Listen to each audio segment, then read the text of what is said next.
Shitty. Shitty as...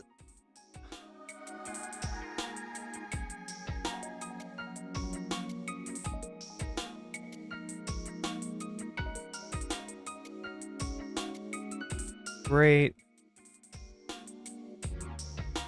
I'm gonna fix this.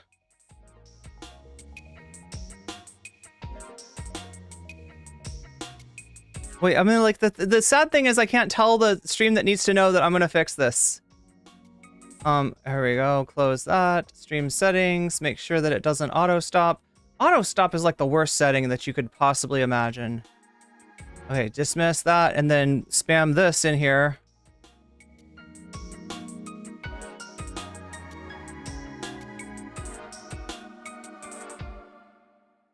All right.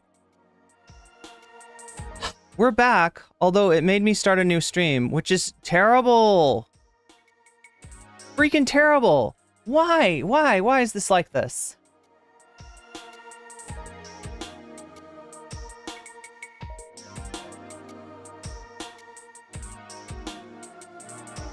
No, this means I have to delete everything too. Like, oh, god damn it. I was all ready to go. We were ready to go, chat. And YouTube just fucked us. Okay, I set it up so they can't fuck us again. Right? If the stream goes down, it'll just come back. Because it never goes down. That's not what happens. Like, my stream doesn't go down. What it does is there's like a little moment where it's like, ooh, there's not quite enough bandwidth right here to do a full stream. Oh, and like for some reason, the automatic setting for YouTube is like, okay, well, so in the stream, it's over. It's over. That stream is done. Put that in the can. It's done with.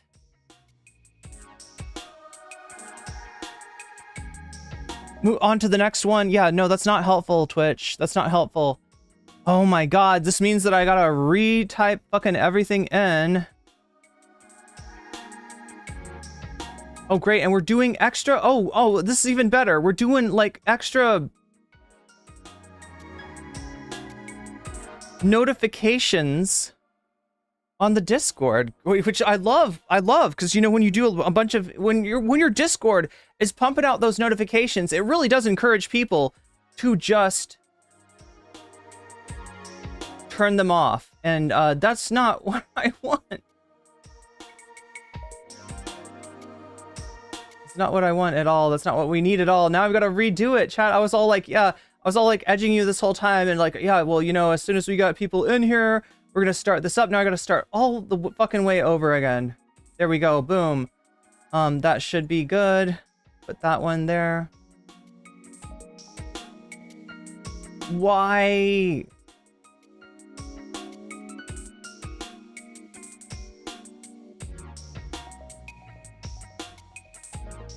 Yeah, and I'm all like trying to tell you about the great content that we've got today. First, we're gonna check in on IRI, right? I talked about, I think we touched on IRI, because IRI did like some kind of like a takedown on the majority report over the Jamal Bowman thing, and I'm not sure what IRI's problem was, because the majority report supports Jamal Bowman. Matt Bender even went out to canvas, I think the same thing that IRI canvassed, like the same progressive victory canvassing event. But yeah, this is great. This means that I need to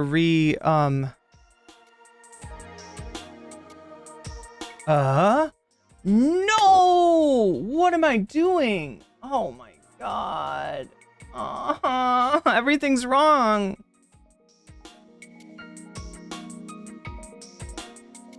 I'm copying the wrong thing.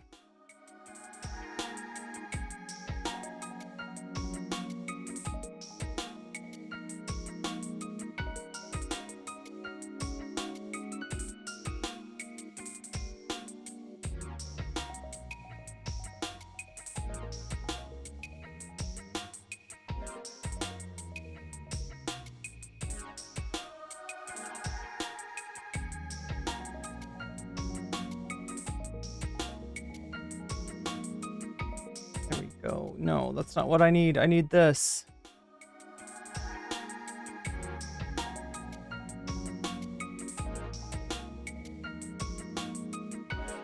And then I have to find the freaking thumbnail one. Chat, I've literally found 4 thumbnails. Oh my god. I'm sorry, that doesn't sound like much. It's like 4 thumbnails. That just like 4 thumbnails? You can't find 4 thumbnails? No, I mean, I had to scroll through 400 thumbnails 4 times to find 1 thumbnail.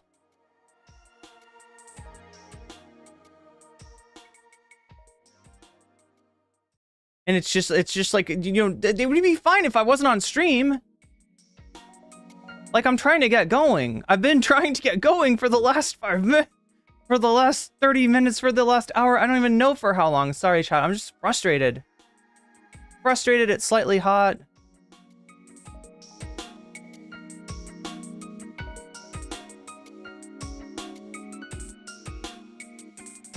Oh my god. I really do need to get some kind of file management going, or at least like put some things on the desktop. Like some things that I use all the time need to be in a little bitty file with not much stuff in it, so I can just like find them and be like, there it is, boom. Scroll, scroll, scroll. What the actual scroll? Oh my god. I promise you, chat, after this, like this, we should be done. We should be ready to go.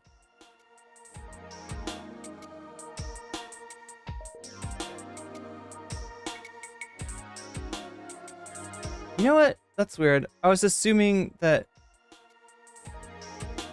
preview that here, save preview. Oh.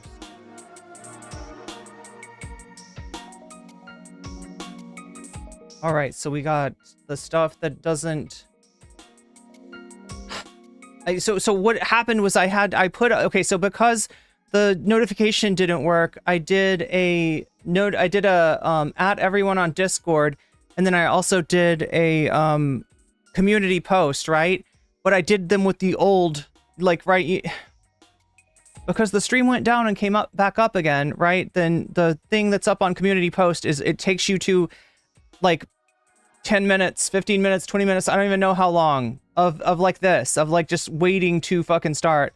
And it needs to take them to here. That's the idea, right? Since the notifications aren't working, we're going to get to people somehow. And one of those ways is a community post. The other way is by adding everyone on Discord, even though that makes it so there's too many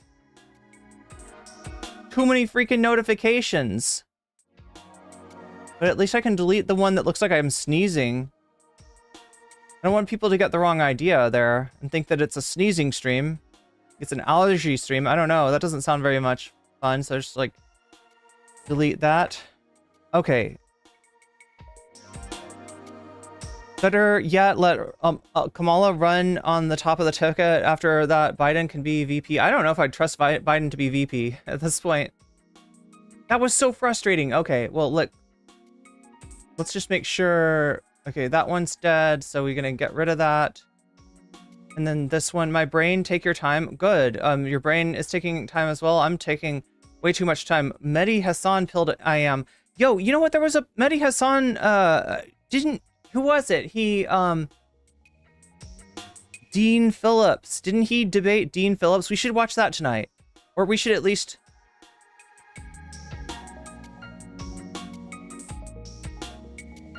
Mehdi Hasan debates Dean Phillips. Okay, if we have time and if it gets voted for... So what do we have? We have 4 possibilities, okay?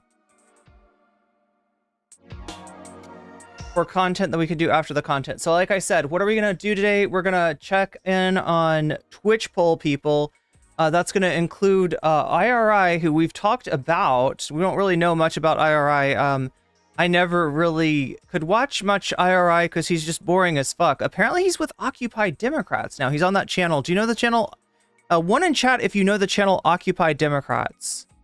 I don't know how old it is or where it came from. You know, it sounds like something a little bit more radical than something that would host IRI, right? You know, the whole Occupy movement was about taking over the establishment at the very least, you know, occupying the establishment, right? And you know, having IRI and is just like kind of, it's more like fillate Democrats is the kind of feeling that I get from IRI rather than Occupy, right? Occupy means confrontation. Looks like Reform, the far-right party, will come in second. What? Oh my god. That's not good. Wait, seriously? Like, it's gonna come in front of the Greens? Because, like, I heard various things from various people, right? I did hear that the Reform Party looked like it was coming on strong.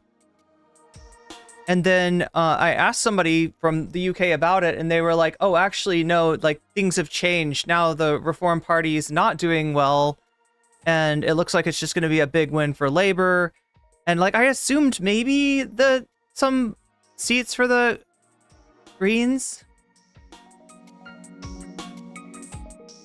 Chat, it's too hot, and I'm too annoyed. Okay, but I think I got everything fixed now. Let's just make sure. Stream settings. Enable auto stop off. On the other one, stream settings. What the fuck? Auto stop off. Enable auto stop. No, no, no. We don't want auto stop. Auto stop. Auto stop is what fucked us over last time. Turn on that. ASMR sneezing. Yeah.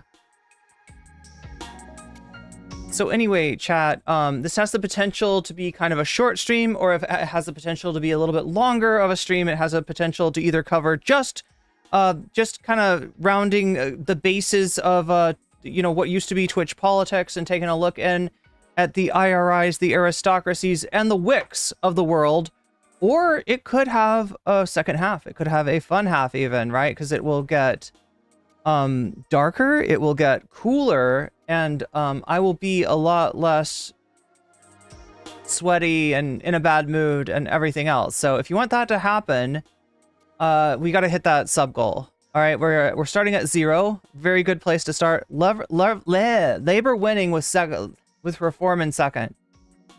And wait, Reform is like Nigel Farage's thing, right? Yeah, Reform is no good. Reform is bad. It sounds good, like, you know, in the US we could use some reform, but not that kind of reform. That's not good reform. But yeah, that's what we got going. Now, what are our possibilities? We got Mehdi Hasan, debates, Dean Phillips. I have been meaning to cover this for a very long time, and I think that there's some people that kind of like Mehdi Hasan in the chat. I feel like I saw his name mentioned, not so... Reformer, basically Nazis. Wait, worse than wait, what? Okay, wait, so there was UKIP, right? That was like a alt-right thing. And then there was what is it, the EDP? The EDF? EDF? Is that what they're called? And they're pretty far right, but is this more far right than that? Far right resurgence in the West definitely sucks. Well, I mean, EDL, oh my god, I'm like, the EDM? Was it the EDM? Yeah, there was that horrible party, the EDM, that like tried to make everybody listen to dubstep. Do you remember them? That right-wing party that was like all about brostep. It's like UKIP on steroids. Extra Defamation League, EDL is far rightist. They had to kick out people making pro-Hitler statements. Wait, Reform did, or UKIP did, or what?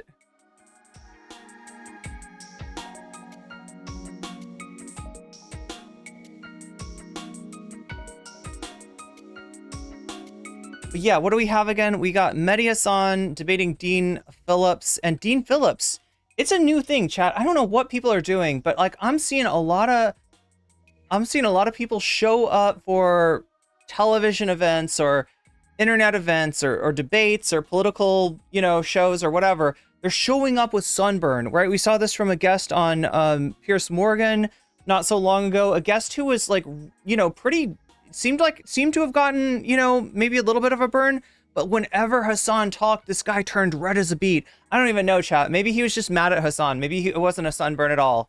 Maybe he was just pissed. But then we got this Dean Phillips guy, and he showed up like, you know, he looks like a lobster. The dude is like, you know, should put some aloe vera. He needs to. EDM is better than EDL. I will agree with that.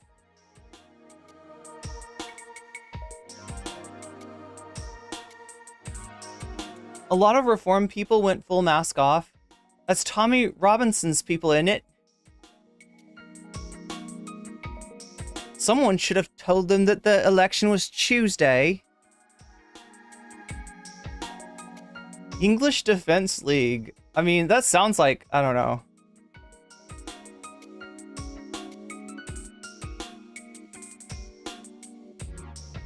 All right, so now we got latest of what if alt hist. Let me just change that up, okay?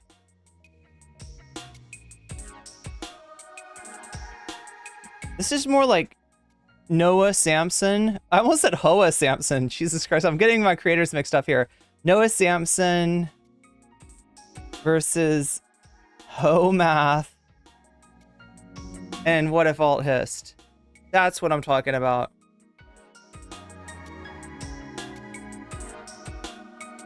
South Park of X. I've had this up a number of times, okay? The new norm. I don't know if it's interesting enough for anybody to want to watch, but it's up there. It's a cartoon. What is it? Voiced by? It's voiced by like Dave Rubin, and I'm trying to remember who else. It's like just a lot of like they're trying to be Mr. Bircham, but they're not even Adam Carolla.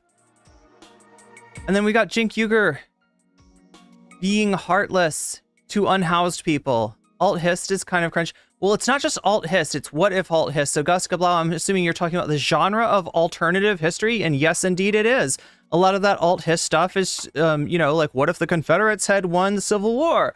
What if the Nazis had won World War II? Or some, what if ancient Rome had lasted for, was still a thing? Like what if ancient Rome was like the, what if we were all part of Caesar's Legion? That's what alt hist is usually like. It's like a fucking, you know, right-wing fever dream.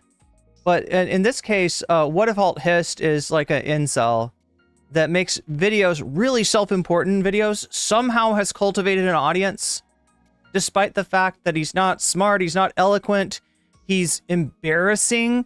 I would be embarrassed to be like represented by somebody like that. You know, if like my community was such that like this was like this was the Hasanabi of like whatever, you know, political community I was in, like this would be real. I mean, like, you know, I've been embarrassed by Hasanabi before, but this would be on a whole nother level. This would be constant embarrassment by what if alt hist.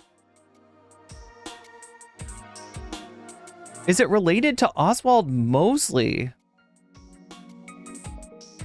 Wait, the EDL? I mean, historically, maybe. I don't know if it like directly. Wait, is it like literally like Mosley's org? Mosley's party? I don't even know, chat. I don't know enough of British politics. No, we're talking about EDL, right? We're talking about different flavors of British far right weirdos. And we're trying to figure out. But anyway, like I said, chat, this could be a very short stream, or this could be a slightly longer stream, and it's all up to you. It all depends on how we do on pushing forward that dono goal and unlocking another topic, another half, a fun half, if you will, where the lights will be down, the temperature will be lower, and we'll just be able to chill and well, I mean, like some of the stuff isn't exactly chill topics, but you trust me, we'll be able to chill. But other than that, it's going to be a speed run. It's going to be like, how fast can I cover my topics and cover my bases? So as always, when you donate, regardless of whether that is super chat, super sticker, whether you're getting yourself a membership or getting somebody else a membership, passing on the weasel to other people in the form of a gift membership, whether you are supporting me on Patreon, signing up on Patreon, or any of the links down in the description below, whether it's over on Twitch in the form of getting yourself a Twitch Prime sub, which gets you out of the top of the hour ad break. Where are we at? Yes, we're there again. We're at the top of the hour ad break. Every hour on the hour, there's a 3-minute ad break on Twitch. It's an ad break that you can skip for free or for $5 by using a Twitch Prime hooked up to your account to get yourself a free membership, or by paying $5. You've got a limited time though on that $5 thing. I've heard on the 11th they're going to raise it to $6. It's already $6 if you're in Canada, already $6 if you're on mobile. You're on a mobile device, right?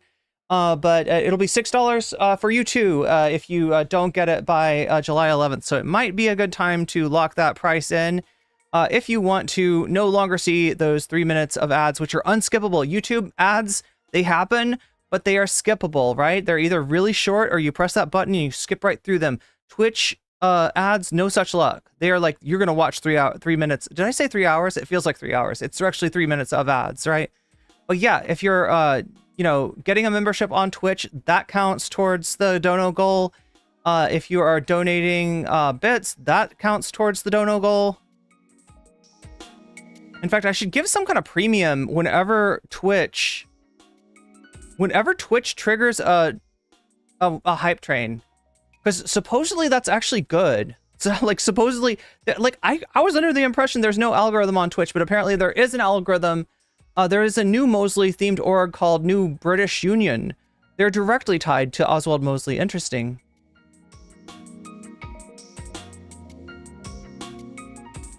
But yeah, apparently we should be trying to get those hype trains. All that means, chat, is that when you see somebody else donate, it's a good time for you to donate, right?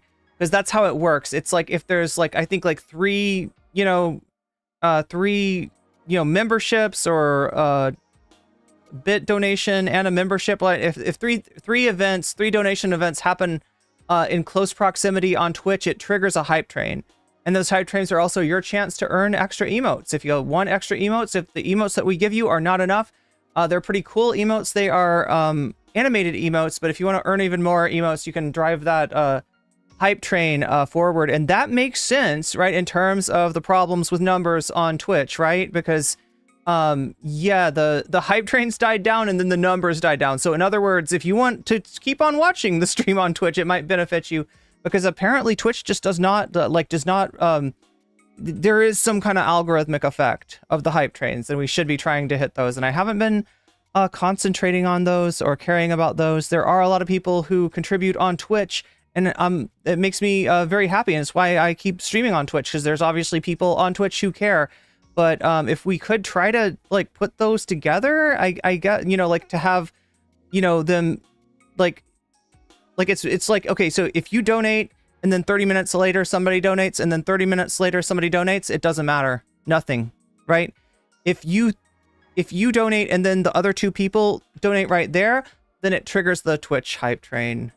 I hate to have to think about this. It's like this, yeah, Twitch is gamified, chat. That's how their algorithm works. It's a fucking video game. I didn't know. I was fucking myself over by not like mentioning this shit, but I gotta mention this shit.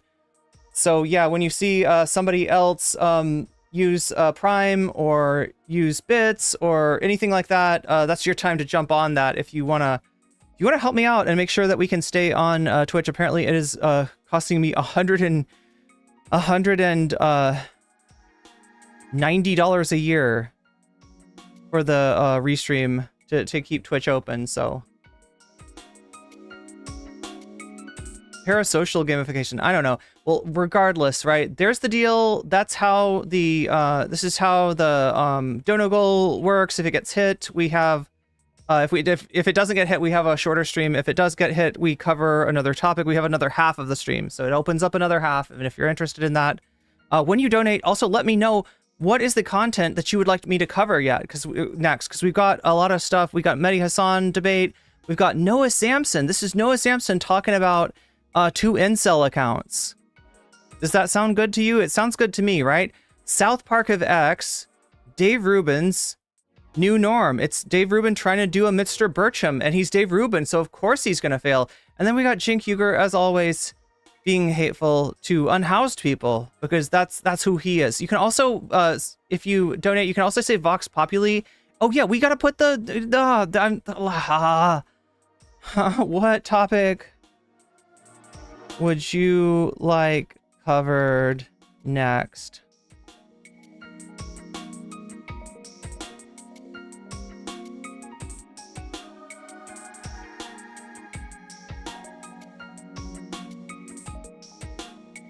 Copy this. Boom. Let's see if this will even fit. Do I have too many letters on this one? Yeah, I do.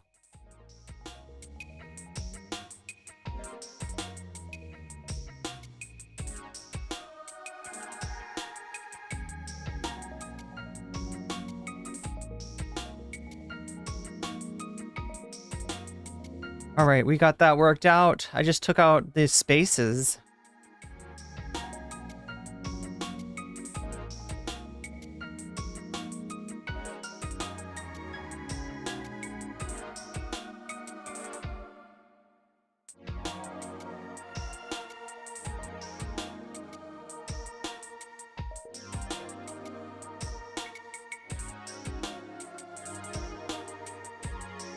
Here we go. That's the poll right there. Boom. Hit it.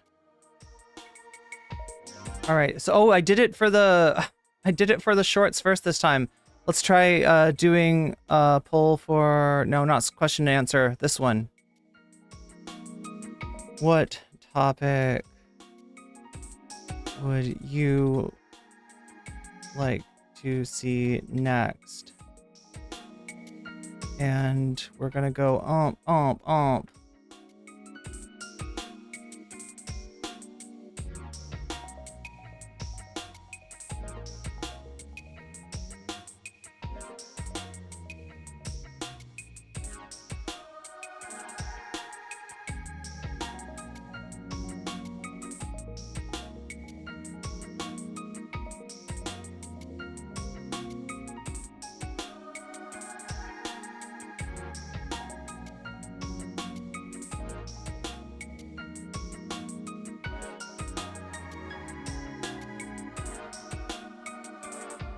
Here we go. We got polls in both of the chats, okay? And as always, okay, you can vote in well, that's the easiest thing to do if you want to affect the outcome is vote, right? You got one vote for one person, but actually I lied because it's maybe 2 votes, right? We're streaming on shorts and we're streaming on full screen. And that gives you 2 chances to vote if you want to. I'm telling you this because there's nothing I can stop people from. There's nothing I can do to stop people from voting twice, and some people are gonna figure it out. So I might as well tell you all, so you all have 2 votes if you want them. The only thing that I ask of you is that you hit that like when you're over on the other stream, because it helps me out a great deal. She'll play Fallout New Vegas. Fallout New Vegas is a topic we speak about. Yo, I wish I could just like cover video games. Yeah, but no, I'm in the middle of a playthrough. I hope they remake it. Yeah, I mean, it is an old game. It's from, what is it, 2009? It honestly does not look like it's that old to me, but yeah, I'm in the midst of a playthrough. So that's on the, I put that on the list as always. I don't put it in the poll, but if people want to donate to see me play that as a second segment rather in lieu of something like this, that's always on there in case there is an interest in that. So here, how does this work again? So you see right now, Mehdi Hasan is #1, tied with Noah Sampson versus Homath. #1 on the shorts. Mehdi Hasan is #1 on the full screen. With Jink Uger still hates the homeless in not so close second. And so those numbers get averaged. So right now this would be like Mehdi Hasan. This would be victory for Mehdi Hasan. Now there is something else that affects that, and that is the donos, right? So when you donate, you get a chance to tell me what topic you would like to see next. I will put 1%. I will add 1% to the total. That is the average of the 2 scores between the things for every I will add 1% for every US dollar. So you can help out the subject that you want to see covered, even if it's not giving as much love as you think it deserves from the voters, right? You can sort of Bigfoot people. You can put your thumb on the scale a little bit, right? That goes for oh yeah, I forgot to mention that goes for Throne Gang too. Any Throne donations, I will count towards this as well. Cornpot Prez says, glad to catch the stream on this important day, the 100th birthday of the Caesar salad. Yo, that feels like a New Vegas thing. Does the Caesar salad have anything to do with Kaiser from Fallout New Vegas? He invented it, Chad. I think he invented it. Unfortunately, though, it doesn't cure brain tumors, so... Oh my god, I'm spoiling the game that I'm playing through that I shouldn't know about this yet. Well, people have spoiled me. People have already spoiled me. It doesn't, but it would be cool to, with updated graphics. Yeah, and there's some, like, are there, like, some mods that do that?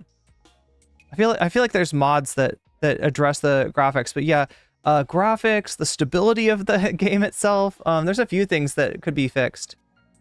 And it's everybody's favorite game. I mean, that might not please Todd, but...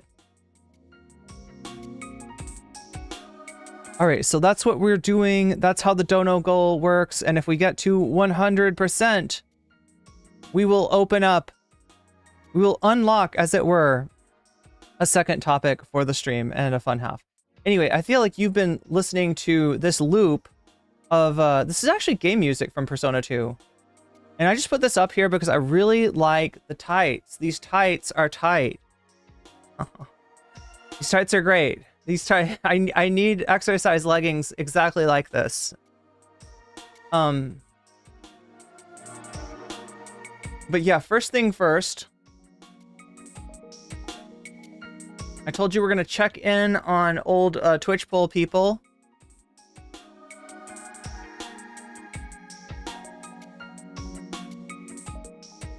Oh yeah, I gotta hit the button, don't I? Let's make this happen.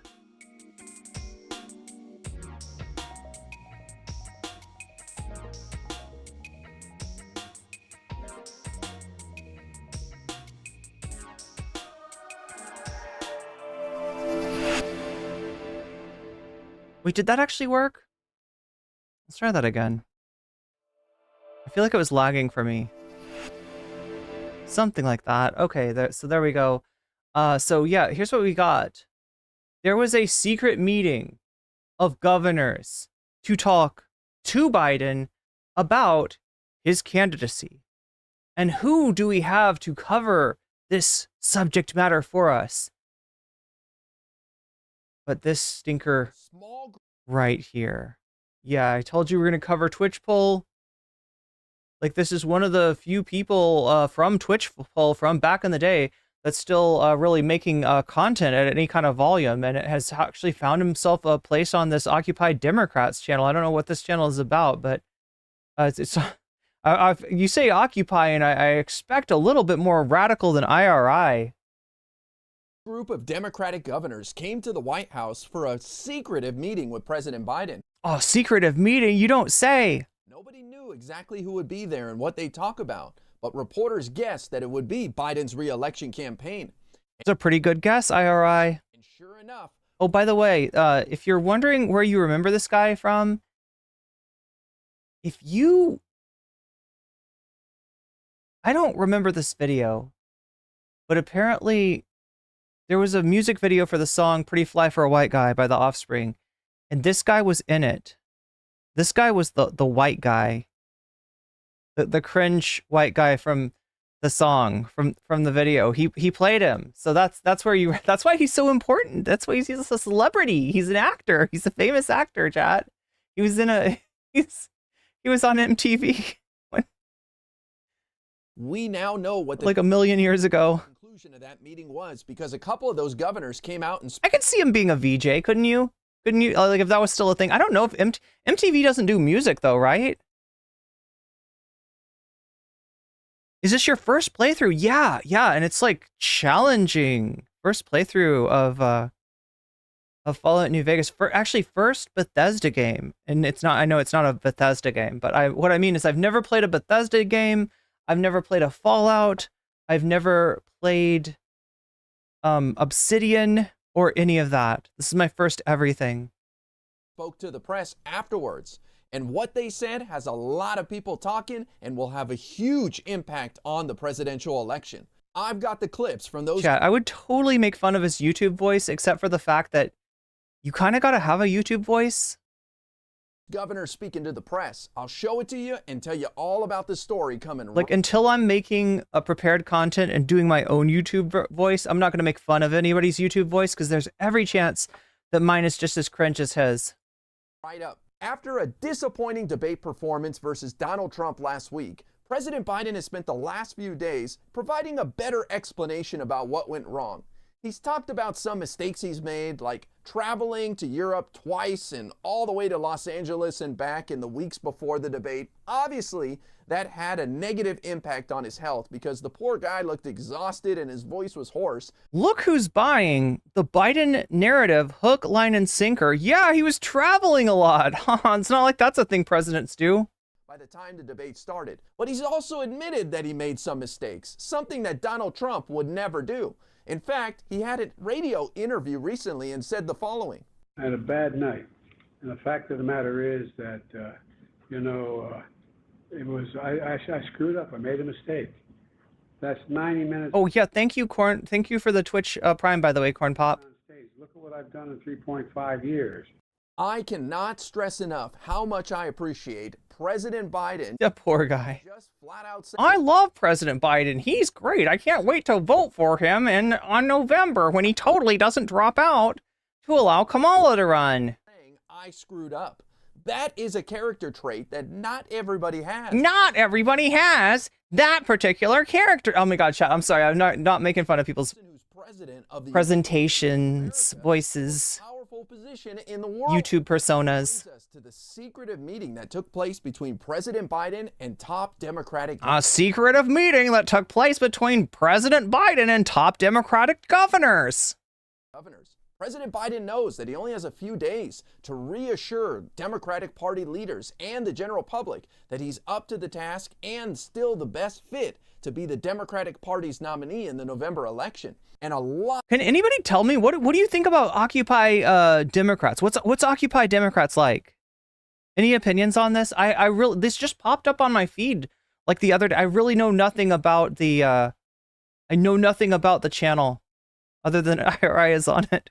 A lot of people respect these up-and-coming stars in the Democratic Party, so it's super important what they have to say about the situation. And we now know the results of that meeting because a couple of the governors came out and spoke to the press in front of the White House. First up was Minnesota's Governor Tim Walz. We've served when Donald Trump was president, and the threats to our nation were real. And so those concerns are real to us. And what we understand was a Trump presidency was chaos, destruction. A Biden presidency was dealing with COVID, using the science, investing in infrastructure, and working to the middle class. And all of us are trying to figure out and just want to make sure as governors, we're on the front line of many of these things. We're in states, whether they're swing states or not, where folks care and are giving us feedback. And the feedback was, we are all... Chat, I'm looking at his setup and I'm like, for the path to win. All 2 camera setup here. Governors agree with that. President Biden agrees with that. He has had our backs through COVID. I think. The recovery, all the things that have happened, the governors have his back, and we're working together just to make very, very clear on that. A path to victory in November is the number. Shakespeare says people on TikTok, yes, Ticky Tacky, HS Ticky Tacky is what I was trying to talk about. Do people on TikTok, did I seriously say TikTok? Oh my God, boomer time. People on TikTok say that it's going to be Gavin Newsom, but yeah, that's TikTok news. Yeah, and in general, like breaking news is sometimes does not pan out. Sometimes, you know, what it seems to be at the moment is going to get revised, and so that's why I don't really cover it much on on stream, because I you know, it pretty much guarantees that I'm going to do a lot of retractions. Like, oh, actually, you know, the ship wasn't sunk after all. And that's the number one priority of the president. So that's what we're trying to get done. The feedback was good. The conversation was honest and open. And the actions that will come out of that will make sure that we're getting that message out. Well, it sounds like Governor Walz is quite confident in Biden's ability to win the election in November. So whatever Biden told him in that room seemed to resonate. Next up, Governor Wes Moore of Maryland. Listen to what he had to say. It was a great conversation with the president and vice president because it was honest. It was candid. I think that, you know, we always believe that when you love someone, you tell them the truth. And I think we came in and... Biden loves us, chat. Biden loves us. He's willing to tell the truth. And the truth is that he's got to get more sleep. And the truth is that he was traveling too much. And it's just like... We were honest about the feedback that we were getting. We were honest about the concerns that we were hearing. The truth is he needs to schedule nothing after 4 p.m. From people. And we're also honest about the fact that as the president continued to tell us... Yeah, Mike says what we need is an honest loser. ...and show us that he was all in, that we said that we would stand with him. Oh my God, some chat feels called out by that. As Governor Walz said, the president has always had our backs. We're going to have his back as well. Because the results that we've been able to see under this administration have been undeniable in all of our individual states. But the thing that makes us most optimistic and most hopeful is not necessarily that we're afraid of an alternative, but also is that we're hopeful for the future. And so we know we have work to do. We know that as we're standing right here, we're behind. But we also know that that path to be able to make sure that we can pull ahead in November is real, and it's going to take all of us in order to make it happen and to make it work. And we're grateful to hear the level of excitement and the focus that the president and the vice president have about being victorious in November. Now that sounded like a real sign of confidence from Governor Moore, and I don't think he would do that if he didn't genuinely believe that Joe Biden could win in November. Finally, we heard from New York's Governor Kathy Hochul. I'm here to tell Oh, great. Let's hear what Kathy Hochul has to say. The woman currently trying to ban masks in New York City. Let's hear, like, the person that is facilitating the right-wing tough on crime message, the tough on crime narrative, the that occupies the state, that's getting slagged as being like a crime fucking dystopia, and is actually like got its crime going way down, right? That's wow. Like Kathy Hochul, let's like see what she has got to say. President Joe Biden is in it to win it.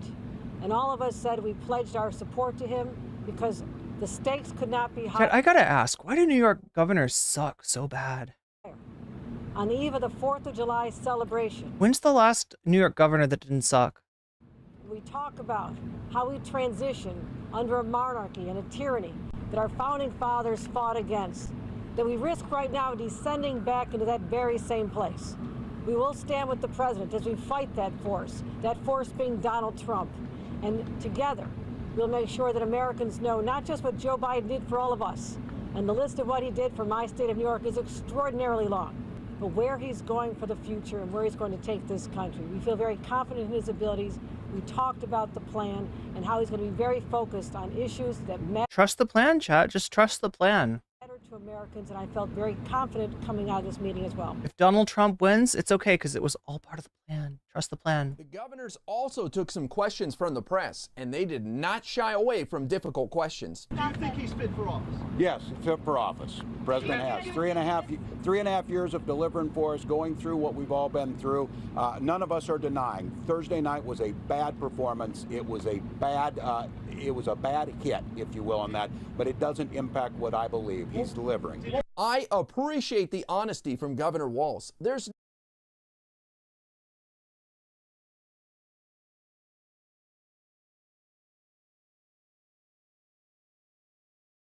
This guy is unbelievably cringe, isn't he? no reason to beat around the bush. We can admit that President Biden had a poor performance in last week's debate, but it shouldn't define his entire presidency and what he's capable of doing in the future. And lastly, And look, if all he was a little Democratic Party cheerleader and trying to look on the bright side of things and trying to make sure that Trump doesn't get elected, I would leave it alone. I'd be fine with that. But he's not, chat. He's toxic as fuck, right? This guy came after the majority report. I still don't know what that's about. I don't know. Maybe we'll be able to catch up. It seems like that passed us by. But over some of their Jamal Bowman candidate. Over some of their Jamal Bowman coverage, right? Like he said the majority report has a loser mentality. I don't know what the deal was. What were they supposed to do? Be like, oh no, it's really great that Jamal Bowman lost because democracy has done its job, and obviously the constituents of New York 16th choose Latimer, and we should support. We should all get on board the Latimer train, right? I don't know what his problem was. to show you guys this answer by Governor Moore in response to one of the questions. But yeah, he's just a typical Destiny orbiter, super toxic shitlib. The press. What would you say to people in your own party who say the game is up, enough's enough? No, I would say this. In no. Burry says, IRI being super pro-Israel is what stopped me from watching him. I used to like him like as a pet liberal. It's nice to have a pet liberal. Right now, who's my pet liberal? Maybe Adam Mockler? Maybe Pondering Politics? There's some libs that I don't really mind. Oh my gosh, chat. I just realized my volume was turned down. He's in Progressive Victory? Yeah. November, we've got a clear choice. But Bender came to Progressive Victory. So what is Bro's problem? What is Bro's problem with MR? I don't get it.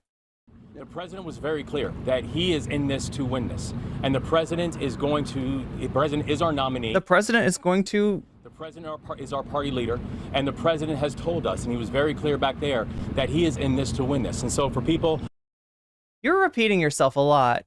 Was he repeating himself a lot? I would say, and listen, we're governors. We don't do hand wringing. That's not what we do. We don't do hand wringing. We don't do bedwetting. We're not like certain self-important podcasters.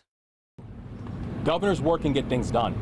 Governors say, tell me the objective, and we're going to make sure that we accomplish the objective. And so for people who are concerned, I just want to be very clear. I just want to see him have so much smoke for John Lovett, be like, unlike certain podcasters who can fuck off to a tropical island to do Survivor for a month or two, right? We governors have a job. We have a duty. We've got to keep moving forward.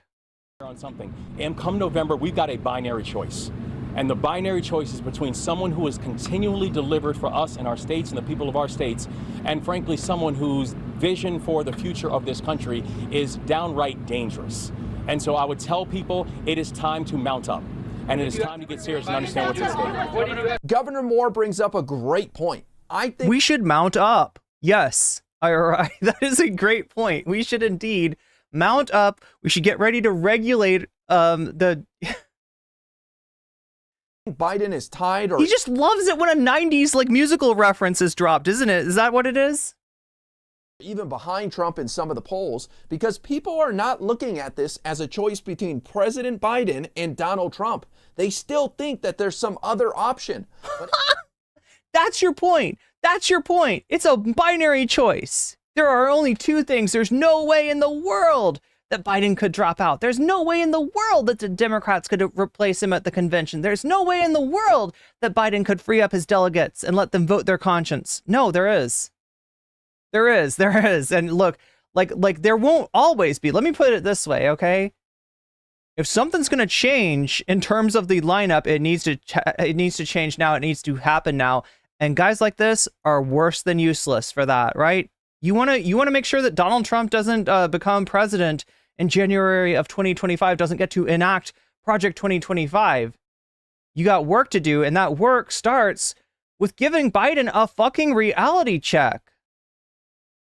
Instead of rubber stamping his goddamn excuses.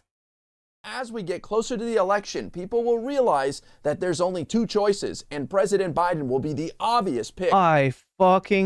No. For so many of these people. And some governors weren't able to make the meeting in person, but they still attended virtually and wanted to show their support. Governor Gavin. So they gave the thumbs up on Zoom. Newsom of California said, "I heard 3 words from the president tonight. He's all in, and so am I." Wait a minute. What does that mean? Is that a secret message? He's all in? Is Gavin going for it? No, probably not. Joe's had our back. Now let's have his. Mount up. Joe Biden's had our back. Now it's time to have his. Now it's time to mount up. These Democratic governors are leaders in their own right. And so for them to come to the White House and have this meeting with President Biden and walk away reassured that he is, yes, up to the task and the best person to be on the ticket for the Democratic Party to defeat Donald Trump in November, that is a great sign. And I am thrilled to see them come out with that full-throated support. And it sounds Yo, there's something full-throated here, but it's not support, okay? Can I be real? Can I be real? There's something full-throated here, all right? There's something going on very full-throated here, but it's like President Biden is going to do a bunch of somebody is glazing up President Biden. Public events that are unscripted to prove to the American people that he is capable of serving for another 4 years. So I'm excited to see this new reinvigorated Biden campaign. Whatever he told these Democratic governors, he's about to show the rest of us. So I am positive and optimistic that Biden can win in November. I never doubted it for a second. This guy.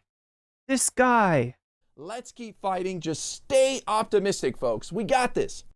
Do we have a Trump? Do we have a Trump person who's in chat being like, let's keep Biden in there? Is that what we're dealing with? Let's keep Biden in there, because honestly, that's Trump's best chance. Is this the real Democratic challenge? Is he going to do a Timble landslide bid? Oh my God. Irene never denied. What? Oh my God. That was only you that said that, Badash, by the way. Most people know better. But is this Dave Feldman's illegitimate son? No, he's literally the guy from, and I'm not kidding you either. He's literally the guy from Pretty Fly for a White Guy. That's him. I'm not even kidding. It's not a joke. I'm not saying like, oh, he looks like the guy. No, he looks like a grown-up version of the guy. No, he is the grown-up version of the guy. That's him. That's the guy right there. That's who we got, telling us that it's a binary choice between Biden and Trump, and it's time to get on board. It's time to mount up. It's time to get on that convertible with Biden, even though he probably should have his keys taken away from him, even though he has not passed a vision test. There is a lot. I doubt he can parallel park. There's a lot that he's missing. But this guy is the this is fine dog. He's the this is fine dog. You can see that Trump fans are in my chat right now hoping that Biden will not pull out. So if that tells you something, do you know that like when they parsed the data as far as the polls, right? They took a bunch of polls after the debate. Obviously they want to see like people voting for Biden, voting for Trump. You know, it's not so much Trump gained, but the Biden lost support. So the numbers for Trump, you know, looked a lot better. And then they would ask questions like, should Biden stay in, right? And that went down too. But when you parse the numbers deeper, right, you actually do find Trump people that prior to the debate said that Biden should drop out, right? Said that Biden's too old. And after the debate, we're like, no, Biden, we want Biden staying in there. We need Biden to stay in there. It's important that Biden stays in there. But this is what we're dealing with. And this is our first check-in with. I don't think we have enough time. I would love to look over to IRI's channel, see what he's been up to lately, see what, you know, kind of cringe he might have posted, check in on his, him shitting on the Majority Report, even though he's at the event with Matt Bender, apparently. But I just don't think we have time. Time is what we're missing. Time is of the essence, and like I said, this has the potential to be a pretty short stream, and it's kind of shaping up that way so far. Let's take a look. Whoa, back here, and then back here. Okay, so we're at 3% of the dono goal, thanks to Corn Pop exclusively, and no one else. We have 0% for everything. We have lots of people voting in the poll wanting to see these things, but they may just have to wait. Yeah, if we don't hit the dono goal, then it's going to be none of these. But yeah, Mehdi Hasan kind of cleaning up there in both. Yeah, in both polls. Mehdi Hasan. See, that's great. Chat is of the same mind as me. If I was a chatter, that's what I would pick. I would pick Mehdi Hasan debates Dean Phillips, or Noah Samson versus Homath, but really, like, probably Mehdi. I want to see that debate, regardless. Hopefully, maybe we'll get to see it. But that's where we're at. But we're early on, chat. We're early in the stream, and I gotta get moving. I gotta stay moving. Stocracy. This is somebody that we have not watched in a really long time. This brings back some pretty bad memories for me. This is a person that I actually dealt with. You know, telling all kinds of lies about me, doing, you know, trying to do Folders Gate content on me. All kinds of shit, chat. She's had all kinds of bad things to say about me. She's also had a lot of bad things to say about Palestinians in particular. And that's what earned her the name Apartheid Anime Girl in certain sections of the internet. But apparently she's back. No, let's not like risk her music being possibly licensed. Anybody remember? One in chat if you remember Apartheid Anime Girl. One in chat if this figure is familiar to you. She has been gone for a really long time. Yeah, this is somebody who was hanging around in my chat, kind of acting nice to me, only to bring Dylan Burns on to talk about two things: his experience, very real experience, experiencing abuse as a child, and why NCC is bad. Get it? So the stream is about those two things, and if I bring up like, hey, like that's kind of fucked up, Eris is like, well, do you not think that victims giving their testimony is important?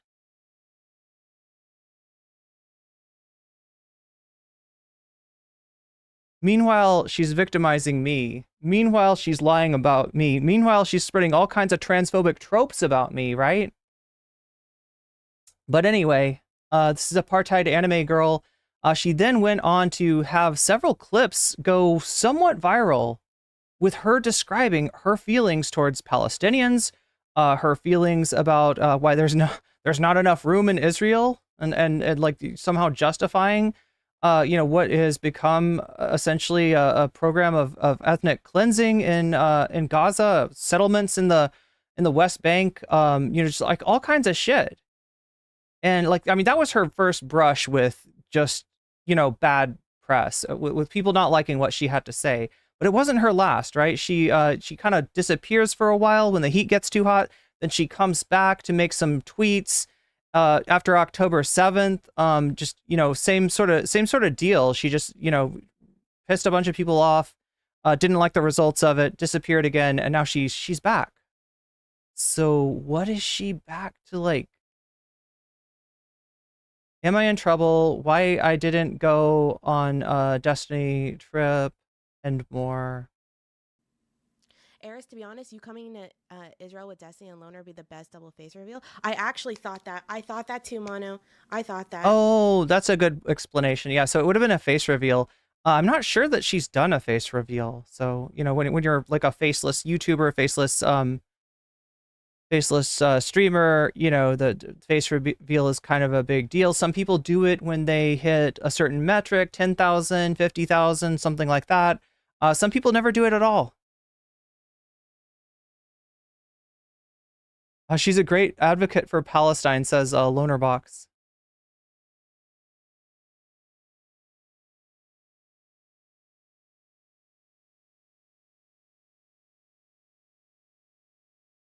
Some people remember her. This is old school. This is a deep cut. All right. She's a pretty irrelevant person, but since I saw that she'd popped back up again, I thought I'd check in and see what she is up to. Let's hit this button. Let's make this happen.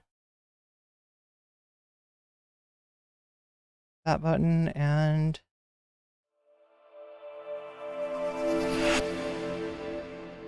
that button. So, I agree. Kratos the Jew. You are not allowed to. You're not allowed to subscribe, and you're definitely not allowed to give gifts. Thank you. Thank you. I really appreciate it. It's actually funny because I haven't streamed properly in so long that back then I used to only get like 50%, and now I'm gonna get a way higher percentage. So I'm not even getting sound effects.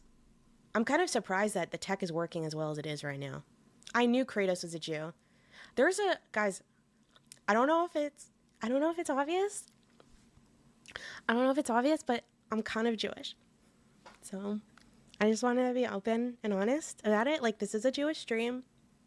I'm pretty sure I'm Jewish VTuber. Maybe there's like 2 or 3 others. I mean, at least. That's a weird assumption to make. Unsubbed. Yeah, I'm coming out. as a Jew. Unlike a lot. Okay, so this is early in the stream. She's kind of just goofing around with chat. Let's see what she has to say. Like, have literal pogroms in their neighborhood and their family. Like, well, I don't know. Maybe if I do end up streaming and I'll start doing earlier. To be honest, I'm more of an early bird now. I used to be a gaming addict, so I stayed up so late. Now I don't game much anymore, so I wake up pretty early.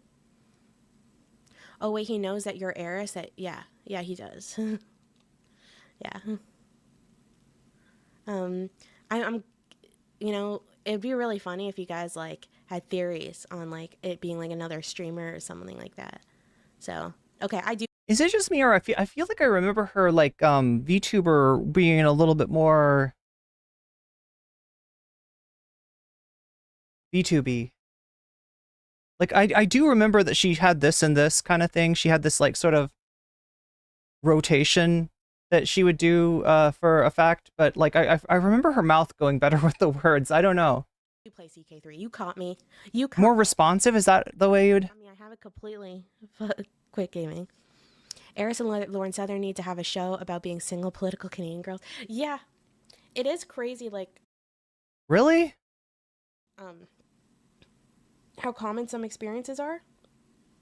You know, but the timing of me moving out was also not up to me. I fucking hate hurting someone. I hate it a lot.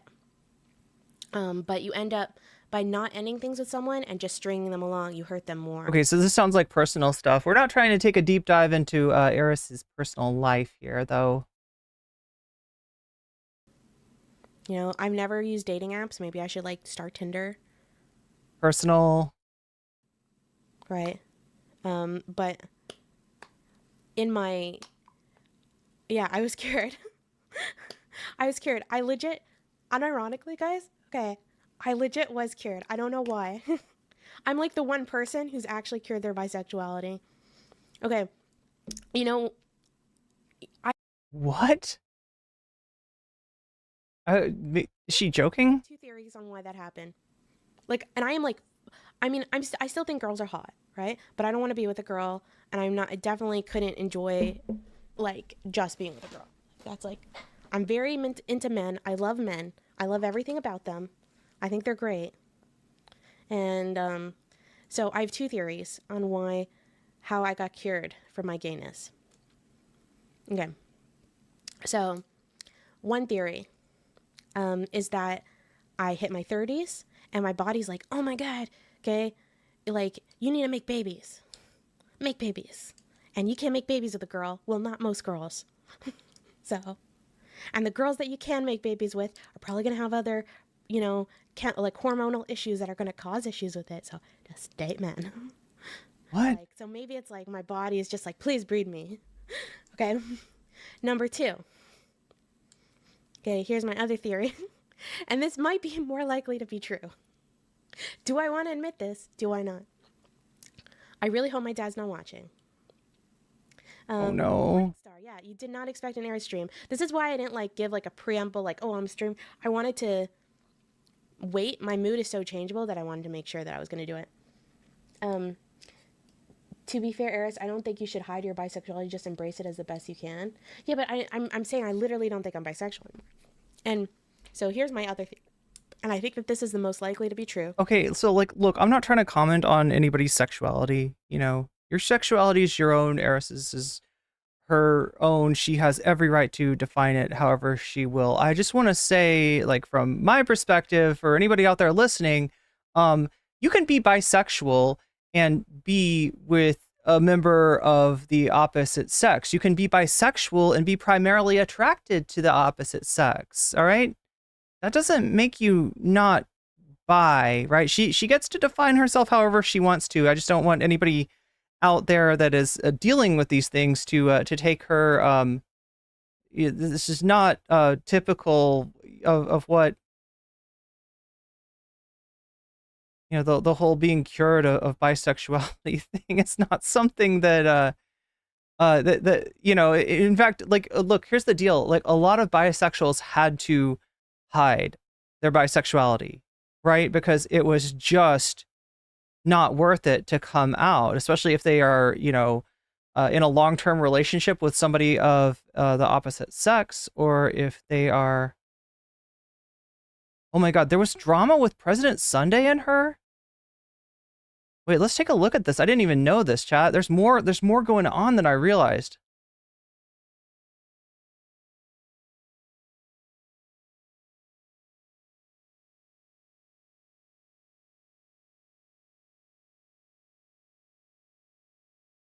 I didn't mean to get into drama, but it looks like we found ourselves in it. But just that is to say, chat, that just understand that you know, you don't have to hide your bisexuality. You don't lose your bisexual card from getting married or from being in a long-term relationship with somebody of a different sex, and you know, finding oneself cured, quote unquote, of bisexuality is not a typical experience. And although, you know, finding more benefit in not mentioning it than mentioning it, or in identifying as hetero rather than bi, is something that, you know, is unfortunately, yeah, for a long time has been all too common.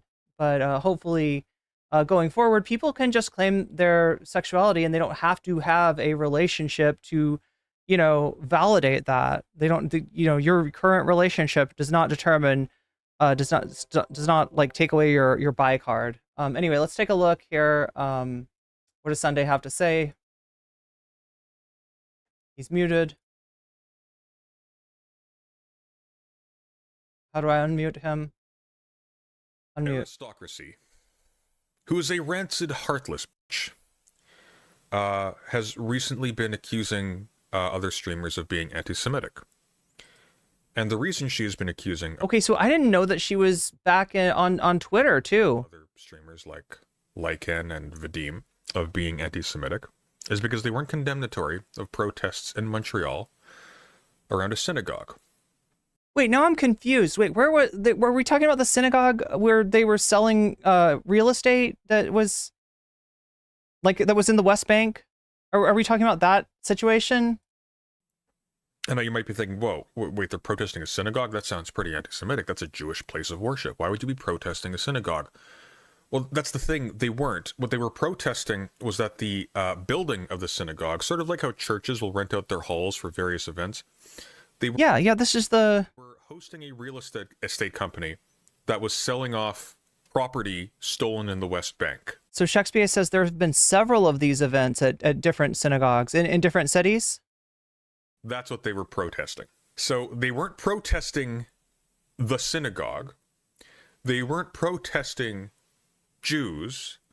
They were protesting land stolen from Semitic people, as it happens, amidst an active massacre of Arabs in Palestine. Arabs, I'm referring to Arabs. And I'll show you. You can see the advertisements. Arrests made at protest outside Toronto area synagogue hosting event marketing. Yeah, a major one happened here in LA. That's the one that we're going to talk about regarding Whick. Okay, so I guess that's the through line then. I didn't realize that this was something that she addressed in her stream. Occupied West Bank land. That's what this is about. Oh, and apparently a Canadian man was threatening the pro-Palestinian activists with a nail gun. So that's incredible. Let me show you what's been happening. So he's talking about Montreal, right? And I feel like something happened in Toronto too, and then Shakespeare is mentioning in LA, and that's the one that we're going to talk about in relationship to Whick. What is aristocracy? Why is she talking about it? I mean, you know, she's been gone from streaming for a long time, and you know, she streams again, and you know, some of her regulars are coming back. It's that kind of thing, right? She's trying to reconnect with her community. About that, and you'll have to see my colorful commentary above it, because unfortunately I am, of course, blocked by all these people. But just incredibly stupid things. So like this is aristocracy. Protesting a place of worship. I would be surprised if I was not blocked by aristocracy. Is not peaceful. whether or not a protest is peaceful. Editor, fix this. I didn't gaff. Whether or not a protest is peaceful is not determined by the site at which they are protesting. But this is actually a little bit more insidious. Look at the language here. Protesting a place of worship is not peaceful. As we've seen here, they weren't protesting a place of worship. They were protesting at a place of worship. Yeah, if they were protesting, like, I don't want a synagogue to be here, that would be kind of fucked up, right? If they were protesting, you know, the fact that people are worshiping there, that would be kind of fucked up. But that's not what we're dealing with. Worship outside a place of worship that was hosting an event selling off stolen land. And this absolute...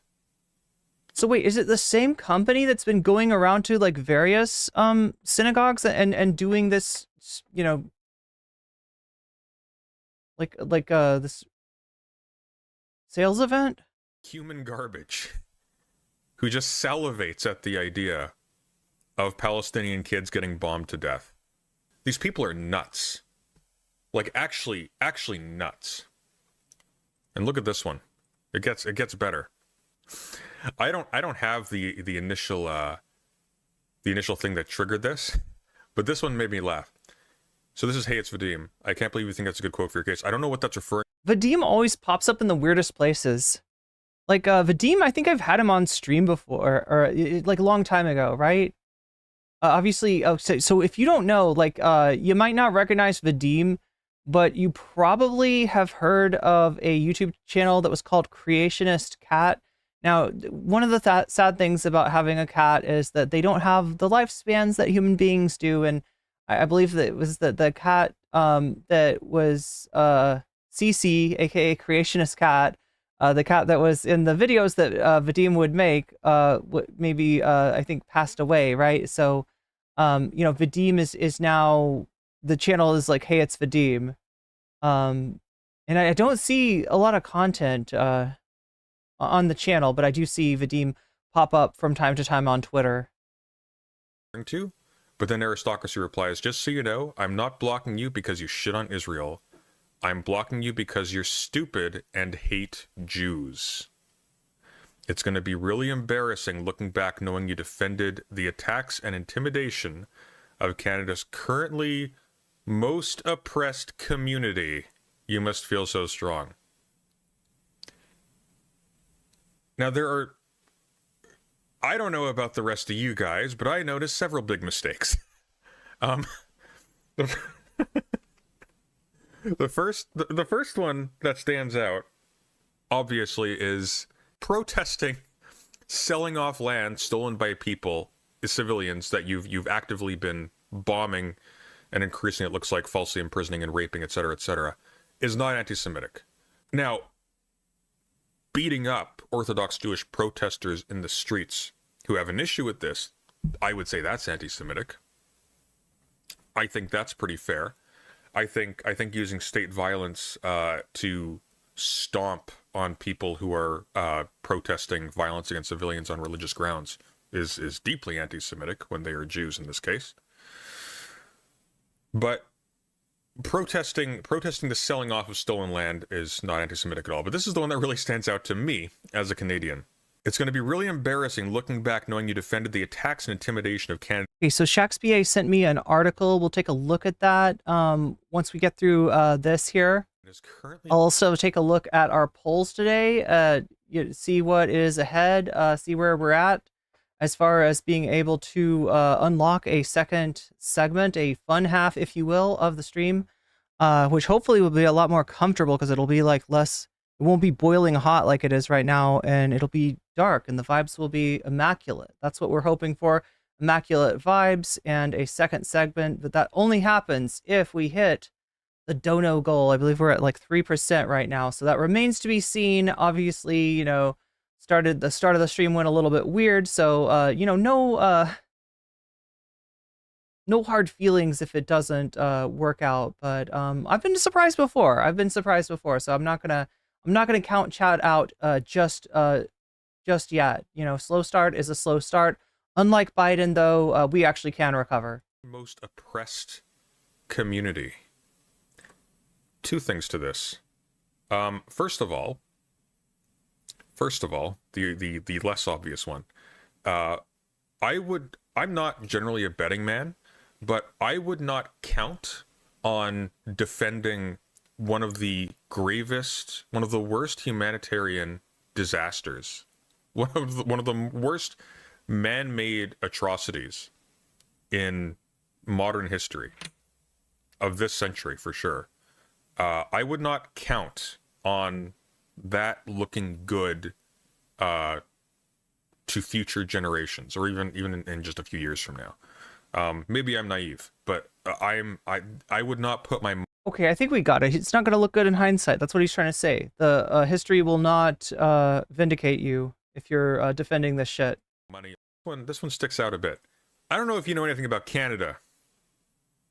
Okay, but the most oppressed community in Canada. I mean, look, I'm not gonna get like. I'm trying to stay out of Aristus toxicity because I've dealt with it before and it's not nice. It's not nice. I want nothing to do with toxic people like this. But yeah, rancid, cowardly bitch is a little further than I would go. That being said, she is definitely a crybully. That label fits, right? And I have no problem applying that to her. It ain't Aristus. And I think that's basically what Sunday is getting at, just a little bit more, with a little bit more provocative, language. Aristocracy. I'll say that. I have a feeling there are some indigenous groups that might. So yeah, the most what does it say? The most.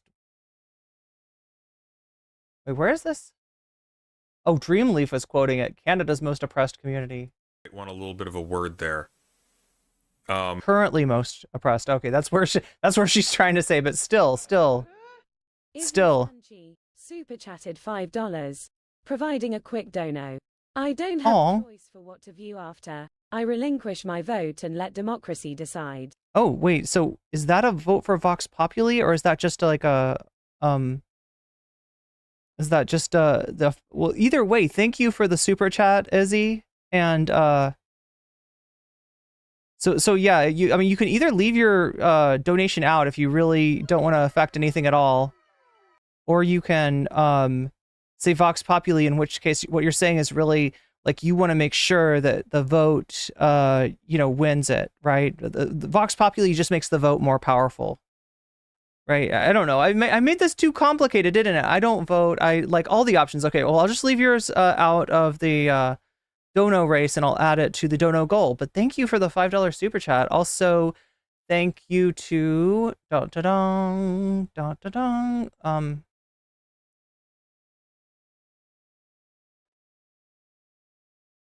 thank you to Moinope YS Project. You just got weaseled. You've just been weaseled, and that's a good thing. Thank you for the gifted membership to YS Project, who just got weaseled. Let me give that a like, that super chat from Izzy. Yeah, Oppression Olympics. It's not woke when they do it, okay? When DGG does it, it's cool. It's the indigenous community. Okay, now that is something, right? He's on to something there. Yeah, aristocracy, if you don't know, is connected to... Here's what's weird about aristocracy. She's one of the few people that's been able to walk the tightrope between DGG and VGG. Most people can't do it. Most people cannot do it. Most people are either, going to veer onto one side or the other, right? I mean, like... but aristocracy played to both Destiny and Vosh's narcissism. What she would do, essentially, is she would come on and she would give the softest ball interview. Like, if you're Vosh, you don't really want to be asked about the minors, relationships with between minors and people and older people. You don't want to be asked about the short stack goblins, right? You don't want to. There's certain questions you want to avoid, and Eris is great for that. Eris will not give you any sort of confrontational questions at all if you've got the clout to interest her in that. And same deal with Destiny. There's a lot of fucking baggage that Destiny has that he probably does not want coming up in an interview, and that's kind of what she does. Right? I mean, they only can't access water in many cases. Just what a rancid individual. Just rancid. Just truly just awful. And then there's some more here. Okay, Moe, nope. Like, look at this. Look at these people. They're just broken. South Park of X is getting 3%. Hang on, let me pop up a couple more. We got some here, okay? Okay, we got stuff. So this is Lycan. This is Destiny's Chef responding to aristocracy. The tweet that we saw. Can somebody explain the Lycan thing? This is really Destiny's Chef? Like, does he live in Destiny's house? Is that what it did? He like Lycan was another streamer, just so you know, right? Lycan was a streamer that did content with Destiny, you know, I guess you'd say an orbiter. But yeah, I have seen a few of those the podcast that he does. What is it called? It's AE. I can't remember what AE stands for, right? But Destiny does a podcast now with Landlord Dan.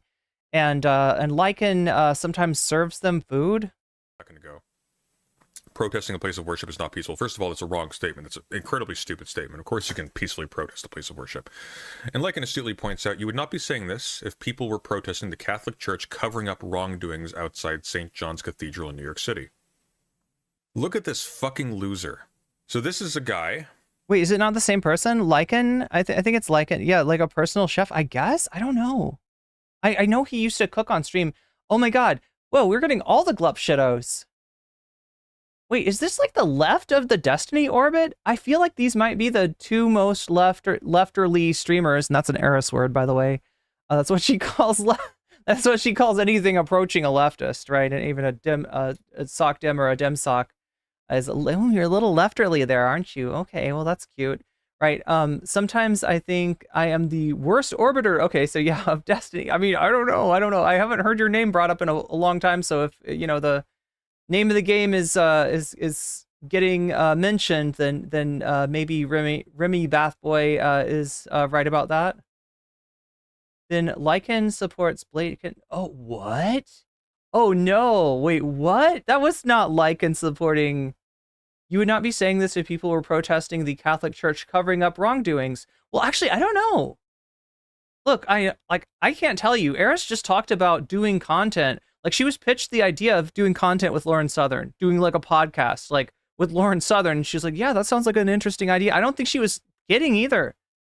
I think she was serious. I don't know if like Lauren Southern would be interested in, you know, spending time with her, but she's definitely open to it, right?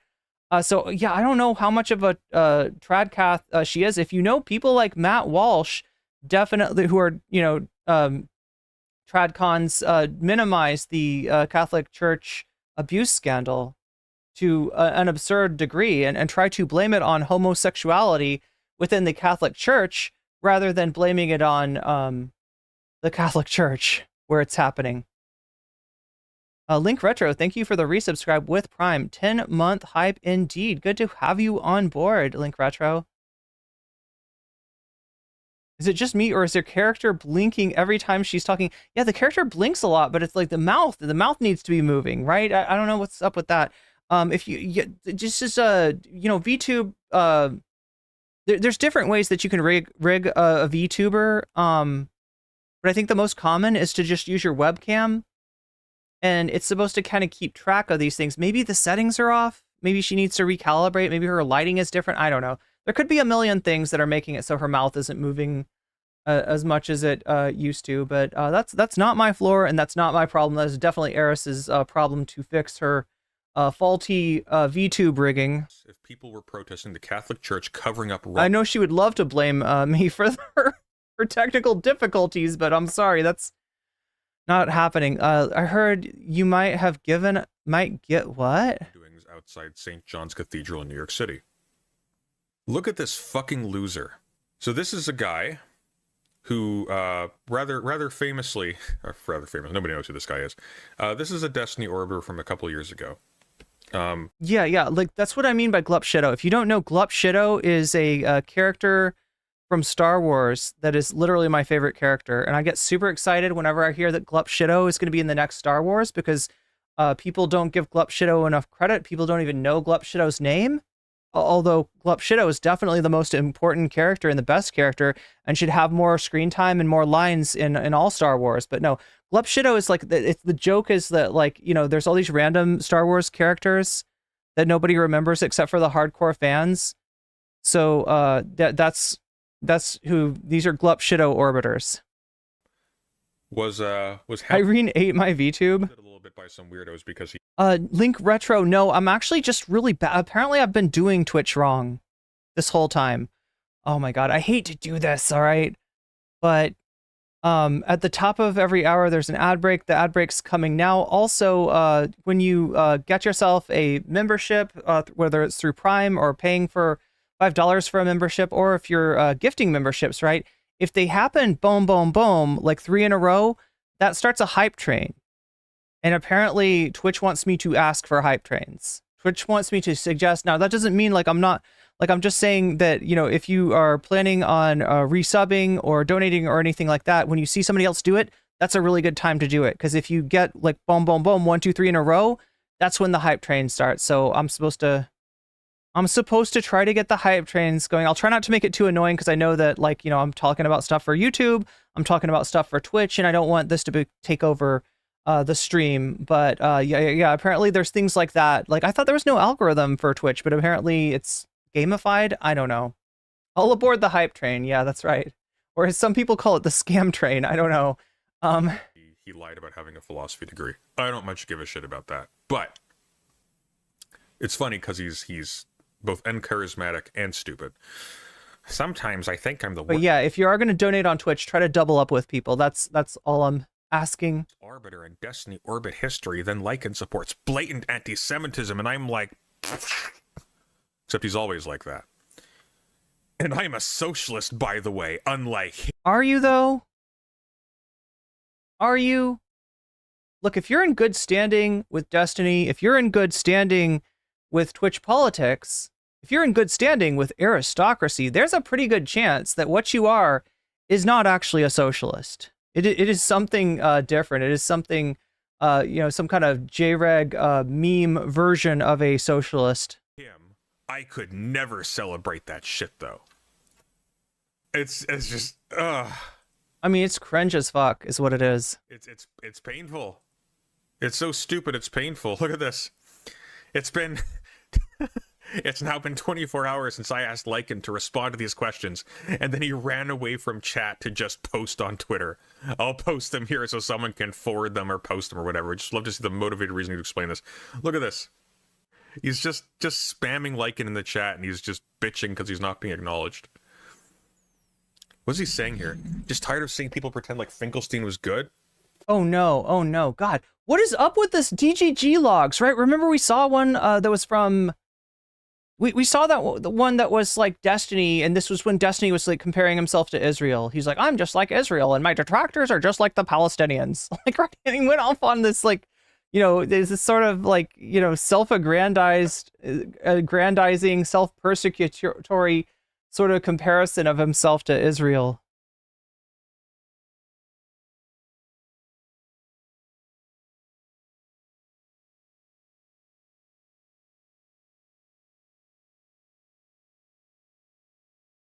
But yeah, this is what's going on here. So you got to read this backwards. I wonder if Sunday knows this.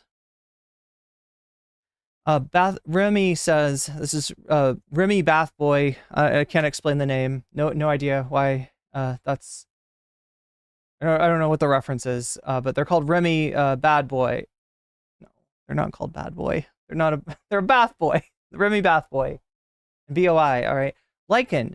What do you think about Finkelstein, suggesting that Al-Husseini and Shamir are at all equivalent WRT? Wait, WRT? Their influence on the respective movements. I just think it was... Oh, let's let Sunday read it. I don't have to read it. Finkelstein sucked. I think a lot of people recognize that. But I've also read all of Morris's books. Maybe you should do that before simping continually for Finkelstein, especially after how Unbecoming was. I've read Morris's books. I've read large sections of Morris's books, I should say. Wait, he's not going to read it? Books. Simping continually for Finkelstein, especially after how Unbecoming was. Okay, so... Tired of seeing people pretend like Finkelstein was good or acted in any way except bad faith. So essentially defending Destiny, right? They're talking about Finkelstein's not taking Destiny serious as an academic, which you shouldn't. No one should. Have you noticed there's like a lot of Destiny content that's like Destiny out lawyers a lawyer, Destiny out debates a debate coach, right? There's all this like content that is like Destiny beats some expert in some field at their field, right? It's like an attempt to portray Destiny as some kind of wunderkind, even though the dude is like, 40 years old and divorced, right? He's this magical wunderkind that could just like anything that he, I guess I'll learn about Israel and Palestine. Didn't know where Palestine was on a map prior to this issue, but now we gotta regard him as an expert on par with Morris and Finkelstein and the rest, right? And that was why Finkelstein reacted like that, right? That was why Finkelstein did that. If there was going to be any kind of discussion that was substantive, Destiny needed to be sidelined. Destiny needed to be.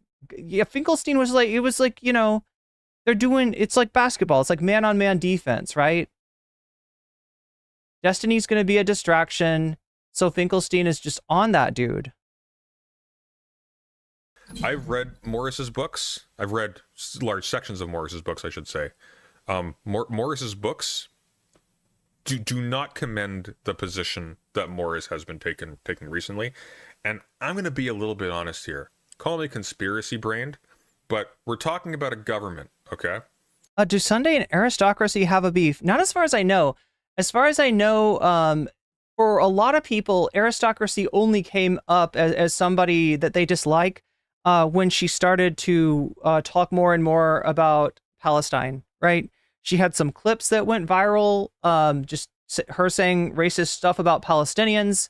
And, she's done who knows what on Twitter, right? That's what got aristocracy the attention. It's not for like it's not any, as far as I know, there's nothing interpersonal going on. It's strictly that her takes are just so bad, and she's kind of a toxic person as well.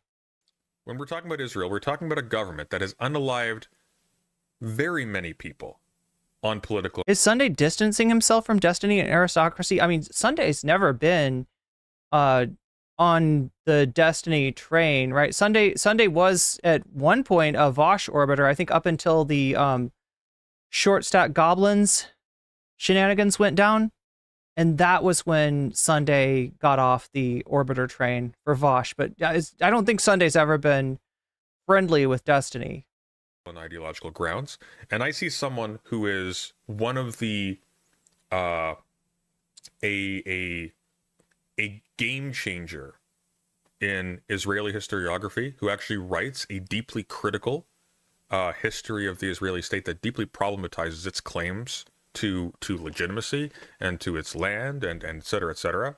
And I see him suddenly making a radical about face and being a shill for virtually every violent action that the Israeli state takes, and even advocating for okay, yeah, I mean, look, just some advice when you're dealing, you might want to find a different word to use. I don't know. Preemptive nuclear strike on Iran, and I think, I wonder a little bit what's motivating this guy.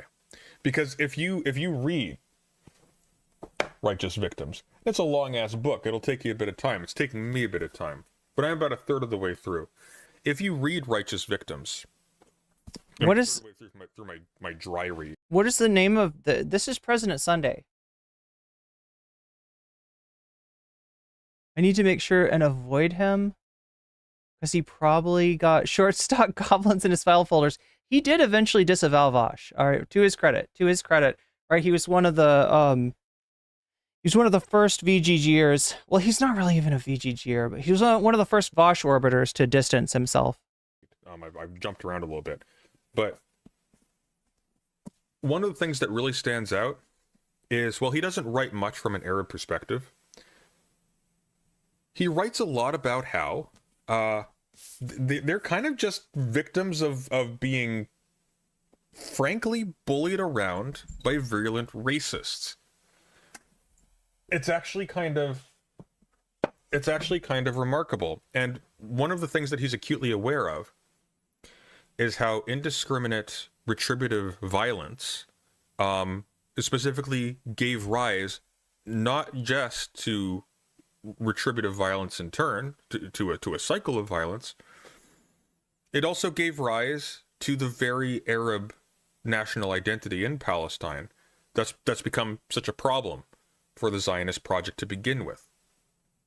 And yet now all of a sudden he'll just go off about how Arabs as a collective entity are just, there's just no way to reconcile with them.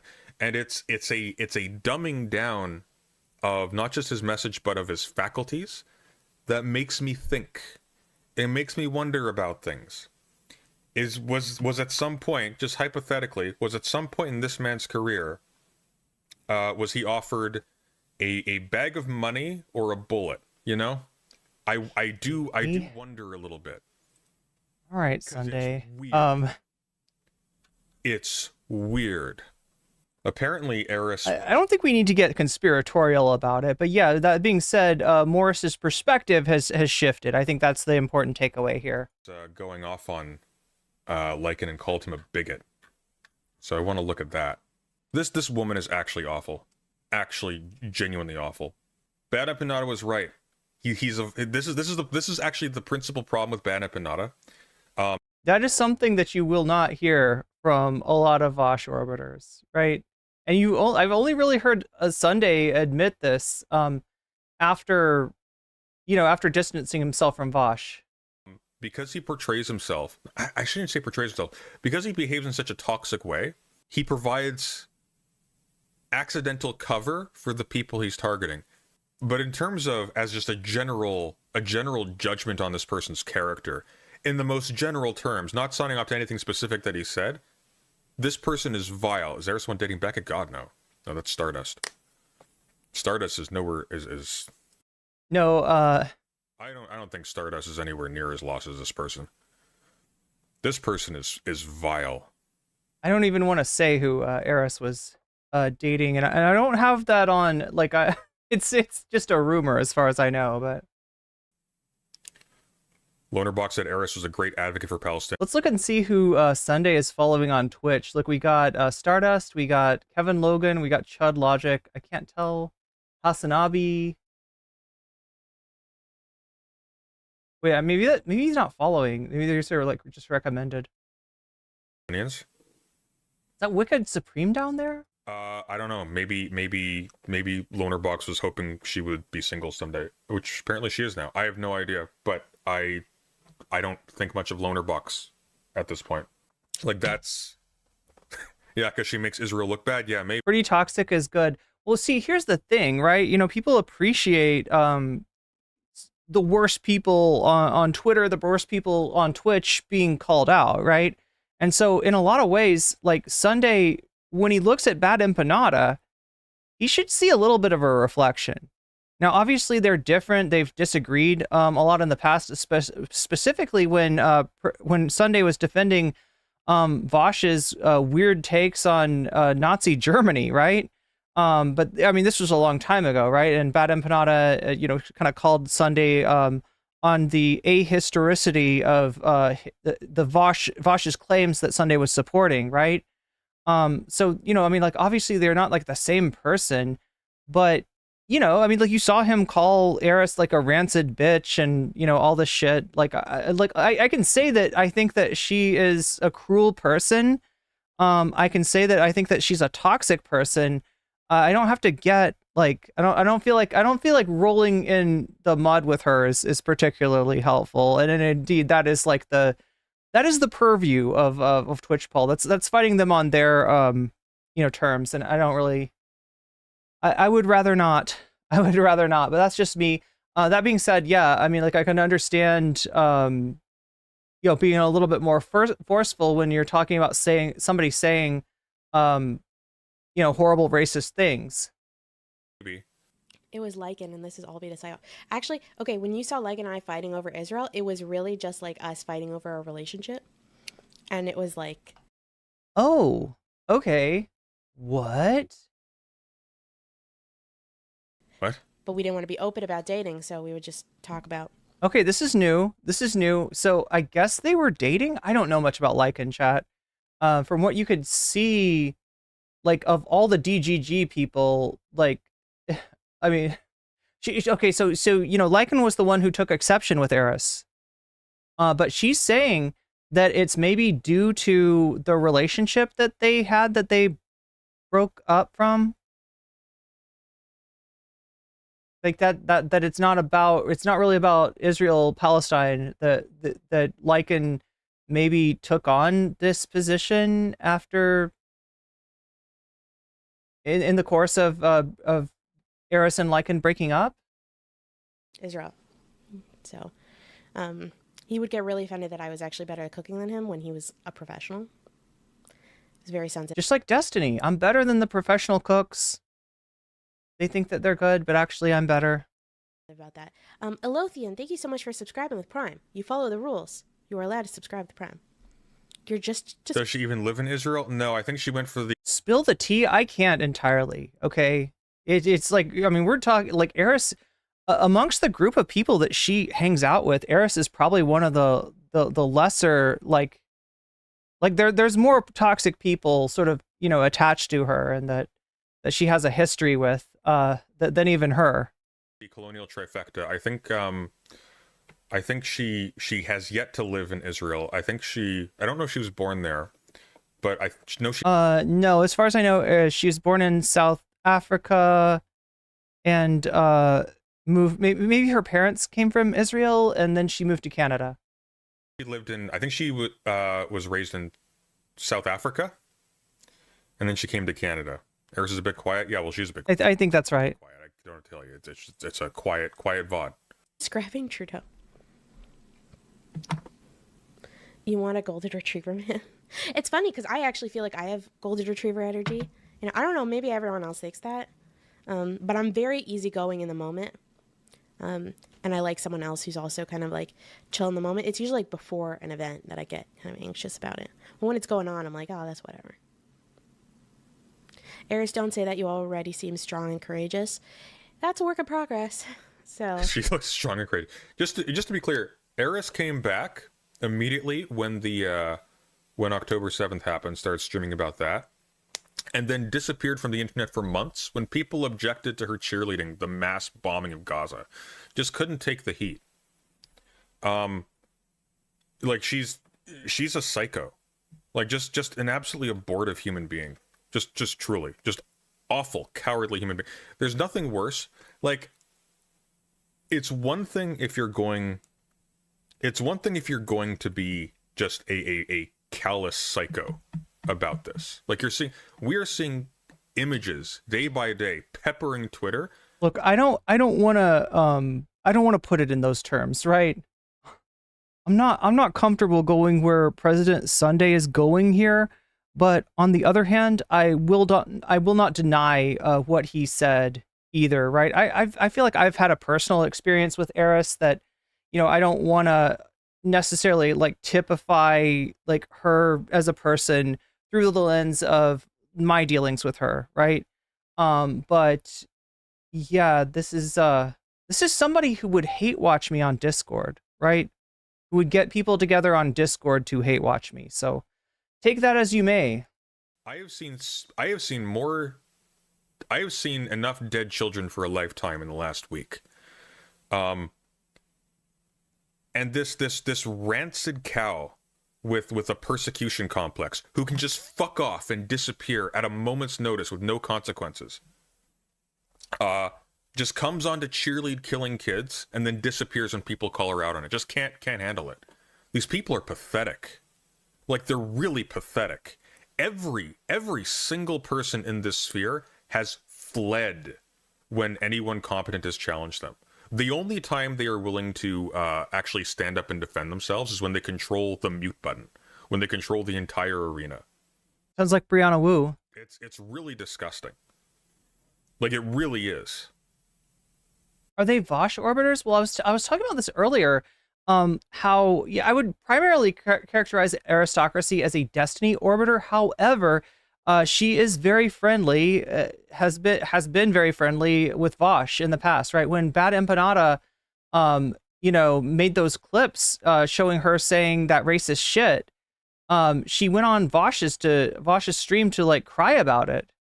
And Vosh was like, oh yeah, well, clearly this is coming from a place of anti-Semitism, even though the clips were just of her being like racist towards Palestinians. So yeah, this is she's kind of friendly with both, right? And I haven't seen a lot of people. You know who the other person who does that is? You know who the other person that kind of like goes between VGG and DGG, or at least used to pretty easily, is Brianna Wu. But that being said, I don't know if Vosh still wants to stand behind. I mean, she's taken on a lot of baggage since she did that interview with Vosh, and maybe at first he didn't realize like how bad what she says was. I would be surprised if no, wait a minute. Sunday. No, it was Wu. It was Wu. I'm trying to remember. Yeah, Sunday got banned from Vosh's Discord for calling out Brianna Wu. I was thinking it was Eris for some reason, but no, it was 100% Brianna Wu. But yeah, I don't know. I'm guessing she's sort of limited to the Destiny community these days. Most of what she has to say about Israel Palestine is going to be, it's going to be a no-go, even with VGG. So. That is a work in progress. Was she in the debate sphere? Yeah. Were you surprised to see Leica turning out like that compared to the wholesome person he was a few years ago? Yeah, I was. But I think that's such a good example of. So I mean, like, I don't know. The other thing is, if she's on the outs with Lycan, like she might be on the outs with Destiny as well. How anti-Semitism can kind of take on someone that's a good person. I don't think Lycan's a bad person. People always think that when I call someone an anti-Semite, that like I think that they're like this bad human that like deserves like terrible things. Like that's not. She's like, no, I'm friends with plenty of anti-Semites on the official politics server. True. Yeah, but Eris. This is the thing. She literally does hang out with some people that are probably anti-Semitic. You are a bad person. I'm going to stop my sentence there. But you are a bad person. You're a profoundly bad person. I think she's one of these people that, like being anti-Semitic is not is not as much of a red line for her as being anti-Israel is. Not just a bad person, but you're a weak and cowardly person. So you don't even have the benefit of looking bold. You're just pathetic. Like just pathetic. Just a DGG skin tag. Ew, that's mean. That's mean. I need to not. This is bad for my. See, this is why I don't. Yeah. Look, yeah, like this is the whole thing, right? She's a toxic person, and if you let her, she will drag you down with her, and there's just no reason to do that. Yeah, this is. So yeah, Sunday's right around where we were. So she's describing her relationship with Lycan here, I guess. I skipped over it because I'm just kind of like, look, I don't care about your relationship, but apparently it does bear on what she's been on her Twitter drama. A bit about dating, so we would just talk about Israel. So, he would get really offended that I was actually better at cooking than him when he was a professional. I was very sensitive about that. Elothian, thank you so much for subscribing with Prime. You follow the rules.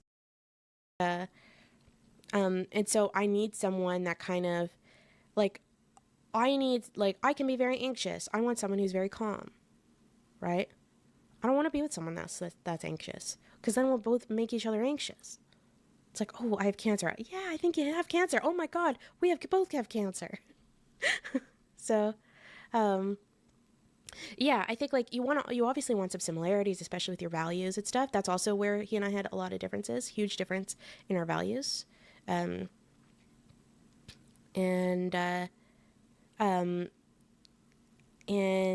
I think like yeah, I don't know. Ooh, Anot's got a good comment here. Brianna goes to whichever circle she smells a potential grift, Wu isn't limited to any one orbit. I mean, that's true. That's been true in the past, but I feel like she's somewhat washed out of Vosh's orbit at this point. Like, he's not been super forward about it, but anyway, we watched a clip where he implied that he's criticized her previously. For the record, though, that's why Sunday got banned from Vosh's subreddit, right? Sunday had, like, essentially a manifesto. Sunday had written out his problem with Brianna Wu and posted it on Vosh's Discord, and just got banned. Got banned for that. So at that time, Vosh was sticking with Brianna Wu, apparently. I don't know, maybe did that contribute to Sunday turning on Vosh? There's no way to know.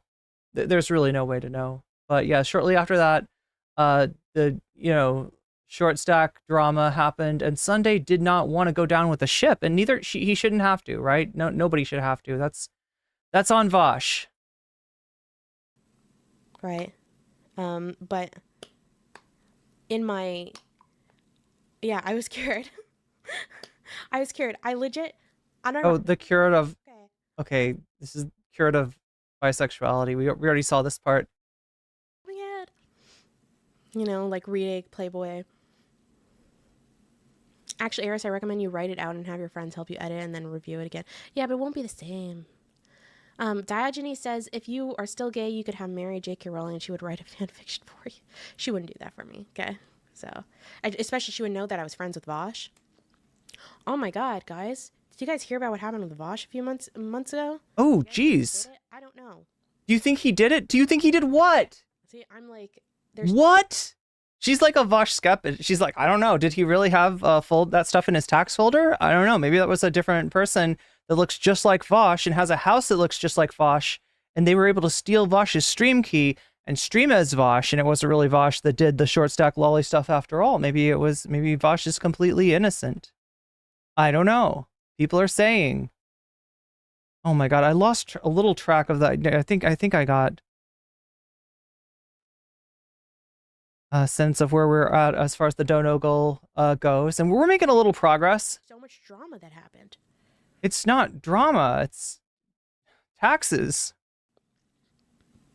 And under and below age anime women and horses and you are so brave for inappropriate situations. Come on. Is she really not going to say anything? Is she really going to, I don't know. Maybe Vosh is guilty. I don't, Hey, this Meg, shut up.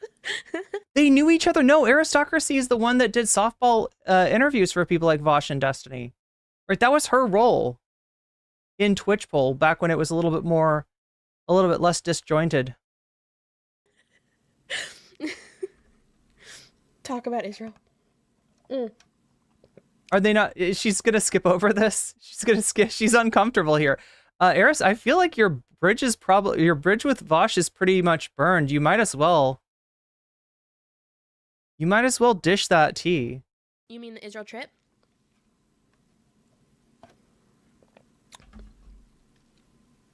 The lollycorn? What paddling? I didn't read Wattpad. I found that the writing quality there is real bad. But I'll be honest, the more fanfiction I read, the lower my standards became. I was like a fanfiction whore. Like, at first I started off with top tier fanfiction, and then I just start progress, and then my addiction gets worse and worse. Eventually, I'm reading shit that's written by a 14-year-old, okay? And it's terrible. But it's I've got to do what I've got to do. Oh my god, no you don't! You literally don't! You don't have to do that! You don't have to do that, Eris! Please don't do that! God. Yeah, this is months old stuff. I don't know what Vosh did. Wait, she's normalizing it! What is she doing? Oh my god! Okay, guys. I don't know what I was expecting to find here, but it wasn't this. It wasn't this kind of admission. Jesus Christ. I have no clue. Okay. That's how media addiction goes. This is why when people tell me, oh, games... Does she sound like she's joking? Am I somehow missing her tone or something? Is she actually saying that she... Not gonna lie, Vosh's vacation to Langley bothered me more than his prawn folder. Not trying to downplay the folder at all. What do you mean? I know he went to DC. Did he go to Langley somehow? I know nothing about this, chat. Yeah, that's a new one for me. Gaming's not addictive. Weed's not addictive. Or like violent porn is not addictive. I'm like, I don't think that's... What's going on? I don't know. She's talking about fan fiction that she reads written by 14-year-olds and she doesn't want to read it, but she's got to read it. It's like creepy stuff. That's what's going on. Stuff that, you know... How humans work. I think we're very good at getting addicted to things. So did you read Humor and HP and Nat? Her chat, for the record, is really trying to get her to talk about Vosh's tax folder. Her chat really wants to talk about that. Well, she's trying to stay away from it. She's trying to avoid it. I mean, all that she said so far is like, I don't know what I think about that. So she's kind of, I don't know if she does, like, I'm pretty sure that she has, like, she's frozen out of VGG at this point. Like, with the stuff that she said about Palestinians, I don't think that anyone over there would, you know, touch her with a you know, like, she's toxic. She's toxic to everybody but maybe Destiny's community. And even then, she's got this problem with Lycan. I don't know how tight Destiny and Lycan are, but apparently Lycan's cooking food for Destiny. What's up, Jules? Dislike this woman so much. Even the way she talks is irritating to me. I mean, I'm trying to just bite my tongue on a lot of this stuff because, like I said, I've had a lot of experiences and they weren't good, and I just don't want to. Oh, I'm sorry you had that experience, Jules. That sucks. Are we okay in chat? Is everything okay?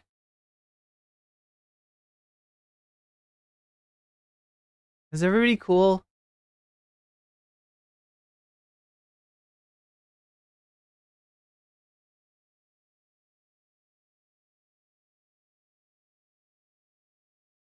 I feel like even watching this stuff, it's just like, I'm afraid that the toxicity is going to creep in.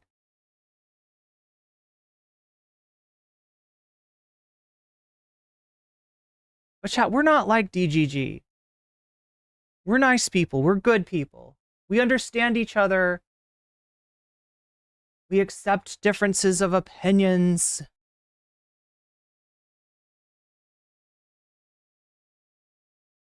Obviously not, you know, racism or any shit like that, but she was always trying to claim some other, yeah, I don't know about that, Shakespeare. I don't really know about, like, make sure you not to leak your tax folder. Well, with me, it would be like a different folder altogether. Did anime Apartheid Girl ask incels to I don't know. I don't know what she was saying there. Something like that, though, Scout. Something like that. Vosh took a vacation to the CIA headquarters to perform the folder drop? Is that where you got the folder from, Anot? The memes are strong with this one. The memes are very strong with this one. Oh my god, Dungeon Meshy? I love that. I love that, Grand Theft Auto bot. Funny and nothing to fear? No, I didn't. I mean, if you have recommendations for a good fanfic for me, let me know. Okay, I don't want to read... Here's the problem. I don't like reading gay fanfics. Like male gay fanfics, and there's a lot of them. Here's my reasoning, and it's not because I'm a homophobe. All right. See, I wasn't even thinking that, but now I wonder if you're a homophobe. Right. I know all the gays in my chat are... Like, if you don't like... if you don't like that kind of fanfic, you don't have to read it. Like, how dare you?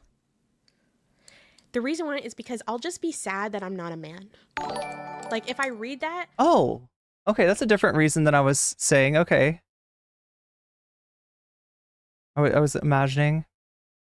I have to self-insert a bit. So if like I'm reading it and it's all about like this gay male love affair and they're talking about how much they love each other's penises, I'm gonna be like, look down and be like, I don't have that. I don't have that. You know, like it'll just make me sad. So, yeah, I guess I could get like chat GPT to like rewrite it as like a girl, you know. I don't like it when the girls don't look like me. Like if Do you really want chat GPT writing fanfic for you? they're blonde or something, or if they're really tall, it bothers me when they're tall. I'm like, how dare they? She wants them to insert. Yes, I do, Darth. Okay. I'm scared. My breeding era. I'm very open. Eris, trans, max are okay. Do you think, of all the things that I've just told you guys about myself, do you really think that I would ever have the responsibility, okay, or the maturity to like actually go through with transitioning? Like literally, I will change my mind in 2 days. What? Oh my god.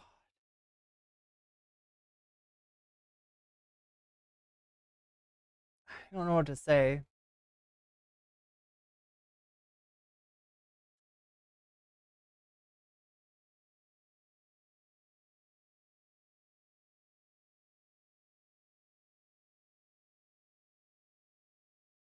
That's not what transmaxing is. Anyway, I don't think she knows what that means. Let's go further. I don't think she chat's saying stuff to her that she just doesn't know the reference of. Video games are evil. Video games are evil. It's filled with enough challenges. I don't need it. Do you teach ukulele? No. Though I do. I mean, it's a good skill. It's a good skill. You might want to pick that up, right? Skillshare.com. This stream is brought to you. No, just kidding. It's not. I wish, chat. But yeah, like, I mean, certain people maybe should learn to play the ukulele. If you're saying things that cause you to stick your foot in your mouth over and over again, then, you know, maybe the ukulele is a great instrument for you. I don't know. Look at this, chat. Out of all the fucking scandals that have happened in the past year, right? Who is the one that like survived their scandal the most intact? And the answer would be the ukulele lady, Colleen Ballinger. Right? She's doing mommy vlogs apparently now, and I don't think it's really hurt her, as opposed to Illuminati who can't get, like, you know, is lucky if she gets like my views on a video. You know a great ukulele player named Eucharist, coincidentally, and he could probably teach you for money. But yeah, I teach guitar, so that's definitely okay. Oh my god. Right. And I don't know if I want to go to America because, like, because then I have to leave my family.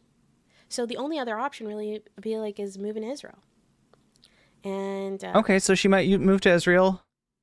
I don't know if I want to go without my parents, right? And my parents might come. To be honest, my parents just had an almost pogrom in their neighborhood 2 weeks ago. And my mom had not been believing anti-Semitism. Oh wait, so she lives in Canada, right? It was a real thing anymore and stuff, and like now she was like horrified. Yeah, that's right, Luna. She doesn't understand what transmaxing is. And now she's like, maybe we should go back. That's why I'm not trying to dunk on her for just like not knowing some terminally online, you know, information. But either way, I need an apartment, you know, like right now I need to get out of this place. I need somewhere to put my furniture. Like, so wait, is she still stuck living with Lycan? Is that what's going on? So, or maybe it's the whole thing where your ex moves out and you don't want to pay for the apartment's too expensive for one person.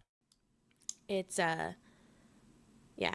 Who is this person? This is Aristocracy, aka Apartheid Anime Girl, the racist VTuber. It's fucking hell on earth. That's my life right now. Like right now, literally this second, I'm negotiating for an apartment. And I thought I found the perfect apartment. I thought it was everything that I needed in a good location. Okay, well, so this is getting kind of, yeah, I'm not trying to. Careful with his words, and he sometimes says like shit that's a little really racist in Israel. And he's not even like a Muslim Arab. He's like a Maronite. So he still will experience shit from Okay, so she's talking about loner box now, I think. Muslims. So it's like there's a bunch of areas that he would be in danger from.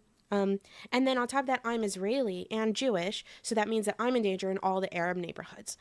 So it kind of like, there were just a lot of, the group was like targeted. She's explaining why she didn't go to Israel with Destiny and loner box, I think.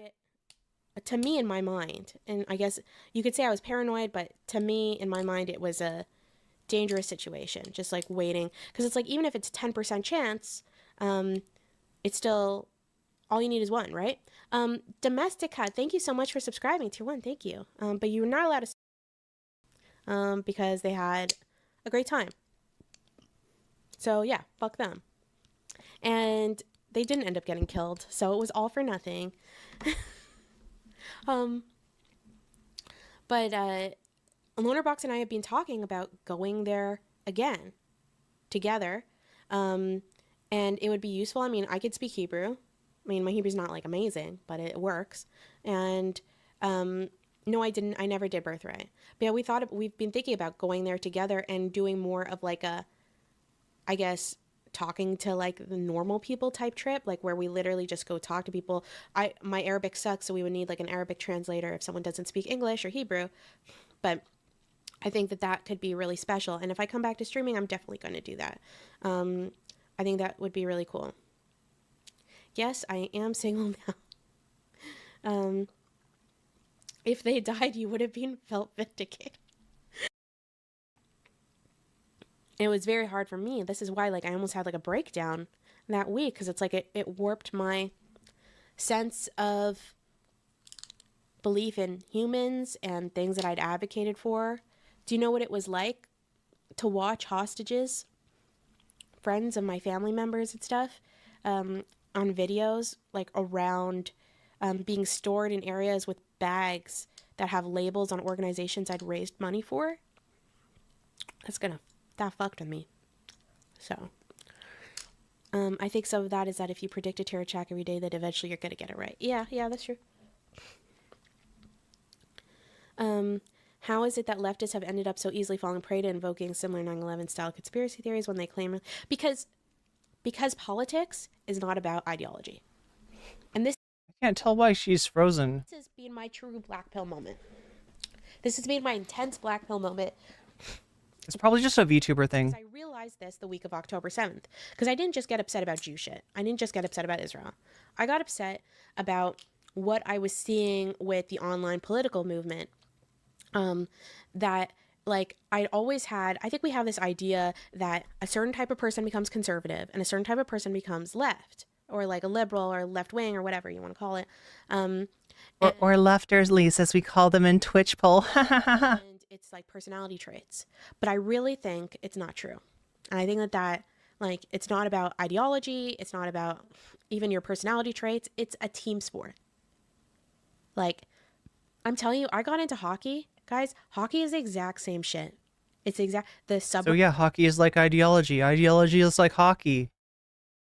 It's just like being a fan of the Maple Leafs, or you're a fan of the Canadians, or the God, I'm trying to think of the other what are other Canadian hockey teams? Why can't I think of them? I know a little bit about hockey. Reddits operate the same way.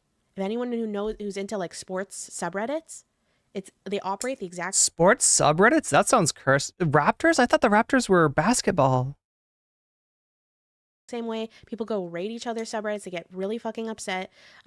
You always defend your team, even when your team did something wrong, but then you justify it in your head because you think, oh, well, they did something wrong to justify us being wrong. Yeah, we're not talking about what happened with the Oilers, okay? I'm still traumatized. Oilers, there we go. So, it's literally just team sports. So the reason why a ton of like all these leftists have been denying rapes and have suddenly stopped caring about women and have suddenly stopped caring about gay people and have suddenly stopped caring about all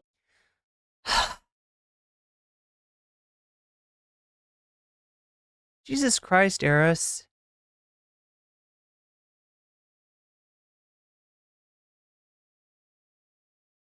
Jesus Christ. that is because it is their team sport to be pro-Palestinian no matter what. And the same thing works the other way. The same thing works another way. I will see plenty of people who are extremely pro-Israel, who are suddenly care about rape. And I know that they did not give a shit much about it before. Suddenly they have an issue with it when it's a Palestinian doing it. So it's like, it's just team sports. You know, you only get upset about a high stick in a game, like in a hockey game, when the other team does it. But when your team does it, Halifax says Eris blocked me on October 8th. you're like, no, like that high stick wasn't a big deal because he had actually just got hit this, like you got checked, cross-checked or something, you know?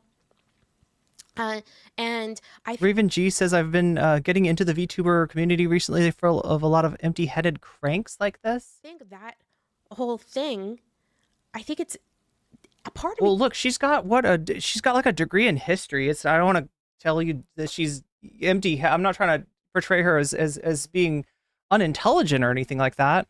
I don't even blame people to be like that because I think it's very human. It's very human. We are tribalistic, and we want to go with. No, wait, wasn't it in like medievalism? It wasn't just history. It was like some super specific, like our tribe.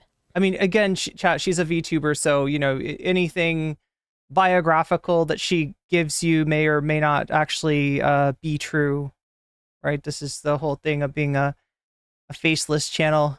Is she a fan? Degree? Well, I mean, is it like medieval history? I can't remember. But she would talk about her degree a lot. Her expertise is specifically in castles, says Shakespeare. And so the left is not. You can make. They are not they're anti-colonial, but you can make an anti-colonial argument to be pro-Israel. Like it is.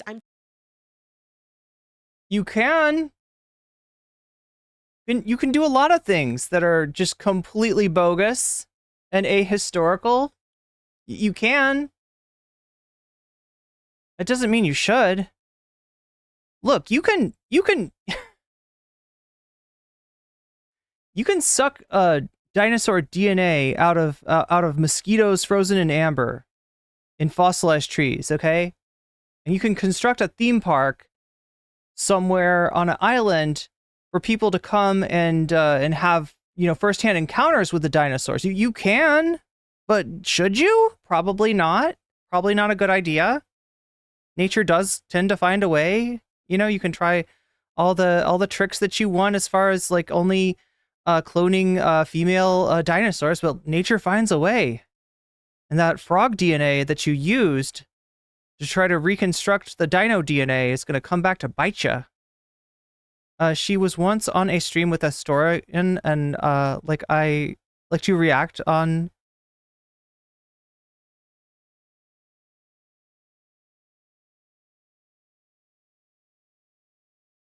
Yeah, that's what she said. She said Israel was full. And that was the reason that was her justification for settlements in the West Bank, I believe.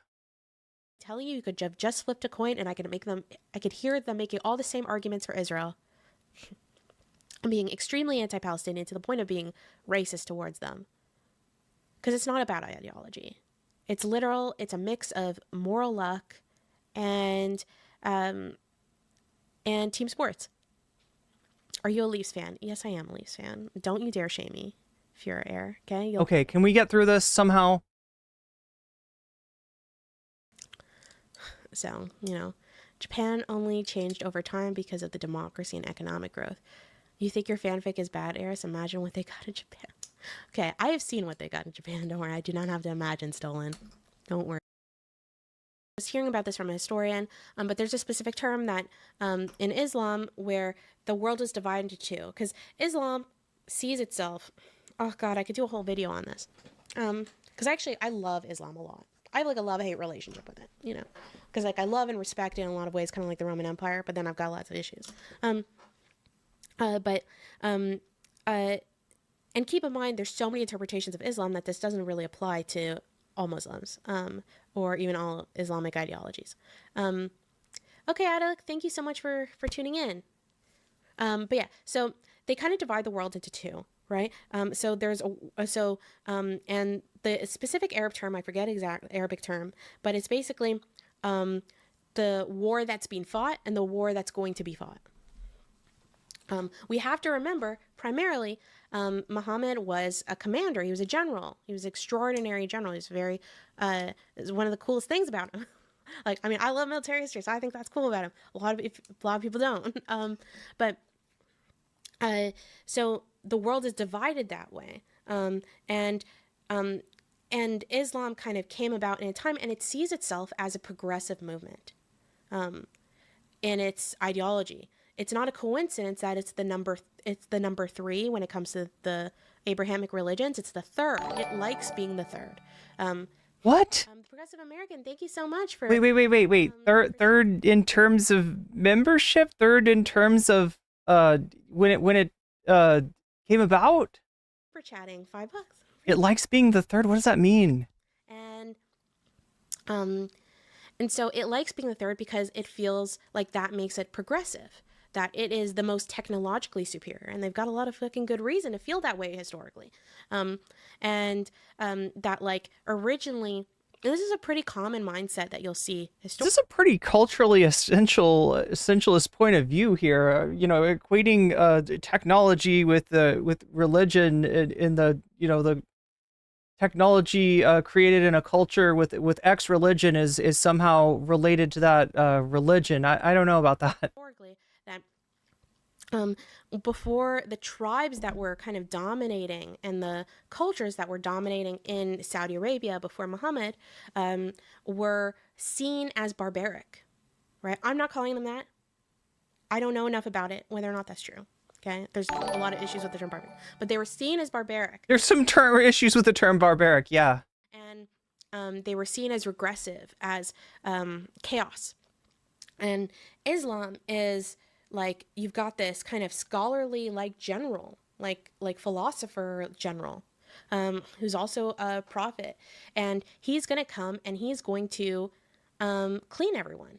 I don't know what other word to use, but like it's like literally fix everyone. Like he's the grand fixer. And so I mean, chat, this is what Twitchpol brain rot sounds like, right? This is what they get up to in those discords late at night when they're not hate watching No Comment Chick. This kind of discussion, this kind of into medieval history, you're not reading about that shit. You are literally stuck reading primary documents from like some friar, okay? And he's talking about the details of how often you should wash your hands. It's funny how that works.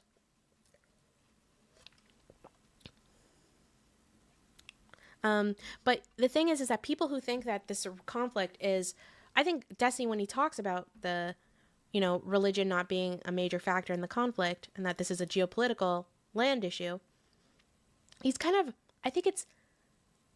responding to people who go to the other extreme, who say that it is a religious conflict. It's Islam versus Jews, right? Or like, oh my God, this is honestly very mainstream, like where people who really don't know much about the conflict, they will say things like, well, this is what happens when you believe God gave you the land. It's like, that's not actually how this conflict happened. So, just the majority of all the original. It may not be how it started, but there is a lot of that religiosity being appealed to now to justify some pretty amoral or some pretty immoral acts. It'd be way more funny. Like if like Cleopatra shows up, that would be cool. You'd be Jasmine. Stop, Hearthstar. Oh my God. In like 6 months. I'm like literally McDonald's is about to go out of business because of me in Canada. Yeah, I quit McNuggets. Oh, she quit McNuggets. There we go. Okay, well, chat, that's Eris, everybody. Give a round of applause for Apartheid Anime Girl. Still doing her thing, although albeit a lot more sporadically these days. How are we doing, chat? I'm still like, we're still on the hot side of the day. It's too warm where I am.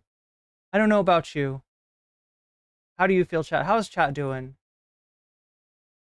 I know what she's talking about. She should just shut up. Wait, as far as, oh my god, I should have kept up with chat more. I'm getting into this mindset of like, you know, I'm here and I'm talking to chat, right? And I'm reading chat and I'm responding to chat and everything else, right? And then all of a sudden, you know, it's like I'm here and I'm talking about Apartheid Anime Girl, and I don't know, I gotta be better at going back and forth between the two. Soon the fireworks and other booms. Wait, other booms. What are the other booms, Shaxby? It's way too hot where you are too? Okay, so I'm not the only one that's sweating. I'm sweating down my back.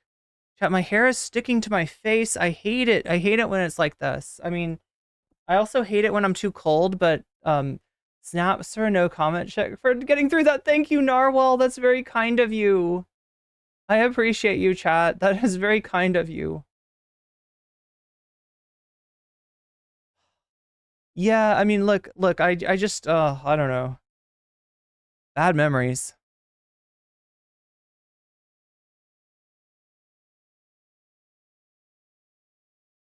I mean, but this is what happens when you're part of Twitchpol without even realizing it, without even realizing what it is, where it comes from, where it gets its power from. Like, I didn't even know that Eris and her weird friend Doobie were these, like, Discord impresarios that had created, like, far-right Discord communities full of Nazis and... Like, I didn't even know who I was dealing with back then. I just was like, oh, you like to talk about politics? Let's talk about politics. Let's have a discussion on platforming. To be fair, though, on the stream where I debated Dylan Burns, Aristocracy was one of the few people that her and Kevin Logan, I guess, were so peaceful up here, but now there are freaking communists invading radicals. Like, they did seem to know more about the subject of platforming than Dylan, for instance, right? Dylan was just completely like, "Our platforming." It's like, dude, you run a debate show. You don't know what platforming is? Like, well, I don't think that third positionists are really that much of a problem, that much of an issue, that much of a threat. And now we have Jackson Hinkle, Dylan. That's what a prognosticator. But yeah, like, I mean, she's less cringe maybe than Dylan was on that debate, but still very much on Team Dylan. And when he wanted to slander me, she was right there to give him a platform and a very, you know, kid-gloved treatment of his the claims that he wanted to make about me. But regardless, chat, we got through it. I got through it. Not a fan of seeing this shit again, but I you know, it's nice every once in a while to do a stream and see where all of these people ended up. So yeah, we got a lot to cover in terms of this real estate shit, right? So I remember seeing this like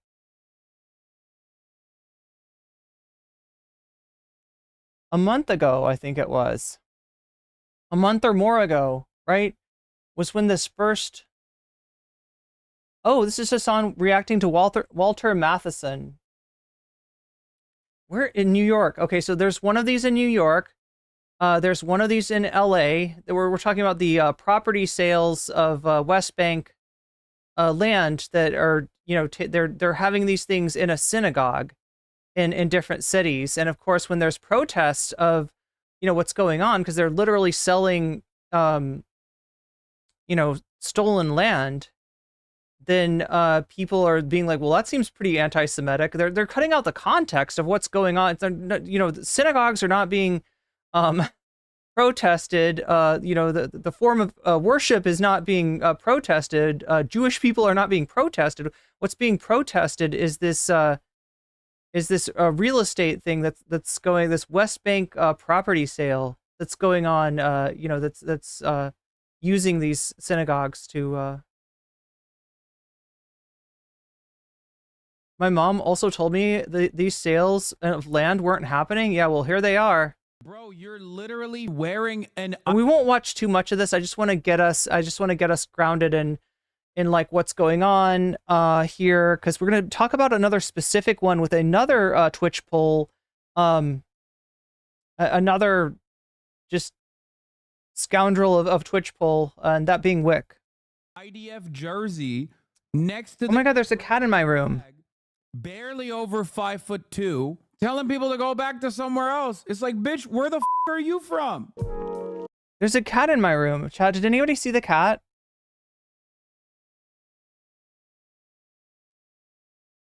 Wait, what's up with Lance? Do you remember seeing Destiny on Lance's stream once? Destiny was accusing Lance of donating money to terrorists in Gaza? What, over like a charity thing that Lance was doing? Eris was backing Destiny in the chat. I mean, that, you know, it's definitely her MO. She doesn't think Israel and wants Palestinian land. Oh, your mom? I asked her what she thought of the settlements were, and I'm not sure she even knows that they exist.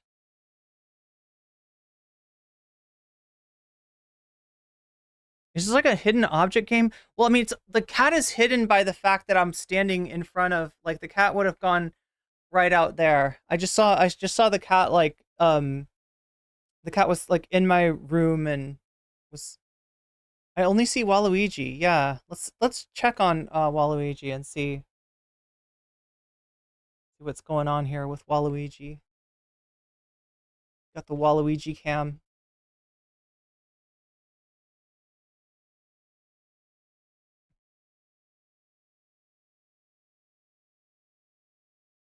Yeah, I probably need a cat cam. That would be good.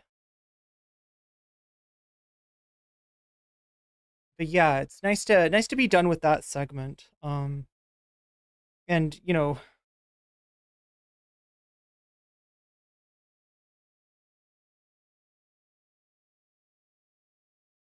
do you know that I've been standing on the trampoline like this entire time? And I haven't even bounced. I've just been standing on the trampoline like it was like a normal surface to stand on, and it's not. It's a bouncy surface. It's a surface that I very much appreciate.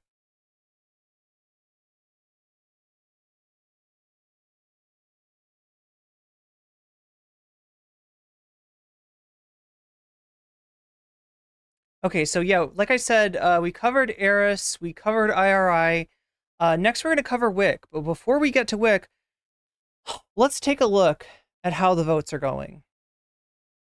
All right, so I got to switch from this screen right here to this screen right here and take a look at what we got going on here.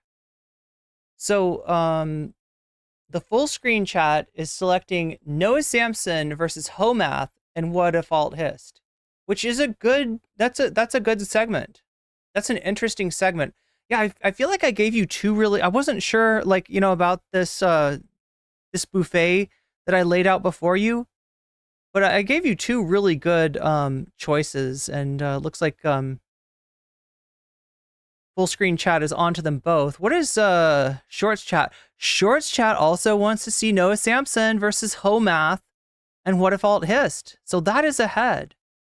That is ahead. Now, if I look here, oh, the only thing that's getting any, we've had some, like, you know, you can tell that, like, we've had some activity here. The dono goal is up to 14%. There's been some Twitch Prime subs and some, I think somebody donated a membership and stuff like that, right? But like, as far as people wanting to, people have been pretty shy about putting their money where their mouth is, or putting their money towards one of these topics, right?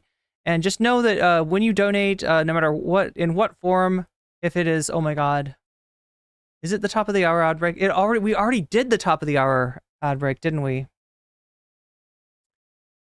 If you super chat, if you use a super sticker, if you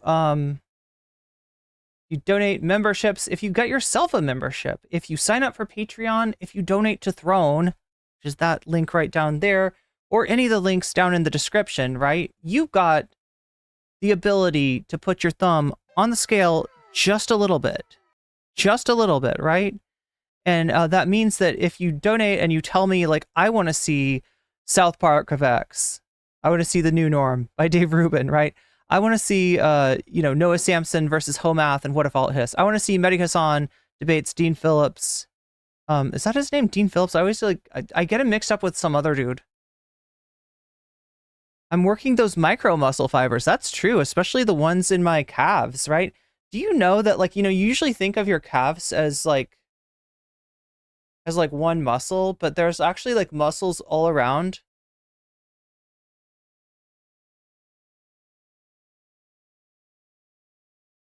Usually think of the calves as the gastrocnemius, which is that like bumpy muscle that gives the calves their distinctive shape.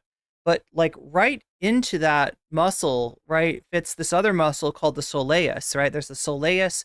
This is on the backside. You've also got a posterior tibialis. And if you got a posterior tibialis, what do you think is on the other side? That's right, an anterior tibialis. There's all kinds of muscles, like all kinds of little muscle compartments. Like you learn this when you dissect a human leg, right? That they're all these little muscles in their own sheaths, doing their own little actions, moving your foot around, making your foot do funny movements. Do I ever sit down? I try not to. Sitting is the new standing. No, sitting is the new what is it? Sitting is the new smoking. My calves are so sore. From what? Have you dissected a human leg? Maybe just a little bit. But yeah, we gotta get going, chat, because people are just like leaving. What the fuck? Do you have no faith in me? You think I'm not gonna get you to the next segment? I'm just going over the dono goal. It's at 14%. Not gonna lie, we got a slow start tonight. It's kind of a weird night, so we're a ways away. We got a bit to go if we want to unlock one of these subjects, but definitely the voters are choosing the Mehdi Hasan debate. Wait, no, they aren't. Wait, what's going on? Oh, wow. Okay, so it's like the voters are choosing mostly Noah Sampson, but it's pretty close. It's really close. And then the only donation where somebody was like, I want my money to go to X, so far has been the South Park of X, Dave Rubin's New Norm. So wait, was there one that just happened that I need to... Yeah, Soul Life donated a membership to Bonzig. You just got weaseled. You've just been weaseled. And that's a good thing. It's a really good thing. It's a really good thing. What did Soul Life want that to go towards? Does Soul Life, do you have a particular preference as far as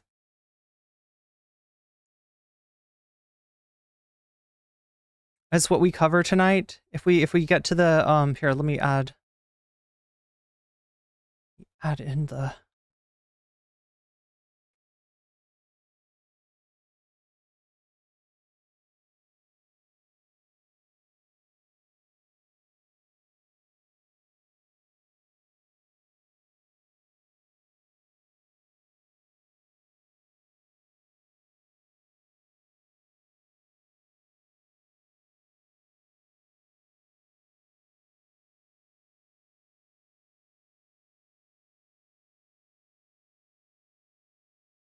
Dean Phillips. Wait, is that a question or is that like an answer? Are you saying like Dean Phillips is the guy that ran for president? If you're asking who Dean Phillips is?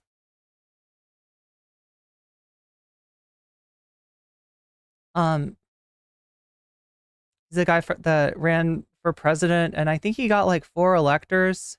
How did that work, chat? Because I know that Mehdi versus Dean, is that what you're saying? Okay. I know...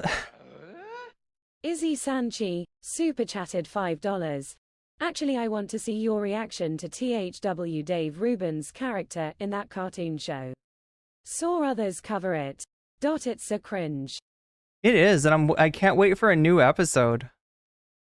Okay, so I'm gonna add you to So yeah, looks like that might be the sleeper candidate, right? There's a lot of donos going to this this weird animation. Apparently Dave Rubin is voicing one of the characters in it, or did he produce it or something like that? It's so weird to think that like Dave Rubin is actually like a major player when it comes to conservative politics. You might not know it because like his influence isn't as great as like a Ben Shapiro or you know, Daily Wire kind of person. But he actually is, he runs, is it called Locals? Yeah, I think he runs Locals, which is kind of like the right wing's. Wait, do I need to? Yeah, I need to add this here too. And then am I adding Soul Life? Am I adding yours to Mehdi Hasan versus Dean Phillips? Yeah, so it's pretty close. It's pretty close between three different things, right? The Mehdi Hasan debate with Dean Phillips, the Noah Samson versus Homath, and What If All This. I feel so online saying this stuff. This is incredibly online stuff. And South Park of X. Oh my god. Everything I'm doing, Chad, is incredibly online, and I love it. I love this for me. Labour is sweeping the UK election, but also Corbyn is back as an independent. Wait, did Corbyn win? That's what we were wondering about. Did Corbyn win his seat? He was running as an independent, but not at large, right? It's like I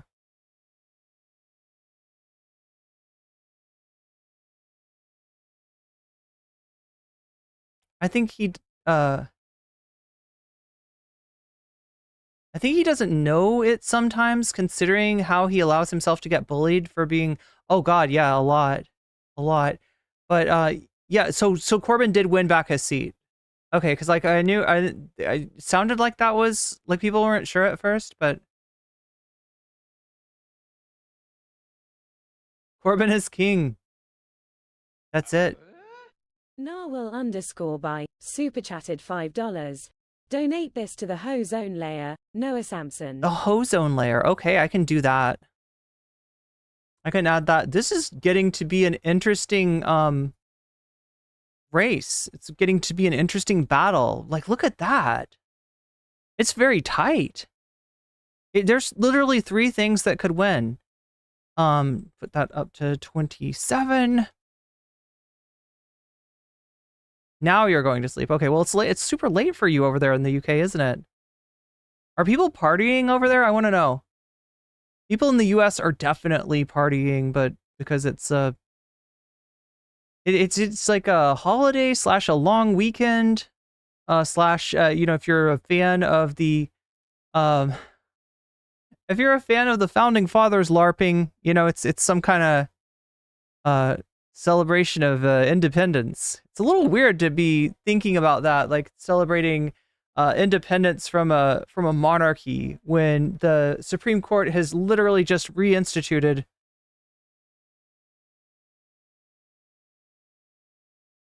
a imperial presidency. It's a party in the USA.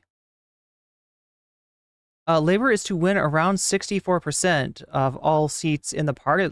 That's pretty decisive. Now, like, I've heard that, is it true that, like, some people, like, there's been people filtering from Tory to Labor, people that are kind of more conservative, that are switching up so they can still keep, oh yeah, let's see, we got the article about land purchases, Shakespeare is reminding me. Maybe we can read that before going into the... It's actually a Hasanabi Hogwatch. That's a very special Hogwatch. It's not like the other Hogwatches.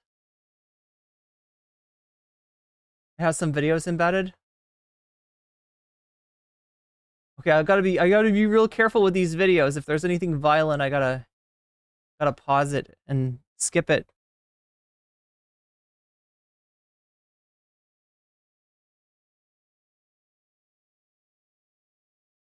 But yeah, Narwhal by nature, thank you for the $5 super chat. Izzy Sanchez, thank you for the $5 super chat. And also thank you for reminding me that I think the last time we had some donos that did not do they did not make the sound.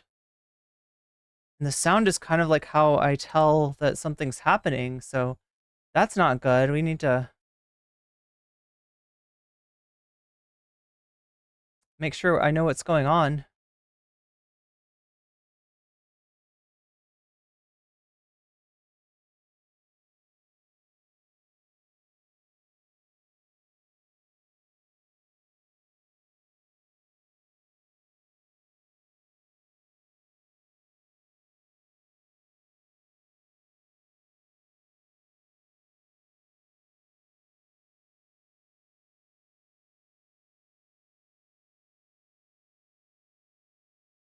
Oh, okay. So it's like in this one, right? Alerts. Okay. Let's see what's going on here. For some reason, it seems like it's only like, ooh, look at that. Wait, where did all those wait, did they not bounce on the screen?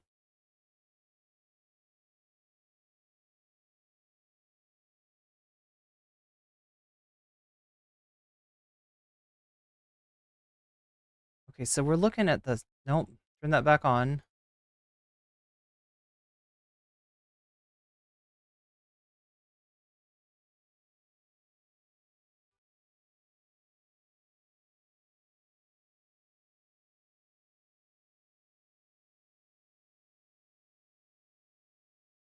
Yeah, I can't tell what's going on here.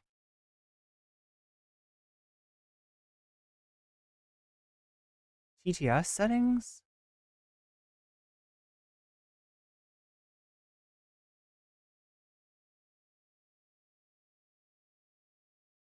Okay, I don't even know. I don't even know why it's acting like this. Anyway, we haven't had an issue so far, so I'm gonna leave it alone for now. But I am looking at that, right? I remember that was a problem last time I streamed with some people super chatting and not getting the you should be getting like the sounds.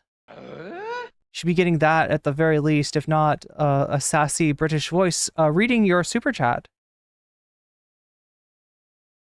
The unitary executive, yes.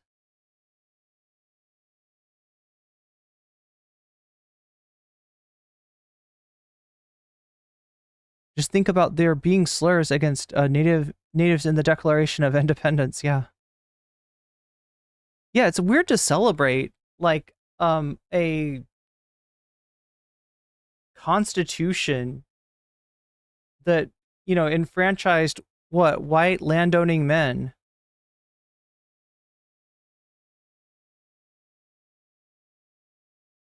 At the exclusion of everyone else. Ironically, the melody key assigned to accompany the lyrics to Star Spangled Banner was the popular English drinking song called To Anacreon in Heaven? Wait, is this the Hitchhiker's Guide to the Galaxy thing? Like right where he goes into space and people are singing the Star Spangled Banner, but it has different lyrics because it's like the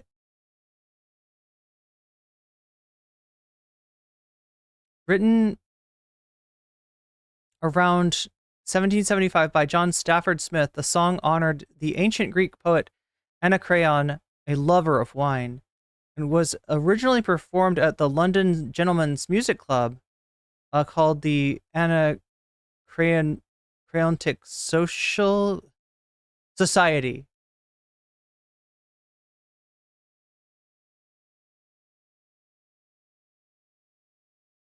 I like Frederick Douglass's speech about the 4th of July. Originally a drinking shanty. I mean, it sounds about right. It sounds like something that somebody would write under the influence of an adult beverage.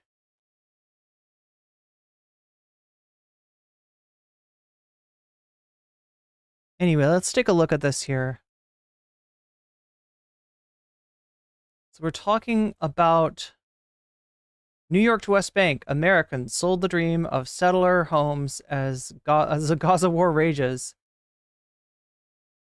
Stuart Honickman walked out of a synagogue in New York's Long Island holding a goodie bag filled with information about purchasing land and homes in Israel and an illegal West Bank settlement and in illegal West Bank settlements.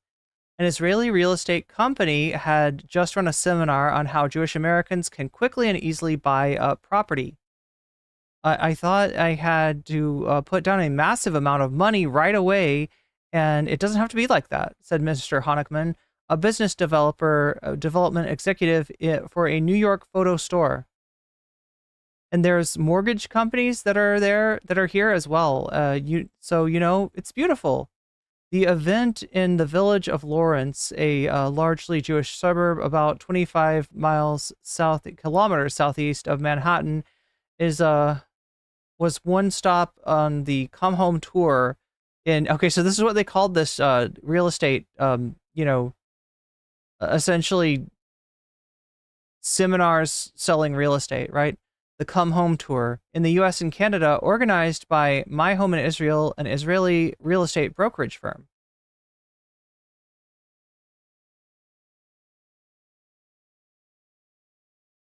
The war in Gaza has increased attention on US-Israeli real estate events. A tour promoting the Jewish American purchase of property in Israel and in the occupied West Bank showcased community divisions in New York. I want to show my support for Israel, and there's supposed to be a counter-protest here, so we want to show that we are in support of Israel and the support of selling the land of Israel. Organizers blocked the national And they're literally talking about land in the West Bank. Event in more conservative village of Cedarhurst, Long Island, which saw a large turnout of prospective buyers, as well as a face-off between pro-Israel demonstrators and counter-protesters. Because this is an extremely Jewishly involved and pro-Israel and Zionist community, and also happens to be a wealthy community. People have a lot of means and can own, several pieces of real estate.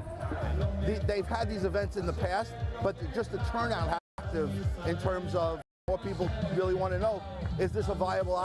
Has been going on unnoticed. Sorry, chat, I gotta speed through the music if there's music in the background. And unchecked for decades. And it's the specific funneling of local New Yorkers from Long Island into occupied territory that really awakened a lot of the community. The tour canceled its next stop in more progressive Brooklyn, where protesters gathered for a vigil for those killed in the war in Gaza. If this wasn't a nationalist project, but rather even a project of people coming home, because anyone who tries to tell me that Jews have no relationship with this land, to me, it's just stupid. It's ahistorical and it doesn't make any sense. But yeah, I mean, look, a lot of people have relationships with that land, right? that had never had to go with expelling people. And have been living in the land, right? Without occupation, with an apartheid system and so on. This could have been something so beautiful. Wait, did I miss what was being said there? I just want to make sure. And so on. With occupation, people, which had never had to go with expelling people, which occupation. Okay, I see. But that had with this land, to me, it's just stupid. Anyone who tries to tell me that Jews have no relationship with this land, to me, it's just stupid. It's ahistorical and it doesn't make any sense. But that had never had to go with expelling people, with occupation, with an apartheid system and so on. This could have been something so beautiful.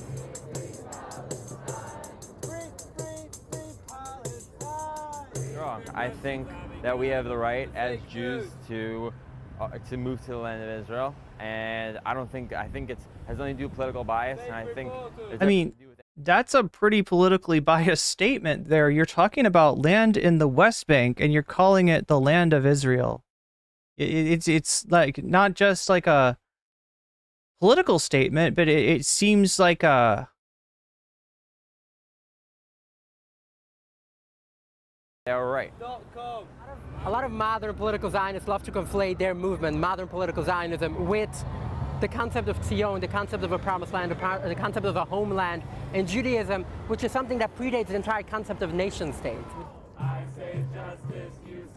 would love to start a new organization that's called PRO, the Palestinian Relocation Organization. Again, you gotta avoid the music. It's gonna keep happening. October 7th is gonna. But also, did you hear what he's saying? It sounds like an ethnic cleansing organization to me. That's not. October 7th. What happened on October 7th is going to keep happening, not because Hamas said it's going to keep happening, because you cannot keep people oppressed for so long without them pushing back. And I think we as Jews know that. Okay. Mr. Honickman, whose two sons and parents already live in Israel, said that that the October 7th attacks on this and the subsequent war in Gaza had, quote unquote, awakened a dream for a lot of people that they're starting to explore. How do I fit in over there? He said last week's real estate event, which had a heavy police presence as pro-Palestinian protesters gathered across the street, provided legal and financial advice for Americans purchasing land in Israel, including lawyers, developers, and insurance companies. This particular event was focused on Jerusalem, Tel Aviv, and okay, so they're different different areas are being focused at different events. Jerusalem, Tel Aviv, and several other cities and communities, including Ma'ale Adumim, Neve, Daniel, and Ifrat, all settlements in the occupied West Bank. So yeah, why is this being protested? Because this is some of the land that they're offering.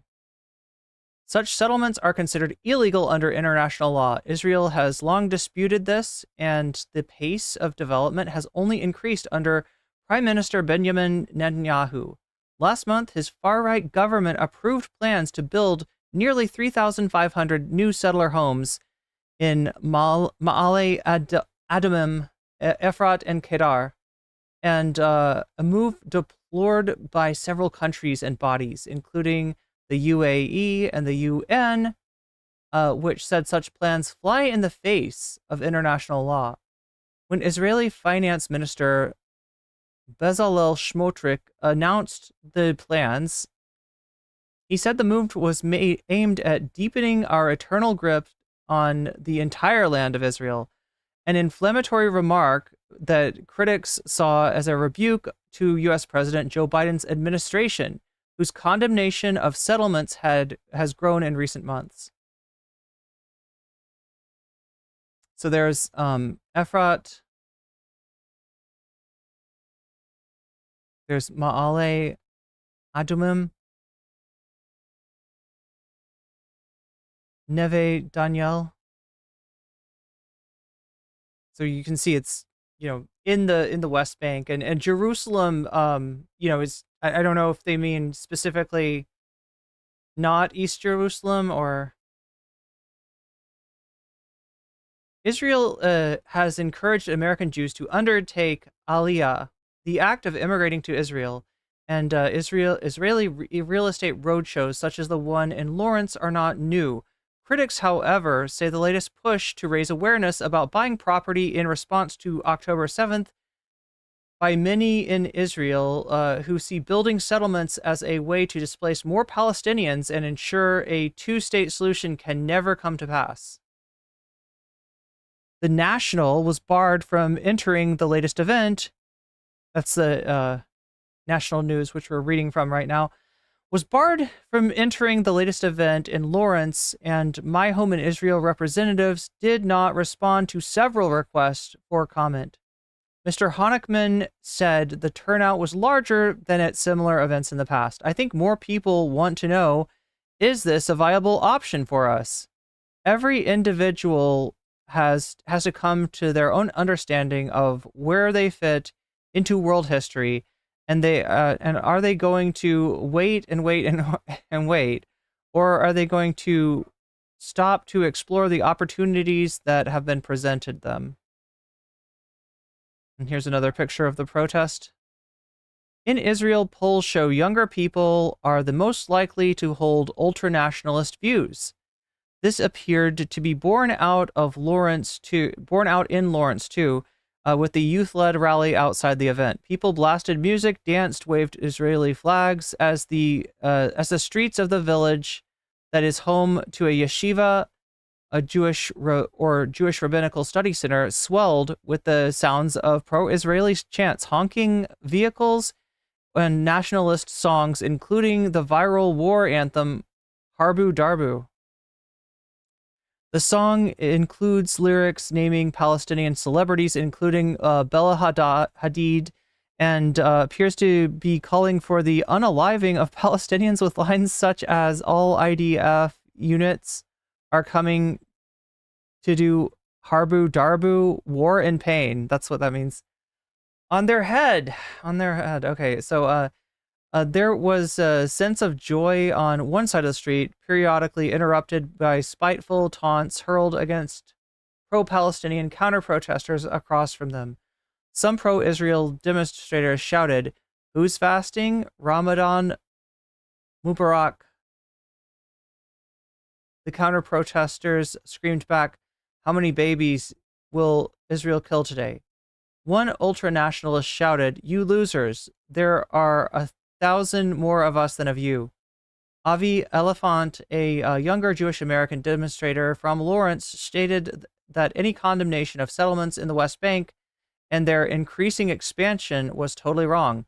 We have the right as Jews to actually move to the land of Israel.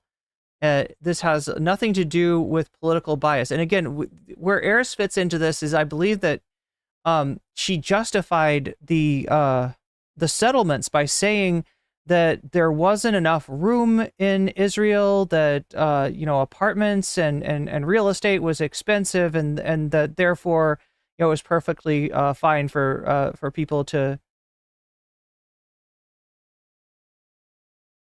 appropriate land away from Palestinians in places like the West Bank and move into their homes. I think it has everything to do with our right, he told the National alongside other younger protesters. A West Bank versus Judea and Samaria. And that's what they'll say when asked about, like, that's the response, is it's not the West Bank, it's Judea and Samaria.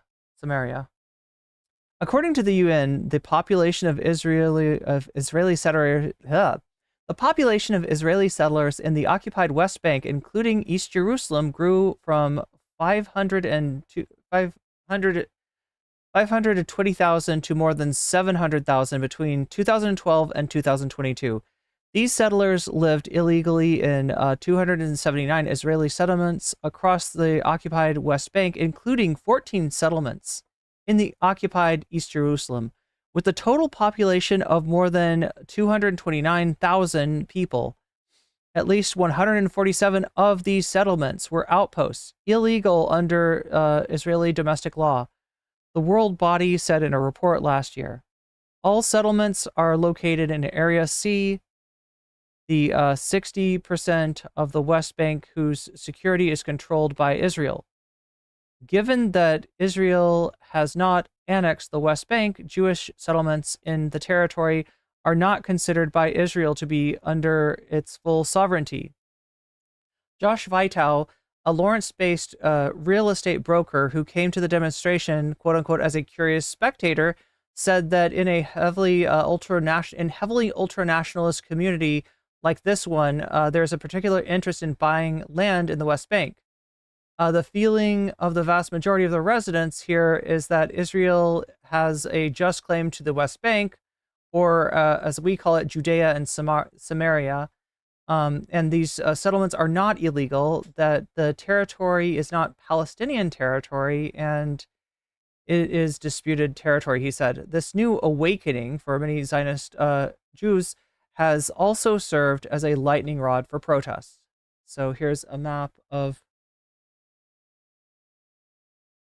settlements, outposts, violence going on against Palestinians in the West Bank. It's like an infographic here. New housing units, 24,300 outposts. Illegal can be single or a group of caravans, 162. Outpost legalized by the government, 9. So yeah, I think we've talked about this area designation.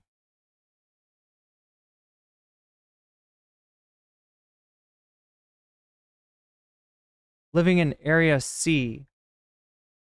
So of the settlers in the West Bank, 465,000 live in Area C. 230,000 in East Jerusalem, and 3,000 in Palestinian neighborhoods in East Jerusalem. And this is the settler violence.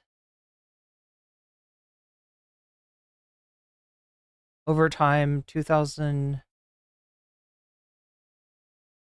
Wait, I'm trying to figure out what this 1 day, 2 day, 3 day. Okay, so it's about 1 a day. 2 a day in 2022. Wait, I'm trying to figure this out. But yeah, an average of 8 incidents of settler violence per day between October 7th and October 31st. Rich Siegel, a Jewish American activist in the nearby Teaneck, New Jersey, has long argued that real estate seminars and sales events like the one in Lawrence breach not only international law, but also U.S. domestic fair housing policy, because most of the properties are available only to Jewish people. He said that Teaneck community saw an amazing turnout of protests when the real estate tour made a stop at the local synagogue this month. Mr. Siegel explained that his journey to the movement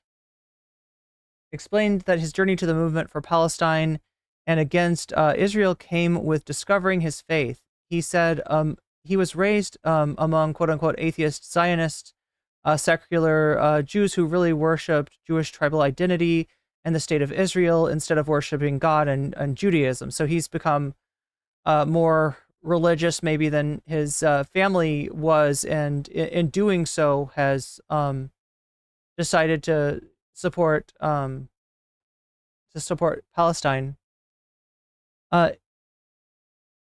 Israel real estate seminars in the U.S. and Canada, selling West Bank settlement homes. Rich Siegel, a Jewish resident of Teaneck, New Jersey, at last night's Teaneck Township Council meeting, raised concerns about a real estate event selling settlement lands in the U.S. and Canada. Hi, my name is Rich Siegel. I'm a 25-year homeowner here in Teaneck. I'm Jewish. The reason that I'm telling you that I'm Jewish is because I have a concern about something that's going on in the Jewish community. On March 10th, there is scheduled to be an Israeli real estate sales event at the Keter Torah Synagogue. That event violates both domestic law and international law.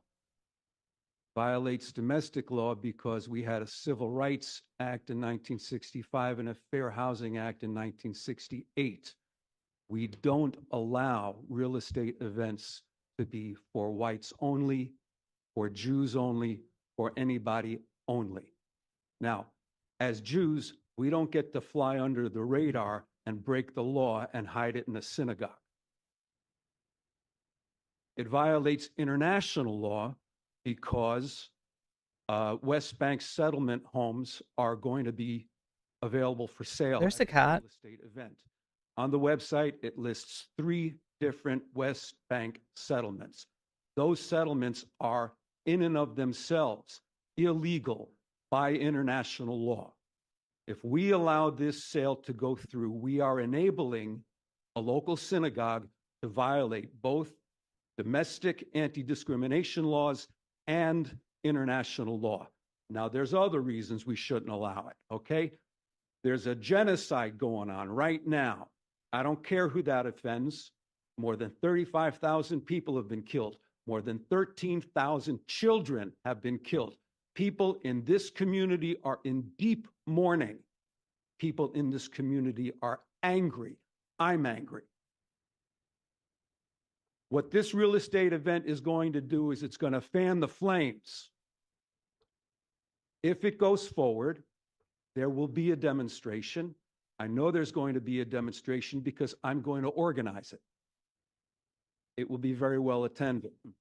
What I'm saying needs to be done is, I don't know how much power this mayor and this council have to actually shut down the event, but I know you have the power to recommend that it be shut down.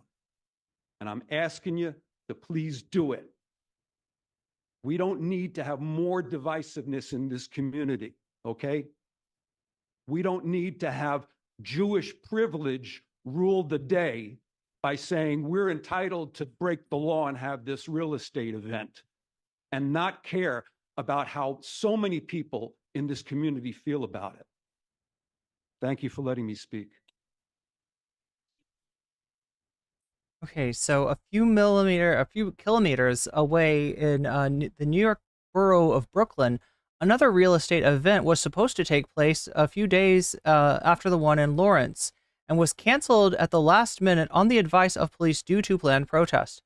Abby Stein, a founding member of Rabbis for Ceasefire and an author and activist with dual U.S.-Israeli citizenship, said that every settlement being built in the West Bank is a active step away from any possible future of justice and peace. We as Jews know that people tried to kill our hope and our rights and our expectations for 2,000 years, and they have failed, she told The National. One of the biggest issues with the state of Israel is that they're not letting me truly love and enjoy the land of my ancestors. Many ultra-nationalists equate anti-Zionism with anti-Semitism, but Mr. Siegel and Ms. Stein described this argument as ahistorical. Ms. Stein argued that the interpretation of Judaism that ascribes one political or national ideology to Jewish people is flawed. If you look at the Torah, we started out as 12 tribes who are literally fighting with each other all the time, trying to meld Zionism and Judaism into one. To me, it doesn't work. She said, it's a contradiction, and trying to say that there's one way to be Jewish, it's probably the only wrong way to be Jewish, right? So Mr. Siegel adds, and I'm feeling that I'm a cult survivor and that I look at people that I left behind and I'm just appalled at how totally immune they are to the Palestinian suffering. He said those who are supporting Israel amid the war in Gaza are, quote unquote, shooting themselves in the foot. The whole world is appalled by it, and Israel is not going to come back from this, he predicted. Many Zionists in Lawrence said they feel for Palestinians, with some adding that Jews are the Muslims' brothers.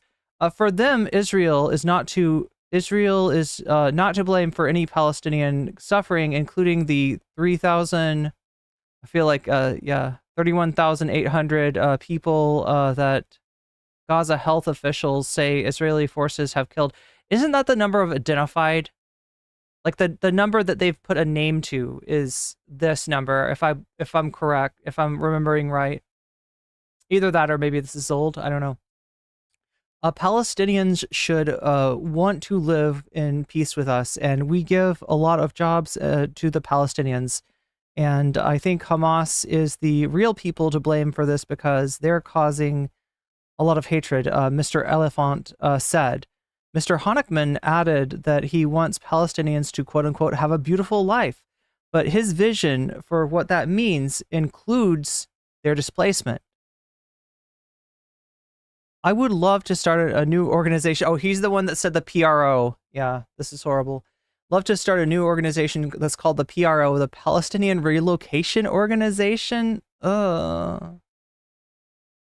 He's celebrating, like, ethnic cleansing is what he's doing here with this shit.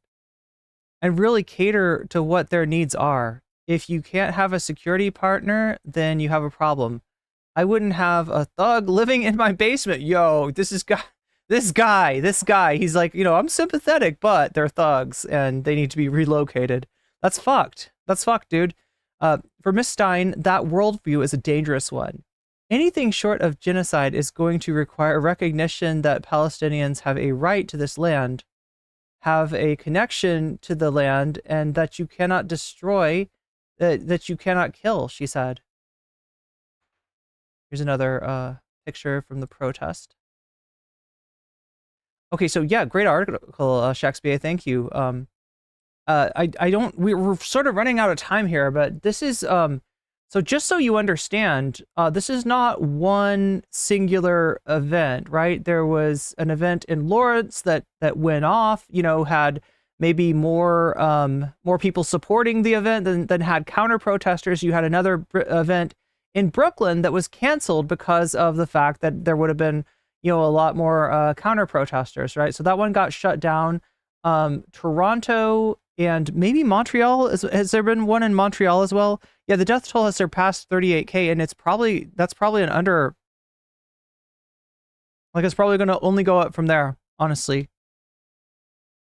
The identified. Thank you, Shakespeare. That's what I thought that was. That's what I thought that was. But yeah, this is Hasan talking about in New York. Is this the one? This one, the one in Lawrence, I believe. To kill it, and 163 Democrats defended Mike Johnson. If you want to understand how unimaginably cooked the Democratic Party is, this'll there's this gathering where they're. So chat, this is Walter Matheson. One in chat if you know who he is. People know Walter Matheson.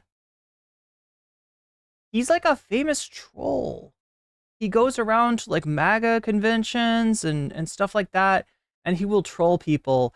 He's gone to like Moms for Liberty. Wait, what's it called? Planned Parenthood. I'm trying to remember the actual name for it. Is it Moms for Liberty? Yeah. He's gone to like Moms for Liberty events, school board events, and generally what he'll do is like troll. Sometimes he'll try to pretend to be a right winger. I think the most recent one I can remember is he went to a MAGA event dressed as Lord Count Zuko? Is it from the Fire Nation in Avatar Last Airbender? And was like, make the Fire Nation, like, I don't know, he was just doing like Fire Nation shit. And gonna sell real estate like in Palestine, like West Bank territory. I'm reading about it and it goes against like the Fair Housing Act, all this stuff. So I thought I would be. But like I said, there was an event in Toronto, there was an event in New York, there was an event in Brooklyn that got shut down. And what we're going to be talking about in a second with Whick is an event that happened in Los Angeles. A real estate agent? I can't decide. Should I be a real estate agent or a real estate influencer? I think you got to be a real. I mean, I feel like being an influencer is really cringe and funny. You should go for that. Yes. Okay. Be the influencer, yeah. So wait, these are a real estate company that is selling. How are they getting this Palestinian land?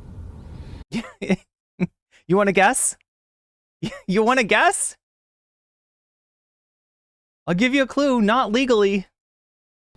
Not in accordance with international law. I don't know.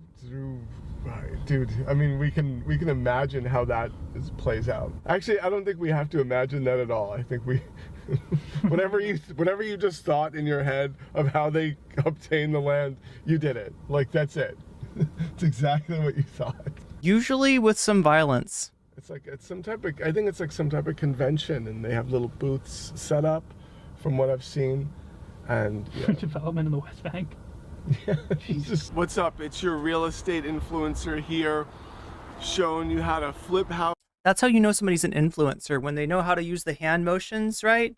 Because the hand motion makes you trust the influencer, right? You know that the influencer knows what they're talking about because they're able to talk with their hands. So they must know the information so well that they're able to, you know, gesticulate with various parts of their body in a somewhat exaggerated sort of way. That they're, you know, they just know it by the heart. They know it by heart. They know it like the back of their hands. That's why their hands are always moving and gesticulating when they're just imparting their influence, their knowledge on you. You should feel, you know, you're lucky.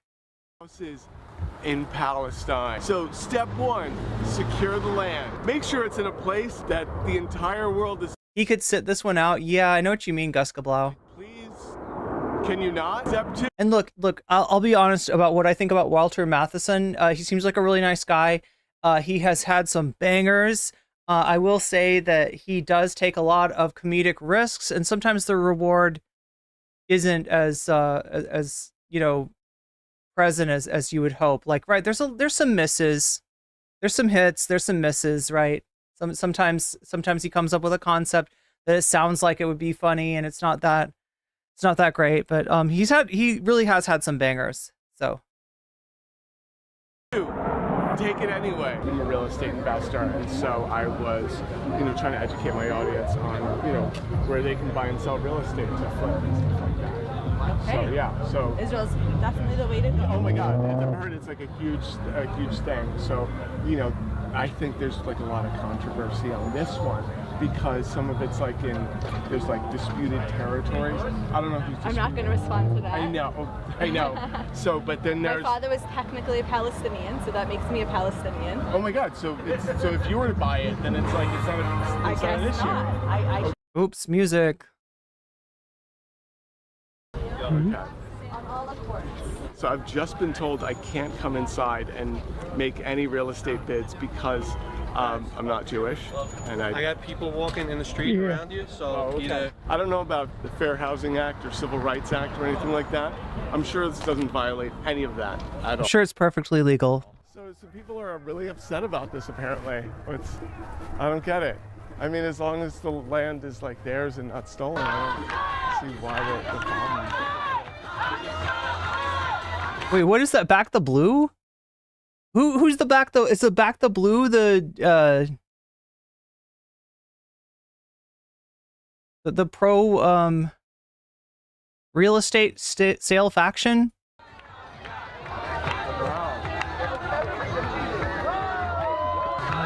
This is a classic Hasanabi react. You notice this? You notice this is perfect for me, Hasan. I love you for this. Oh my God. You're letting me do the. It's like when you drive with your parent and they let you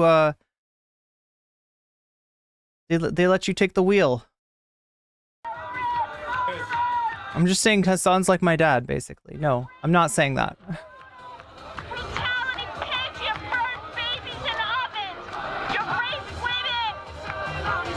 Oh my God! Wait! How did I not notice the music was there back? That's my nemesis, chat. The music is my nemesis. Wait, why is that anti-Israel? Well, when you say I'm anti-apartheid. Okay. I don't want the. How is that anti-Israel? I guess you're claiming that Israel is pursuing apartheid policy. I didn't say. I'm saying. I guess if A equals B and B equals C. Wait, did he decide? I feel like he hasn't firmed up his character. I thought the character was there because he's a real estate influencer, and he wants to find out about this amazing opportunity to go over and invest in real estate in the West Bank, right? Like, and now he's And A equals C. So it's more of Walter Matheson coming out here, I think. if you're saying that Israel pursues, I just don't want people to live in apartheid. right. So then you're saying you're anti-Israel because. So if I'm anti-apartheid, I'm anti-Israel. Well, if you're saying that Israel is pursuing apartheid policies, is that? I didn't say that. I just said that. They just said that there's people living under apartheid. You know what you're saying, and I know what you're saying, but you won't admit to what you're saying. But the way you jumped to anti-Israel, though, I thought that was just funny. Because you're saying that you're talking about Israel, and you're talking about apartheid. So obviously you're inferring that Israel is pursuing those apartheid policies. So so it's not? I'm asking you a question. Bring the hostages home first, and then we're gonna talk about free Palestine. Bring them What home does this have first. to do with? I'm here to buy real estate. You are killers. No, but I'm here to buy real estate. Okay, yeah, I don't know if the bit's really working here, so we'll let's see. I've got a few more videos to show you. I'm a little bit nervous about this next one. I might have to, if it gets dicey, I might have to, fast forward it or something. Because this is, I'm trying to think where this actually is. Toronto. Okay, so this is the Toronto event. This guy comes out there with a nail gun. 27-year-old man fired a nail gun. So it's for construction, I think, a nail gun.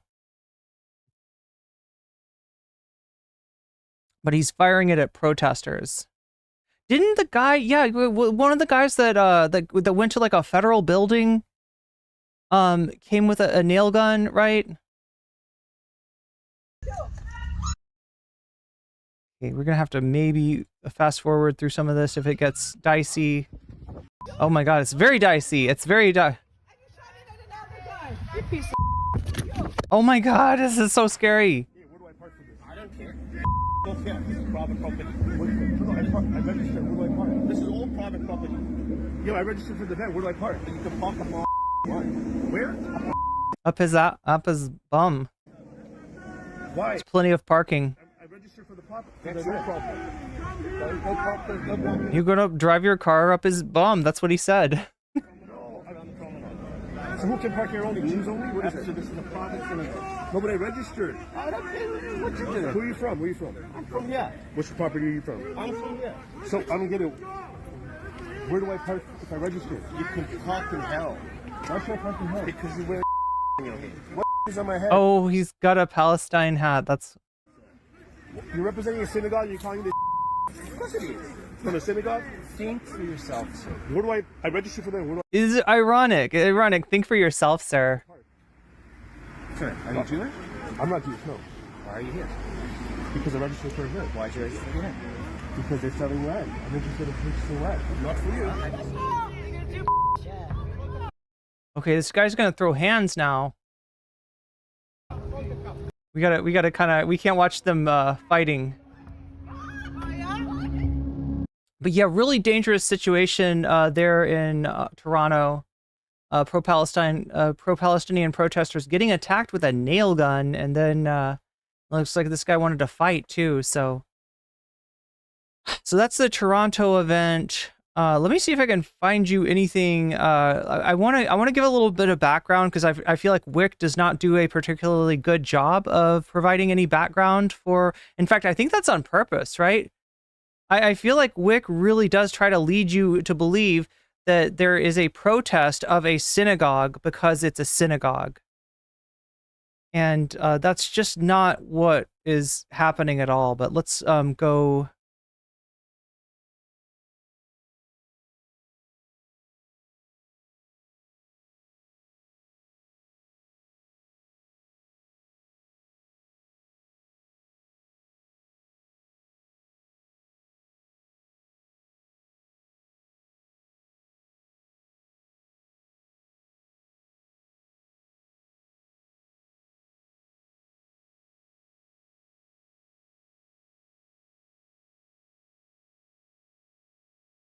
Developing news out of LA's Pico Roberts.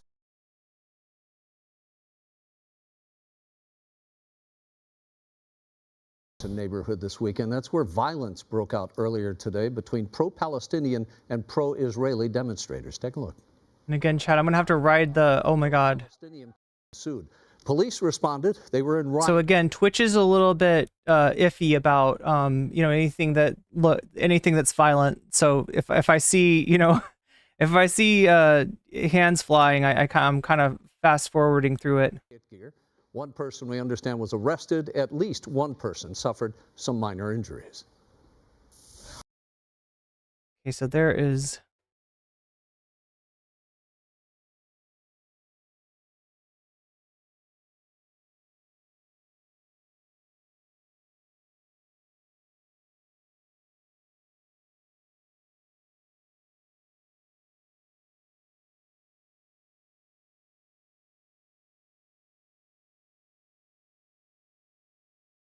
What is status quo? Is that is that Michael Tracy or Jordan Sheridan? I can't remember.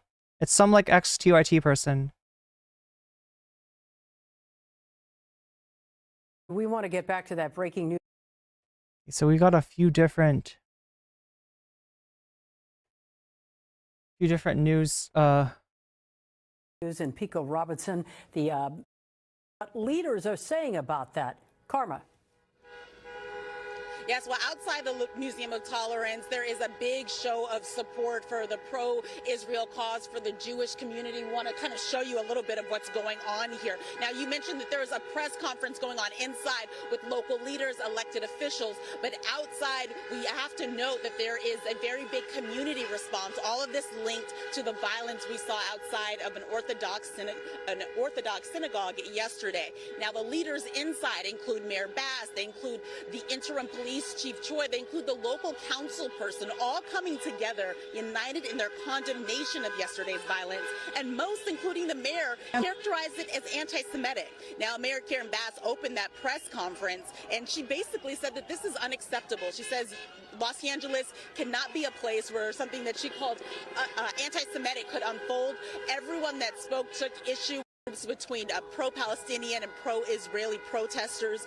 Videos show officers in tactical gear working to push protesters from out front of the synagogue. So the real issue with this, as far as I understand, is that in this Los Angeles event,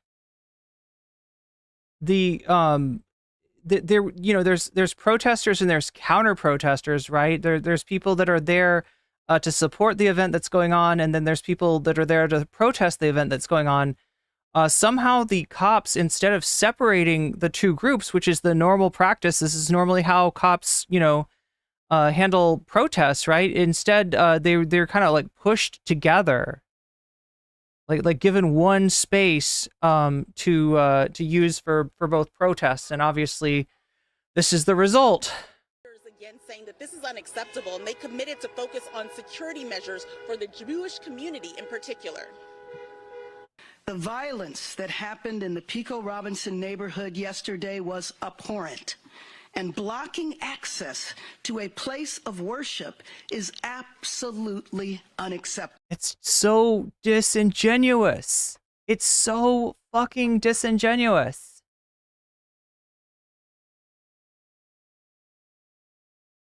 This is not about blocking access to a place of worship. That was a place of commerce, and some might argue illegal commerce, right? Whether it's from a perspective of the international law that's being broken in order to create these settlements, or whether it's from the perspective of the violation of the fair housing in terms of, who's being, allowed to, who's being allowed to purchase this, right? It's and instead you've got elected officials just fucking lying out their asses and weaponizing anti-Semitism at a time where real life anti-Semitism is actually on the rise. But every time that we're concentrated on fucking over protesters that are there to speak their conscience, we're not watching the real anti-Semites. We're not watching the Nick Fuenteses. We're not watching the people that are actually, bringing this shit back.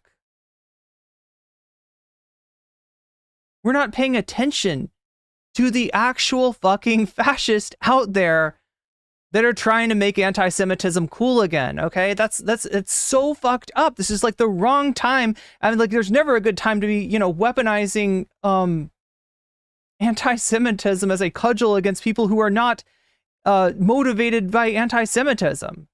People who just want a genocide to stop. What we witnessed was anti-Semitism in the heart of one of our Jewish communities. If you keep on doing this, it loses its fucking meaning. This violence was designed to stoke fear. It was designed to divide. But hear me loud and clear, it will fail. Leaders also said that there are going to be more patrols. It seemed like there was almost something on this reporter's mind when she said that, it's been characterized as anti-Semitism. It almost was like there was an unspoken second part of that, like it's been characterized as anti-Semitic, but in fact, it is anti-genocide. It is anti-ethnic cleansing. Is what the motivation for the protest is. It is anti, settlement and violation of international law. Outside of houses of worship. Now, the Council for American Islamic Relations LA chapter issued a statement saying, in part, any type of violence, harassment, intimidation, or suppression of free speech is never acceptable in any form, regardless of whether it's committed by protesters or police. We fully support investigations into the instances of violence and hope that the perpetrators are held accountable. And so that is what is being discussed inside this press conference. It is being continuing as we speak, continuing to hear from local leaders. Outside, the strong demonstrations of support for the Jewish community here in Los Angeles continue. Reporting live, I'm Karma Dickerson, NBC4. All right, let's see what Hasan has to say about They beat Jewish protesters. What are you doing? What are you saying? You don't understand, guys. You don't get it. We have... Actually, oh my god, chat. Oh my god, I gotta... Let's... This is kind of, this is intense. This is depressing. This is...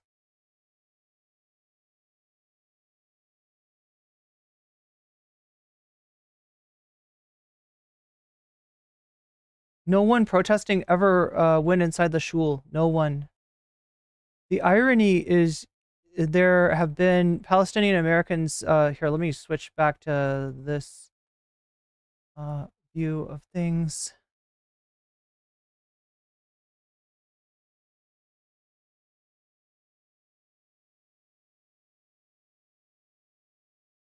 We'll get back to the Hasan in a second. I just... Did he scare off Kaya? Maybe. He does that. He does that. He does that. The irony is how there have been Palestinian Americans killed in hate crimes and nobody has made much of a fuss. Kid getting stabbed. 3 people in Vermont recently attempted drowning. They never entered the synagogue. They never entered the foyer. It's what a certain person calls a crybaby. They didn't even protest by the doors that they were, well, and the reason that they're in proximity where this, violence is happening, my understanding it is the 100% because of the cops. The cops engineered this situation, right? There was a group that wanted to protest what was going on, in the synagogue in terms of the real estate seminar and in terms of the, the selling of settled land in the West Bank. But yeah, like Shakespeare is saying, they're not trying to enter the synagogue or any part of it. The issue is that instead of separating them, like a lot of times protests, will be, the cops will try to keep one side on one side of the street and the other side at the other side of the street, and they can like shout at each other and stuff. They can get bullhorns out and, yell at each other, but, there's not going to be violence that way. And my understanding is that in this event, they were pushed together. They were brought to, and what does this do then? This portrays, then local news can be like, oh, it's violence, and where's the violence at? It's at a synagogue. God, how could anybody protest a synagogue? That must be anti-Semitic. And so then they can go quid pro quo, fucking ship of Theseus. This is anti-Semitic violence when that's not what's happening. Can hear the chuds getting angry. All right, so let's take a look at what we got going on here. Here, I'll switch our view over to this once again. We're 27% of the way there, right? That is almost 1/3 of the way.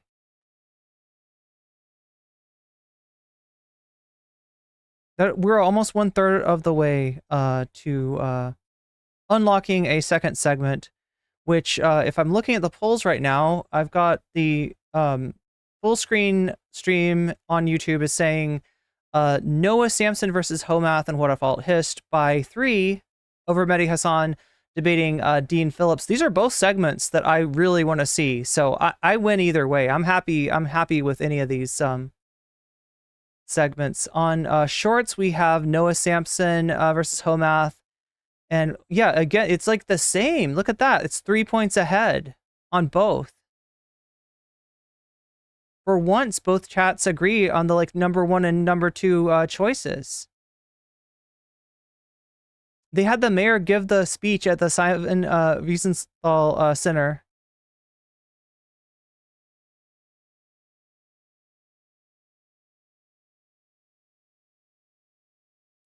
Ban fireworks. SM, are you dealing with the fireworks where you are? And note, woman giving the speech is doing this at the Simon Wiesenthal Center. So over loud fireworks, yeah.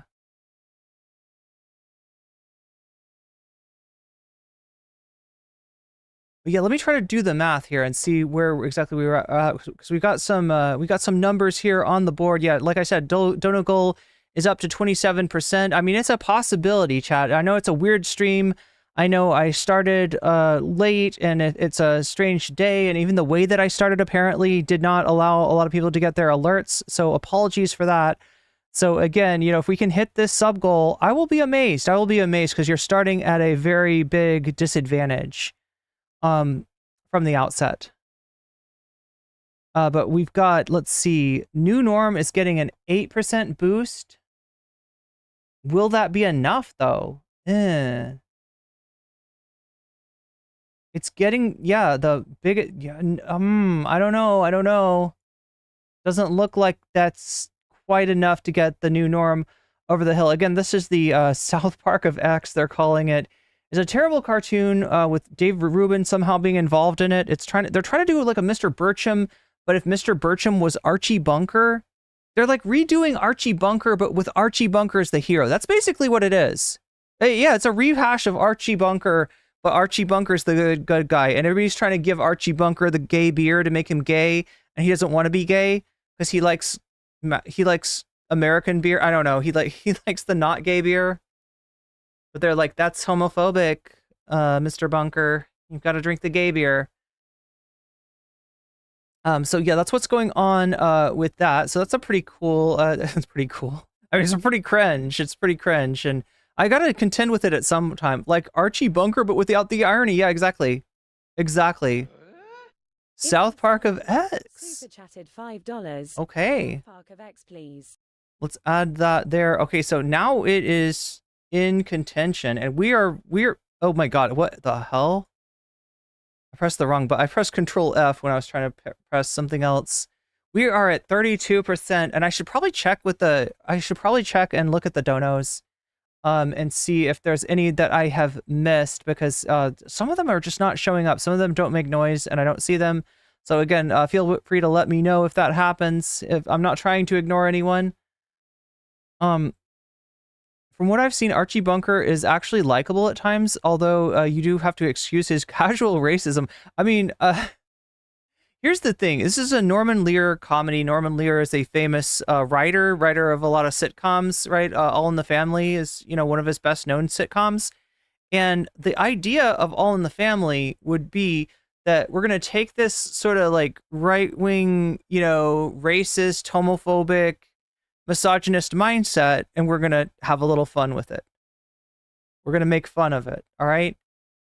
And the problem is that in doing so, and this started to happen like in the 70s and 80s. You can find another example of this in a show called Family Ties, right, which featured a pair of hippie parents and their conservative son, their Reaganite son, right, that was rebelling against the parents by being conservative. And their idea was that the people that wrote Family Ties, their idea was like, this is an annoying kid. Everybody's going to hate this kid, right? This show is going to be about this fucking terrible kid, right? And it turned out that people liked the kid. People related to the kid. People wanted the humor to be at the expense of the hippie parents rather than the conservative kid. There's a little bit of this with Archie Bunker, from my understanding, right?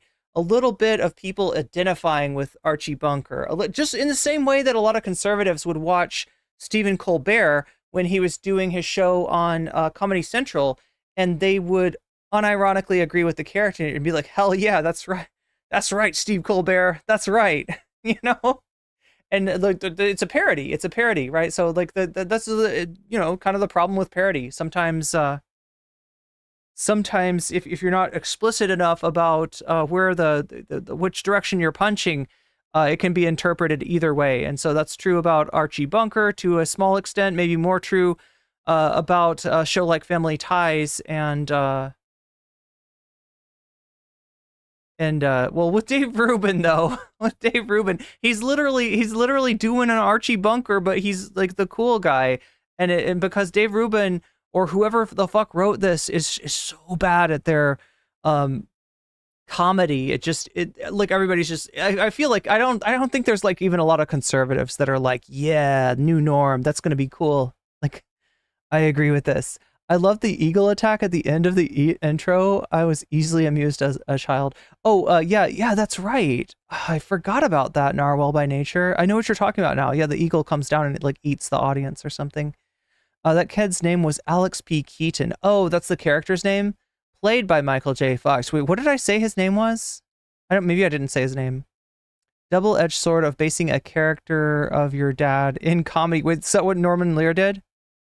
The bigoted people who watch it are like, this is good and cool, actually. Exactly, Stephen Gordon.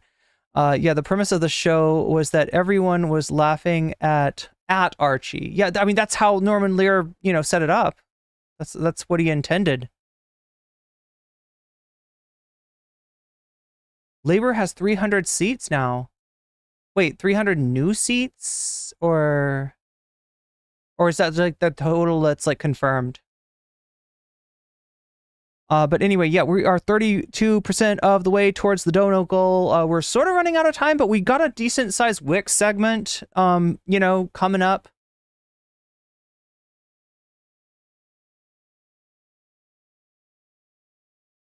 Again, what else? Top of the hour ad break. I keep on missing those, right? There's been several ad breaks, right, that you might have experienced on Twitch.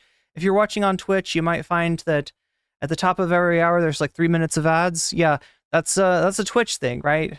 And they're unskippable, unlike the YouTube one. So if that's annoying to you, you can get out of them for free with a Prime sub, like a few people have done today, taking advantage of that deal. Corn Pop for Prez and Link Retro have both utilized the Twitch Prime sub. You just hook up your Twitch Prime to Amazon, and then you got a free sub to give to the streamer of your choice.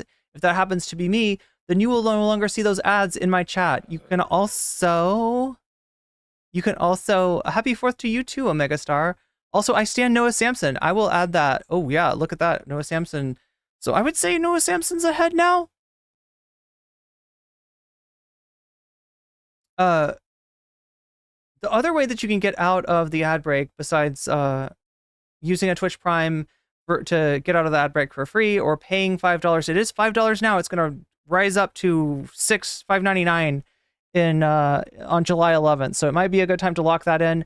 The other possibility is that sometimes people like to give subs in a chat, but they can choose who they give the sub to. They can pick them, right? So your best bet is to be active in chat, because, how else are they going to know that you don't have a sub? I find it hilarious that Steve Colbert became the bassist for the Saginaw Spirits mascot. Wait, Stephen Colbert became the bassist for the Saginaw Spirits mascot? Let's make this 37%. And yeah, right now, Noah Samson versus Homath. Yeah, I'd say that that's ahead. Ooh, yeah, it is. South Park of X is actually got some juice behind it. There's definitely some people that want to see that that segment. And Mehdi Hasan debates Dean Phillips is definitely getting the votes, but it's only got 3% of the donos behind it, right? So but yeah, look, these three things are in the running. The Jink Uger one, maybe people are tired of seeing Jink hate on homeless people. And if so, I don't blame you. I don't blame you at all. It's totally understandable. But yeah, Omega Star, thank you for the super chat, and happy 4th of the July to you as well. Did I say 4th of the July? It's the 4th of the July. It's the 4th of the July. I remember an episode of Family Ties where the parents were bummed that Dukakis lost. Wait, I'm trying to remember. Okay, so it's like Carter loses to Reagan in 1980, Mondale loses to Reagan in 84, Dukakis loses to Dukakis loses to H.W. Bush, right? And then H.W. Bush loses to Clinton. Boom. And then you have the 90s. That's what made the 90s the 90s. The fact that HW lost to Clinton. Was that in no, that's like 92, right? Yeah. It's like 80, 84, 88, 92. Look, I'm the ultimate math nerd. What if alt hist is hilarious each and every time? You're right, Shaxba. I don't know if people know about what if alt hist. Like, it just sounds like a alt history. Most people just think it's just an alt history channel, but it's so much more. It's like an incel channel. I don't know. It's bad. It's so bad. It's good. It's so cringe that it's almost enjoyable. I was born in the 90s, therefore the 90s exist. That's what made the 90s happen. That makes sense. It's like the refrigerator, right? When the door is closed and the lights are off, is there really any food in there? Or does the food only appear when you open the refrigerator door? Or does the food actually exist and it's like, what is that show? What is that movie? It's called like Food. Oh my God, what is that called? Is it called Food Fight? No, it's what's the one where the food is horny? You know what I'm talking about, chat? Anybody know about the show? I'm not talking about Food Fight is different. Food Fight is, I mean, there's some horny food in Food Fight for sure too, but that's a different thing. What am I thinking? Sausage Party. It's called Sausage Party. Yeah, Food Fight. Oh yeah, chat. I would love to cover Food Fight sometime. Food Fight is like, it's a CGI, but like, here's the whole deal with it, right? They started making it in the early 2000s, right? So you know what early 2000s like CG animation looks like, right? You know what I'm talking about, right? And you know, they got some really big names. Charlie Sheen's in it. Like a lot of you know, people that at least at the time were A-list actors were in this Food Fight production, and the idea was like, we're gonna go to brands and we're gonna be like, hey brand, what can we use your character and have them as a character in our movie so that you'll have like, you know, but only a few of the brands were like, yeah, let's do that, and most of them were not. So they had to invent like brands that don't really exist, and each of the characters in Food Fight like represents a brand, a product, a item that might be in the grocery store. Right. So what happened was that they lost the hard drives, right? It's a CG project. They're doing their animation on hard drives. Somehow, I don't know if it was erased or if it got lost or if it got stolen or what the hell happened, but like it disappears, right? But they don't give up. They don't give up. They keep going and they try to reconstruct the animation. And like, and they finally come out with this movie, I think in the 2010s. So they're coming out with something that's based on early 2000s CG in the 2010s when things had, the genre had developed by that time. The genre had time to, to develop and to progress and to become, something better than it was, at least visually. And so this is like the reconstruction of some very old CG that was from an older period, and it comes out in like the 2014s. And as you can imagine, right, nobody saw this. Nobody saw this when it came out. But since then, people have found it. People have dug it up. People have noticed how bad it is, and it's gotten a cult following for, just how bad it is. He loves her raisins. Wait, I'm trying to remember. Oh yeah, she feeds him raisins. Hilary Duff is known to pretend to be a Nathan's hot dog every summer. Nice. 2014s were a crazy decade. Why is that the like prototypical year from the early 2000s? I never think of like 2013 or 2011. I'm always thinking of 2014, or I'm thinking of 2016. And then that's a whole different thing. Everything changed. Everything changed. I don't believe that CG was at any point deemed okay.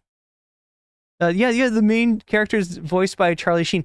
And look, in the early 2000s, Charlie Sheen was a A-list actor, right? He hadn't had his whole weird social media. Hilary Duff might be onto something. Anyway, yeah, it's if I look at the polls, and then I look at the donos, I would say that Noah Samson is ahead right now, but not by that much, right? Mehdi Hasan debates Dean Phillips is in contention. Remember, you can vote in the full screen stream. You can vote in the short stream. or you can even cross over. There's nothing I can do to stop you from crossing over, and I know some people are going to cross over anyway, so I might as well tell you that that's possible. All I ask is that if you do that, go ahead and leave a like in the other stream, because it does, in fact, help me out a lot. Metal says, media literacy is dead among the alt-right and anti-SJW crowds. That is why the Proud Family reboot had to be more explicit about their wokeness, even though the anti-SJWs got mad at them for doing so. I remember a few years, someone having an alt-right interpretation of Zootopia by claiming that it wasn't about racism, but discrimination against anti-SJWs. Yeah, that's like hilarious, right? It's like conservative dude bros claiming woke video games are anti-woke. There is a lot of that. There's a lot of that goes on. Like, they try to claim it one way, and then they flip it, and they're like, actually, it's got boobs, so it's anti-woke. Claiming woke video games are anti-woke just to pander to cis straight guys. Well, they want to think that they're on the winning team. They want to think that they're winning as they are orienting themselves in the opposite direction of the arrow of time.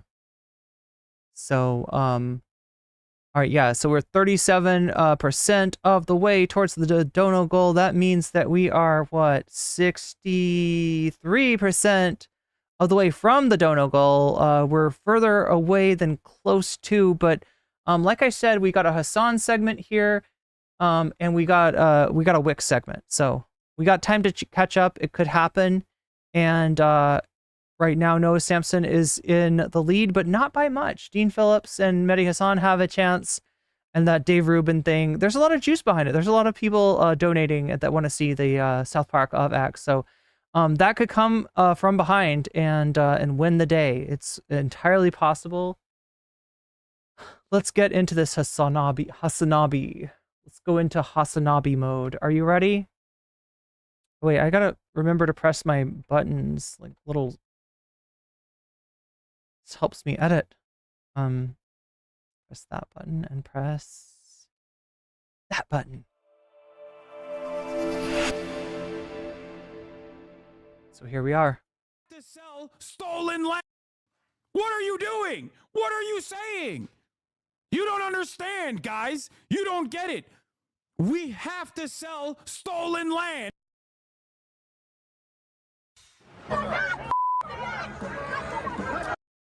I mean, he watched this on Twitch, so... But I don't know, I feel like he gets away with a lot because he's so much bigger.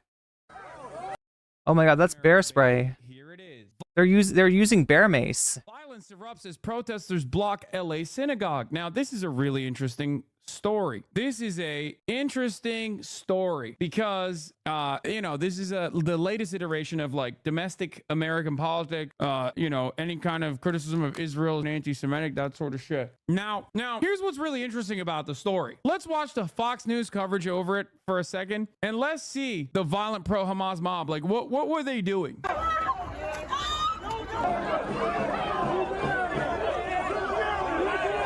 Abhorrent violence breaking out over the weekend in Los Angeles after a group of anti-Israel agitators blocked the entrance to a synagogue, sending fists flying in the riot police response. Chief Correspondent Jonathan Hunt is live in Los Angeles with the latest. Hello, Jonathan. Good morning. Extraordinary scenes, pitched battles being fought between pro-Palestinian protesters who targeted a synagogue and members of that synagogue and of the Jewish community that surrounds it. What was it? Wait. So they were, wow, pro-Palestinian protesters are targeting a synagogue. That's a Jewish place of worship. That sounds really anti-Semitic. Shakespeare said they did not block the entrance. Why were they doing that? Is it because they are, in the words of Joseph Robinette Biden, motivated by an ancient form of Jew hatred? Is that what it was? I wonder, what could it be? I wonder, what was the reason? I mean, oh God, these God, I wish I had a like button to press. I really need to get that. But apparently CNN reports Labor has confirmed their majority. And we'll just see how stacked that majority is actually going to be. This all taking place in the heart of Los Angeles, in the middle. Oh my God, I feel like I don't know if I'm just like Protesters tried to block the entrance to the Adas Torah I mean, this is Fox too that he's watching. synagogue. Jewish counter. But then again, sometimes the rest of the media is not much better. In fact, a lot of times on this particular issue, the rest of the media is not much better, not any better. Protesters tried to push them back, and for that's it. Please look no further into the situation other than these guys just hate Jews. Total 1 minute and 14 seconds in, they still are just saying like, oh, these guys just hate Jews. That's it. Please look no further into the situation other than these guys just hate Jews. broke out between the two sides. When they're screaming globalize the Intifada, they're screaming kill Jews for being Jews. And, you know, no, not going to let that happen. Riot police intervened to try to keep the two groups apart and clear the pro-Palestinian protesters from the Jewish neighborhood, but tensions remained. Yeah, that's not what I understand. Like, this is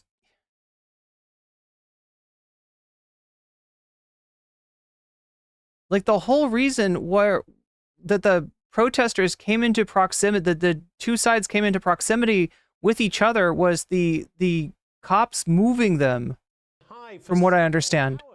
And at one point, at least 8 officers with weapons drawn or... Guys, spoiler alert, okay? Please stop trying to link me shit about what the actual story is. I know what the story is. Do you think I don't know what's going on? This happened in my fucking backyard, okay? I know exactly what happened. Stop spoiling it. So Hasan's trying to show you what Fox News is saying and you know what's being claimed and before debunking some of this. Pro-Palestinian I'm doing something here. Protesters from their car, clearly concerned the vehicle itself could be used as a weapon. Los Angeles Mayor... What's funny is that the cavalier attitude that they seem to have when like right-wingers at you know, at BLM protests want to use their cars as weapons, right? That like there's Aaron Bass condemned the protesters, saying, quote, today's violence in the... Suck my dick, every single person involved in this. Fuck the police. Fuck Karen Bass. Fuck that piece of shit. Fuck all of those pieces of shit that were fucking doing this event at the synagogue. Okay? Now, I wanted you to get a better understanding of what the fuck is happening here. You got the fucking riot police out there. Wow, they are really doing a pack watch on these anti-Semites, it seems. So what actually happened? Why was there a protest outside of the synagogue? Is it because they're like, we don't like Jews and we don't want them to fucking go to their place of worship? Is that what was going on? Is that what was happening there? Or was a similar story that has happened in fucking Long Island a million times over, by the way, and also in New Jersey, by the way, happening at this Los Angeles synagogue? It's the second thing. It's not that they were like, oh yeah, you can't go into the synagogue. We hate you. You're Jewish. It was, here's Ben Lorber. The synagogue was hosting an organization that sells Israeli real estate and includes properties in illegal settlements. Protesters were there because of that organization. Leaving this out is crucial context and akin to misinformation, says Ben Lorber. Because that's what was going on. There it is. There it fucking is. I fucking hate this shit so goddamn much. Everyone is such a fucking monstrous piece of shit, dude. Holy fuck. Selling stolen land at a synagogue, says Matt Lech, and then crying that people are hating you for your religion is one of the most simultaneously cynical and insane gambits I've ever seen. The notion, like the insanity, the fucking absolute, unrestricted, unfiltered insanity of being like, you don't understand. The Jews epigenetically have to sell real estate on stolen land. This is a part of our religion. Is the most anti-Semitic shit crafted in the motherfucking halls in the basements of 4chan. Okay? What are you doing? What are you saying? You don't understand, guys. You don't get it.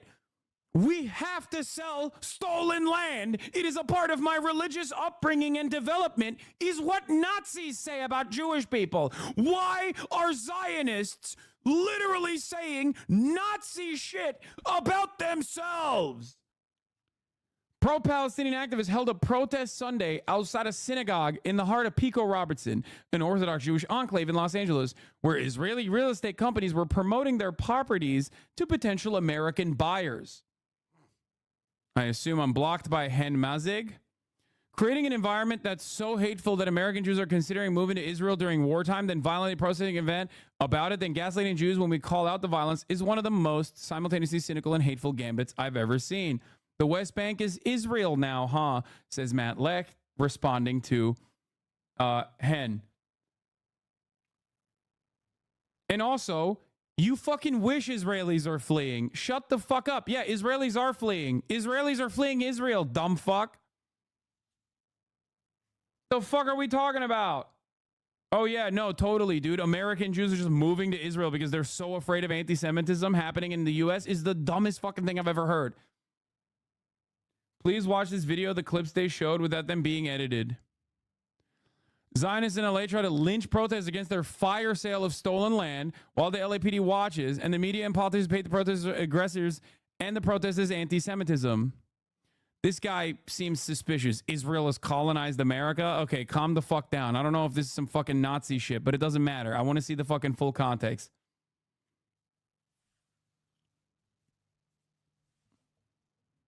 Oh my god, okay. Wait, Wow.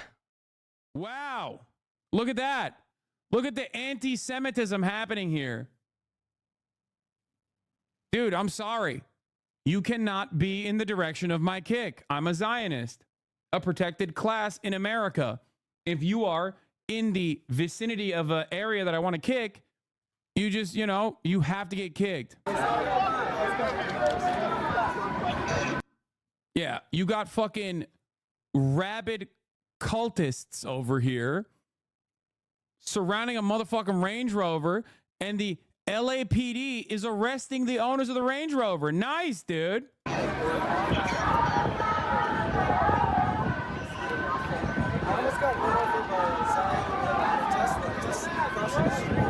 Yeah, with the fucking Messiah flags too. The Messiah. This is so that's what Shakespeare was talking about earlier. The horrifying. It must be placed within the context. These are the same fascists who threw explosives at UCLA students and jumped student reporters returned to their cars 2 months ago. Only one arrest from that night, none from yesterday, as far as I know. So that's what his chat is saying. Here's what actually. Oh my god, well that is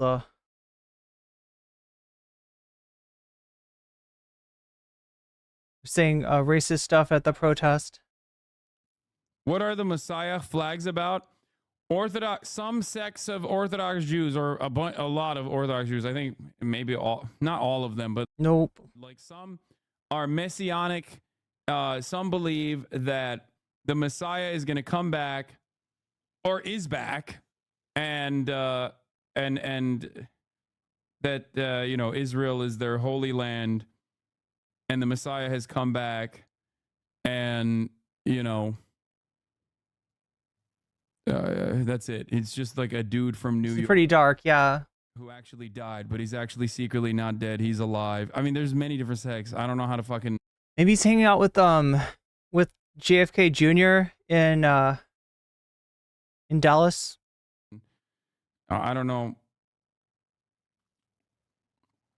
A lot of them believe that Lubavitcher Rebbe was the Messiah. It represents a cult that believes the rabbi that died in the 1990s is actually still alive and will come. Hold on.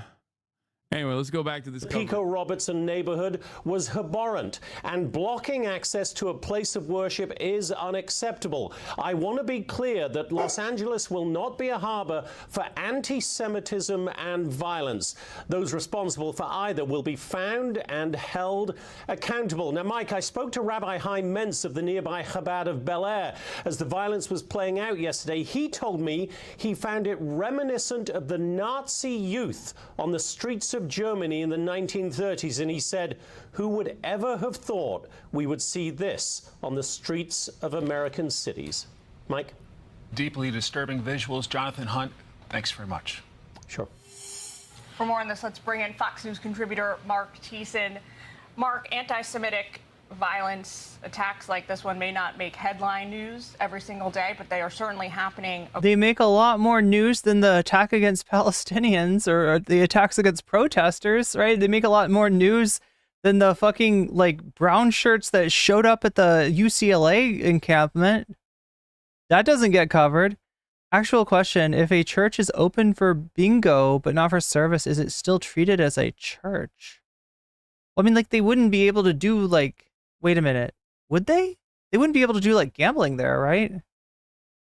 Across America, across Europe, certainly reaching to all corners of the globe. We may have heard over the weekend synagogue goers were murdered in broad daylight in Russia.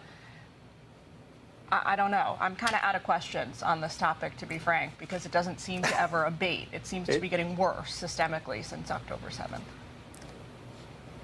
You're 100% right. And look, this is being presented. It's really weird to throw the bodies of people, you know, murdered in Russia, which has its own tradition of anti-Semitism, on, you know, on Palestinian protesters, right? That's a really weird jump of logic. By many in the media as a clash between two different sides of protest. No, it's not. Everyone is fucking lying in the same exact There's way a cat. News is. You can't even fucking up the Chloe. ante in comparison to Karen Bass, because Karen Bass, as a liberal Democrat, is already lying in the same exact way. Meow. It is fucking insane. Most of the violence is still, and always, by the way, always is coming from the Zionist crowd, because they understandably feel like they can get away with it. Even the footage that they're showing of people being beaten down, by the way, those aren't Jewish synagogue attendees. The people being beaten down are literally pro-Palestinian demonstrators. That's what's crazy about it. So I'm showing you this background so that you understand, you know, what's been happening around the country with this, you know, come home tour, this real estate opportunity, this is traveling violation of international law that's going on, and the event in Los Angeles itself. And I'm wanting to show you this first so we can contrast it with what Whick is going to tell you. Now, remember, Whick is the he's like a Twitchpol guy, kind of like, how do I explain this? All right, so there was Dylan Burns with the hippy dippy roundtable, right? That was the first panel show, the first really big panel show on Twitch. At the same time, there was a guy named Prime Kai who was doing like kind of a nightly panel show on Twitch, and I don't know if it was nightly, but it was many different times a week, right? So those are the two big you know, panel debate streams. And Dylan went to Ukraine and stopped running the hippy dippy. I don't know. I think he got tired of it. Maybe it wasn't a good format, because there's a tendency when you host panel shows, right, that you get an audience for the panel shows. You get an audience based on who you've got on, but that audience doesn't necessarily stick around. Like nobody's watching the Prime Kai reverie and being like, oh yeah, let me follow Prime Kai. Let me make sure I'm here for Prime Kai's next like solo stream, right? Nobody's doing that. Nobody's doing that at all.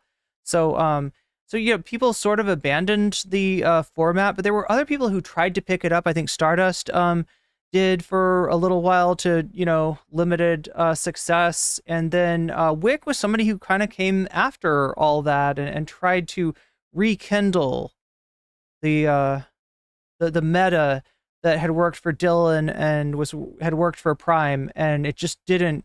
I don't think that there was something about Whick's personality. There's something about Whick's friends. There's something about the audience, just everything about that what Whick did was just never destined to succeed. But Whick's still around, and instead of getting paid by any sort of community, he's getting paid by Brianna Wu, and you know, he just kind of puts in his 2 hours every so often, you know, with a panel show. I think this might not even be a panel that we're about to show you, but just to understand who Whick is, right? And, you know, he's very much, he lives and dies by at the mercy of Brianna Wu, right? She's astroturfing Whick into existence, from what I understand. And so, regardless of what he thinks about this issue, he's very adamant on the pro-Israeli side, because you know he's on the payroll from Brianna. Thank you to the Serfs for raiding. Hope you had a good stream, the Serfs.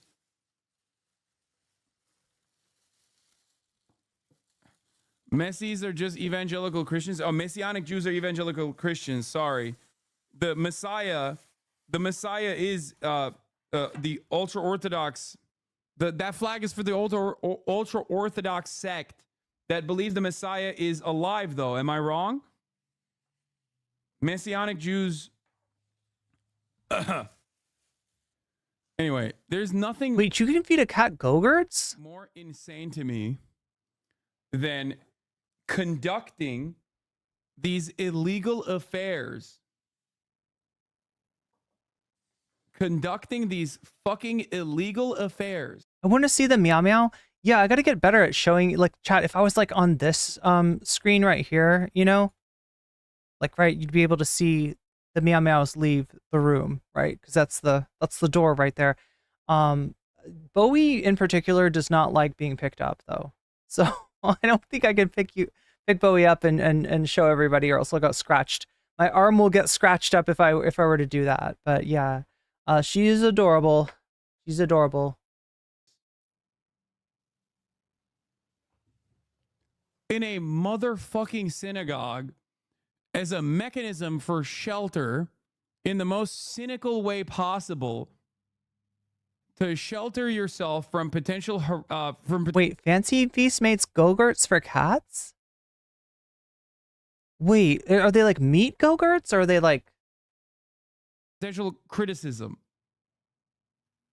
Yeah, it's a Chabadnik flag.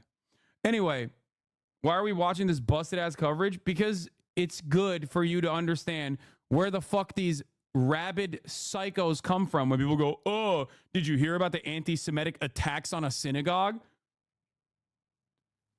And once enough time has passed, this is considered an anti-Semitic attack. That's it. Everybody covers it as an anti-Semitic attack, and everybody remembers it as an anti-Semitic attack. Hey, Hasan, your videos and talking points on the situation helped me enlighten my girlfriend who is Jewish to the atrocities going on in Gaza. Just wanted to share that you're changing people's minds daily. No, they believed the Lubavitcher was the Messiah and that he will come back. It was more common when he died in 94. Many believed he would come back in a few days or weeks. I don't know how widespread it is. Also, the term ultra-Orthodox is considered offensive because it makes them sound unreasonable. They prefer to be called Haredim.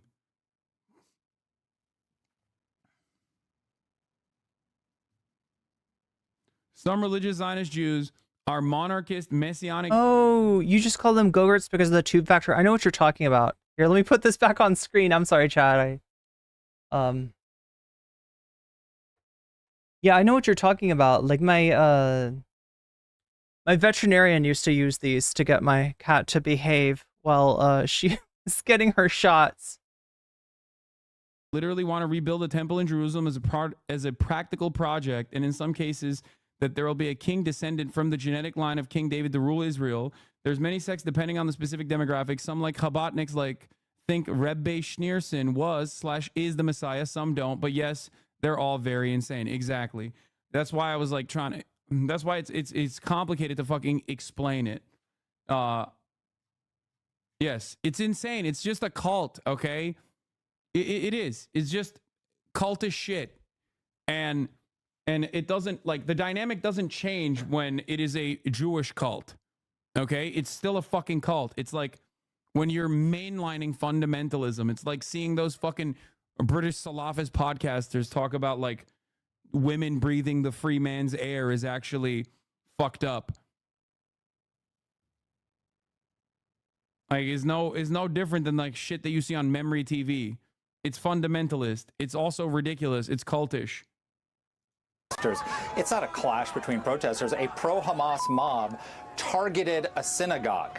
They didn't protest in front of the Israeli embassy. We keep hearing, you know, they're not anti-Jew, they're anti-Israel. They didn't choose the Israeli embassy or the Israeli consulate in Los Angeles. They chose a synagogue. And well, no, I mean, this is where the real estate sale was, right? That's why the protest is there, because that's where the possibly illegal shit is going down. they surrounded. They didn't just protest. They shouted anti-Semitic chants. They beat Jewish protesters. Imagine if this had been done to a black church in Los Angeles. If a bunch of white supremacists had surrounded a black church, started attacking black churchgoers. I mean, you can see the signs right there. You're talking about U.S. policy towards Israel. They are not talking about. These. I mean, I shouldn't dignify this. This is obviously bullshit. Using pepper spray against them. Do you think it wouldn't be? And Fox News, like, how many anti-Semites do you think work at Fox News? Let's be real. Let's be real. That's a fucking hive of anti-Semitism, but they feel really great when they can go off and be like, oh, we support Israel, right? Israel's what we need for Jesus to come back to the earth, for this bullshit prophecy to be fulfilled. And, it's just evangelical garbage. Front page news in every newspaper in America. Do you not think the President of the United States would have issued a statement by now? But because it happens to Jews, it's okay. It just we just let it go by. Another bad day for the Jews in America. I want to ask you about this too. New York Congressman Jamal Bowman over the weekend, I don't know, spoke out, yelled out against Israel, the Biden administration's Israel policy. He ranted and raved against AIPAC. Take a listen to some of what he said. You're going to show AIPAC the power of the mother South Bronx. We are not going to stand silent while U.S. tax dollars kills babies and women and children. My opponent supports genocide. Ceasefire now! Ceasefire now! Ceasefire now! There are plenty of Jews. They're like trying to turn that into like a Howard Dean thing. As you well know, here in Washington, in his district in New York, who are critical of AIPAC. But this is something else. I don't know what this is. Well, also, why? Can you imagine? Why is it something else? Why is it something else? Is it because it's a black man saying it? Is it because he's being loud? Is that what it is? It scares you? Why is it something else? Imagine if a sitting congressman stood up on a rally and said, we're going to show the effing NAACP the power of this district. What the outrage would be? And this is the problem, is that the NAACP does not represent the interests of a foreign organization, you fucking idiot. Black people in America are American citizens living in America. The NAACP is an advocacy group for black people in America. It's not like representing the interests of Liberia or something. It's not like a Liberian lobby. What a comparison. Also, the hilarious part about this is that, like, I realized I forgot to do this last time, so I'm going to do this time. Thank you to the Patreon gang over there on Patreon. Shouts out to all my fancy weasels over there. Omega Star, Jules K, Moe Nope, Funky Monkey, and Temporal Insanity.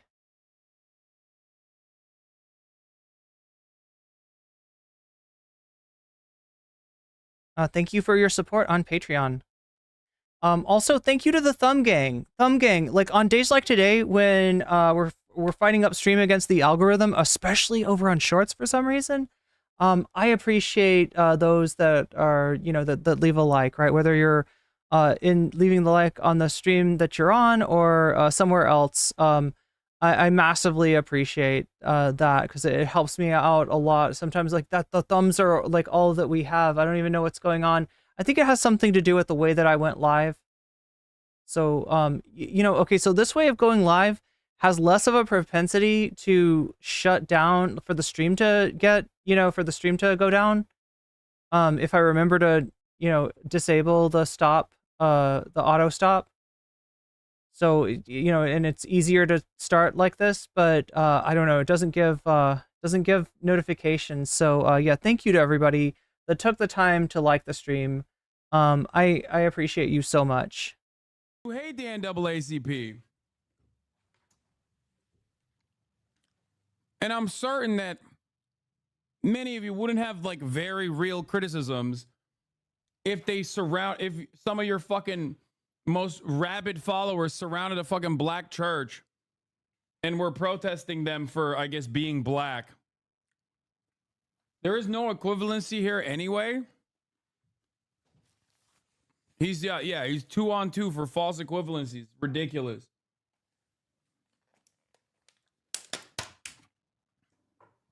America first, by the way. Republicans are so funny, dude. They love America so much. America first, which is why we have to preserve the feelings of a foreign lobbying organization.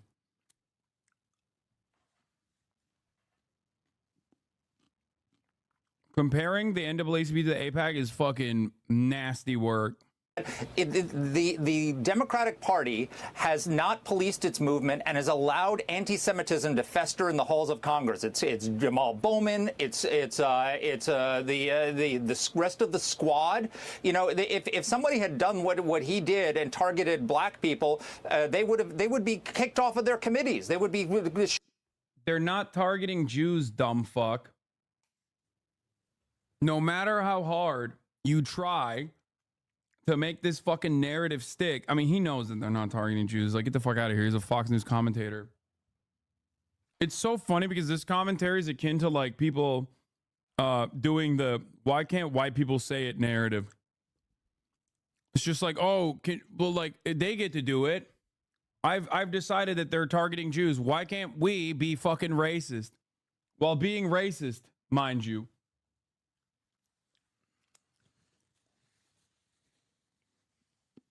Shunned by the Democratic caucus when Representative Steve King back in 2019 said, "I don't understand what's the problem with white supremacy and why and all the."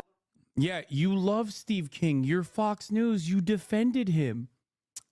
What are you talking about? Why would he voluntarily invoke Steve King, a person that Fox News repeatedly defended? There you go. The rest of it. Anyway, chat, we got to get moving. We got to get going. I do want to show you this Whick thing, but we are swiftly running out of time. I'm going to look once more because I don't think anything has changed. It's not looking good for second segment. Yeah, we're still at 37% as far as that goes. Of the things that are getting voted for, it looks like Noah Samson versus Homath. Still in the lead in shorts, still in the lead. Oh, even more in the lead when it comes to the full screen. So that's pretty cool. That's a good segment, right? These are these are all good segments. Maybe the Jink one, not so much. I don't know. I'm a little tired of Jink too, and so are the voters. But yeah, on the Dono's side, it looks like we're at 37%. I don't know. Anything's possible, and we still got the Whick segment to go. So we'll wheel over to see what's going on with Whick. Our good friend Whick. Brianna Wu's favorite streamer.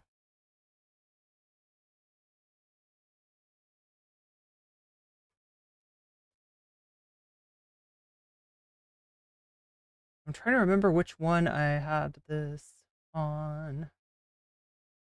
Got the governors, we got the, it's not that one. It's not that one, it's not that one.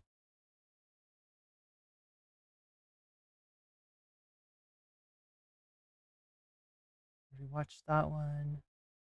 Okay, I thought I had this open already. Anyway, chat, let's move on this. So we may not have a fun half today, so oh my god.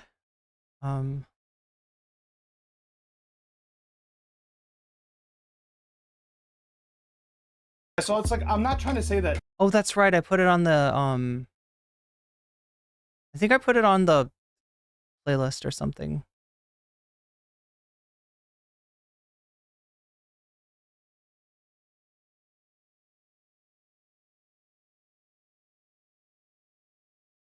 For those who may be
So here we go with Whick. we gotta discuss. And then, ladies and gentlemen, at 6:30, we will be having a guest come fun. West Bank land at the synagogue. Hasan has already covered this. We're gonna get into that, I promise you. That doesn't excuse anti-Semitism. Let's just be clear. Like, if I go, okay, I guess. So he's talking about the event that we just covered. We're starting this now. So, people. And look, it's an easy thing. It's an easy layup for a grifter like Whick to, you know, to do media mill practice on a story like this. When Fox News, local news, so many organizations are doing the exact same thing, Whick can just point to a, you know, one of many news reports on it that are like, oh yeah, they're protesting a synagogue. That seems pretty fucked up, right? Let's, hit the button, and what are we missing? We're missing this one. XCV, nice to see you. People are wondering, hey, what's going on? What do you mean running cover for anti-Semitism? What are you talking about? Well, let me tell you. So Saturday in Los Angeles, there was a synagogue whose I have the name up. I can't pronounce it, but we're gonna go with it, right? Like, there's a synagogue in LA that there was a protest that occurred there. During this protest, it escalated into violence, and a lot of people got hurt. A lot of Jews got hurt, specifically. I mean, like, if that happened, you know, that sucks. That's not what we saw, though. We did see people getting hurt. Some of the pro-Palestine. But it was pro-Palestinian protesters. Protesters probably also got hurt. Anyone getting hurt in this is a tragedy, to be clear. That's not all that happened, though. And we're going to talk about it. And we're going to talk about the response to this as well. I haven't seen Hasan's coverage, but if Intense Complex is portraying it accurately, I have heard that argument echoed in multiple sectors today, including my Discord, including Twitter. And I think it's a problem, because I think it is emblematic of a blindness that some people have towards what anti-Semitism looks like. And I just want to know how much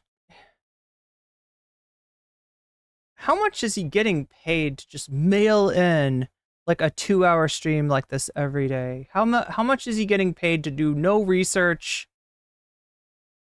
no passion, just pure like repetition of the talking points?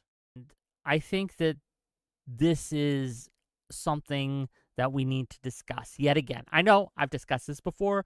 We've talked about this several times, but we need... Yeah, Shakespeare is bringing up that this guy is a friend of people that are actual anti-Semites and is super willing to grant them the benefit of the doubt on, oh my God.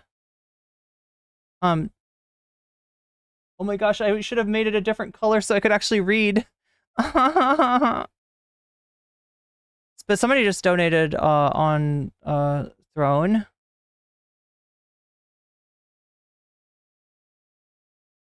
Hakala, thank you for the donation to the Blackmagic Design DaVinci Speed Editor. Yeah, this is the thing that helps editing go faster, and also comes with I think a year of DaVinci Plus, the upgraded version of DaVinci Resolve. Thank you. And let me know if you want to put, like, I mean, you may be able to actually decide what the second half actually is.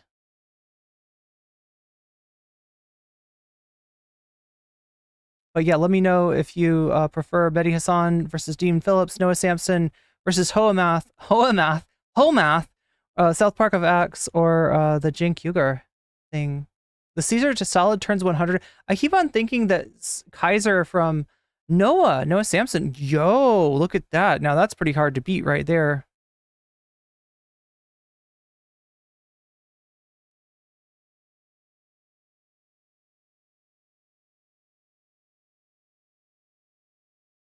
To talk about it yet again because it... Yeah, so that completely well, I don't know. Looks like that was winning in yeah, it's winning in terms of the votes, and now it is winning on, well, I mean, it's winning on, oh my God, why am I not able to enunciate or I feel like Biden. I'm having the Biden thing happen again. Keeps happening. This keeps occurring, and every time people are like, well, it's a good cause, so we have to turn a blind eye to this bullshit that people are doing. And I think that is not the way, gang. That is, in fact, counterproductive. But yeah, thank you for the generous donation. That gets us closer to the speed editor. I promise you that protest created Zionists. It created Zionists. People who were like, oh, I don't know, maybe the news report created Zion Israel before are now like, hey, maybe I should buy up some land in Israel because this is getting out of hand. I'm not safe here in America. I'm not safe here. It's wild. It's wild because you could make a parallel between what's going on here. Let me switch over. Let me switch back to the this one. You could draw a parallel between this and what's going on in terms of overall violence in the U.S., right? If you watch Fox News especially, but really like a lot of news, you get the feeling that crime is out of control, right? And if it's Fox News, then they're definitely going to blame immigrants for the crime. Elsewhere they'll probably blame Biden for the crime, or they will blame the George Floyd protests. They will act like that there was defunding and reforming that didn't actually happen. And they'll say, that's it. That's what caused it. There's more crime. And there's not. There's not. But at least there, they do find incidents, right? Or they'll find a horrible crime and show it to you, shove it in your face and be like, this is what's happening all over NYC. And you look at fucking NYC's crime statistics and you find that, I think Shakespeare, was that you that pointed it out earlier? There's more crime in Disneyland. Okay? Wait, was it Orlando or was it Disneyland? I think you said Disneyland, right? Right. There you can find a million cities in the like Midwest, in the in sort of red state America that have a significantly greater rates of crime than New York City, but you wouldn't know that to look at the news, right? And in this case, what we've got is an incident that is vastly taken out of context, as if what's being protested is the existence of a synagogue, is people worshiping at a synagogue. I am sorry, but real estate seminars are not, you know, are not, that is not worship. That is not protected by like religious, you know, expression. In Canada, I'm not safe here anymore in the West, and I need to go to a country that's going to actually protect me, or at least try to. Yeah, it's a huge problem. Oh, Disneyland. So in Anaheim. Biden for calling it out though, and using the word anti-Semitism. So that's my president. There he goes. Slongian Stew, hello. Silverhand, nice to see you. Monokuro, hey. Whick, am I going to hear some cringe in the call-ins? Probably. You're going to hear some cringe from me, I'm sure. We already have, Whick. We already have. People's Elbow says there are so many... There's precious few incidents I can imagine, I can remember of Whick opening up his mouth and me not hearing cringe. That hide their anti-Semitism behind anti-Zionism, and yes, they are weird. Yes. And there are many more who will enable this behavior. But let's get into it. Conservative liberalism says Israel does seem safer than the U.S. To be fair, Canada is basically Hezbollah. Whoa. Canada is basically Hezbollah. Excuse me? Like, even Whick knows that you're laying it on thick there. I can't speak as much to Canada's going on as I can to America's going on. So Canada is a special little place that we can reference, but I can't really speak to the specifics there. But let's hone in and let's talk about it. Let's hone in. He's mailing this in. Whick doesn't care. Look, behold, a man with zero passion. This is what happens to you when you become Brianna Wu's pet. Okay, because it's important. So let's look at what happened. There was a protest set up this Saturday, I believe, to go in and to protest in front of the synagogue. I don't think there's... Nope. Wrong. Do I need to get Trump on the soundboard? Do I need to get Trump on the soundboard? Just saying wrong? Anything necessarily wrong with that, to be clear. Oh, no, there is. There is. If you were just protesting a synagogue, right? If your problem was that Jewish people exist and they have a house of worship, yes, that's anti-Semitic. The way that you're the way that you're portraying this, if it was true, if you weren't lying through your one tooth, Whick, would be anti-Semitic. Just ask your friend Doobie, who knows an awful lot about anti-Semitism, being himself an anti-Semite. I think we can and should protest what Whick, on the other hand, is only an anti-dentite. We believe to be bad actions in front of all sorts of places. A mosque, a Catholic church, that in and of itself is fine. However, there are things that you can do at a normally fine protest. Oh, Dr. Cox from Scrubs? I forgot that he did that. He has a song about wrong? That take your protest from being fine to suddenly not fine. One of those things, and I think the one... Sorry for the Seinfeld reference, Chad. I know that's cringe. We can all agree on. Yeah, there's a random weekday. Well, he's acting... Oh, my God. So, wait, I didn't even catch that. So, he's acting like this was on...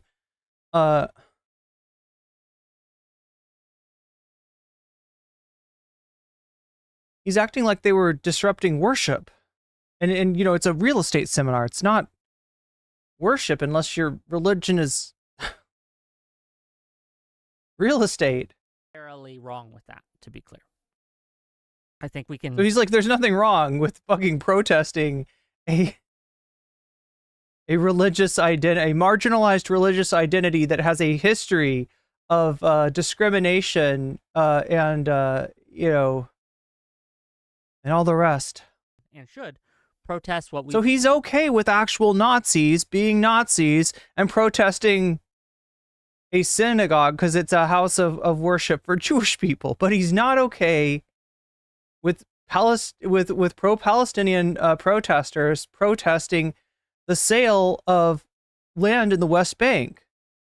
Believed to be bad actions in front of all sorts of places. Seinfeld really didn't age well. Seinfeld himself or the show? A mosque, a Catholic church, that. Definitely his relationship with a 17-year-old hasn't aged very well. Can you believe that people used to get it? Like, that was just like, oh, people were just like, oh, yeah, I guess he likes him young. Like, you know, there was no problem with that. I mean, look, oh my God, we haven't even gotten to the Trump thing. There's more Trump Epstein stuff that I haven't covered yet, chat. We'll have to hit that tomorrow. Is fine. However, it's not fine. That would be fucked up. If that was what was happening, that would be fucked up. I would be against that, okay? there are things that you can do at a normally fine protest that take your protest from being fine to suddenly not fine.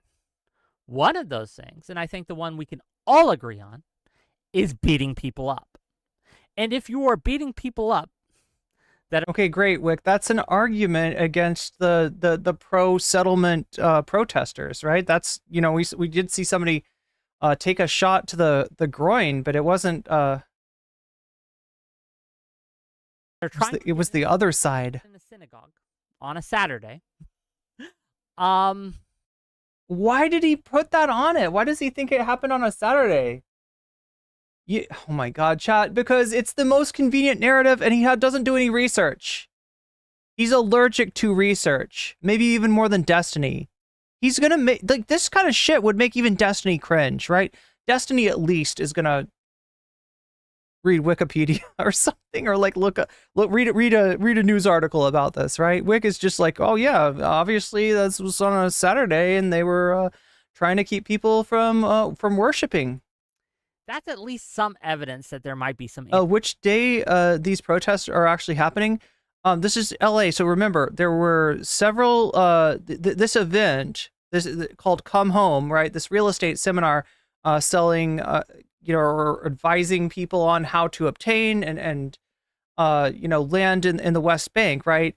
This has gone on in a number of different cities in Montreal, New York, and LA is this one. This LA protest, I believe Shakespeare said, was during the week. It was a Wednesday.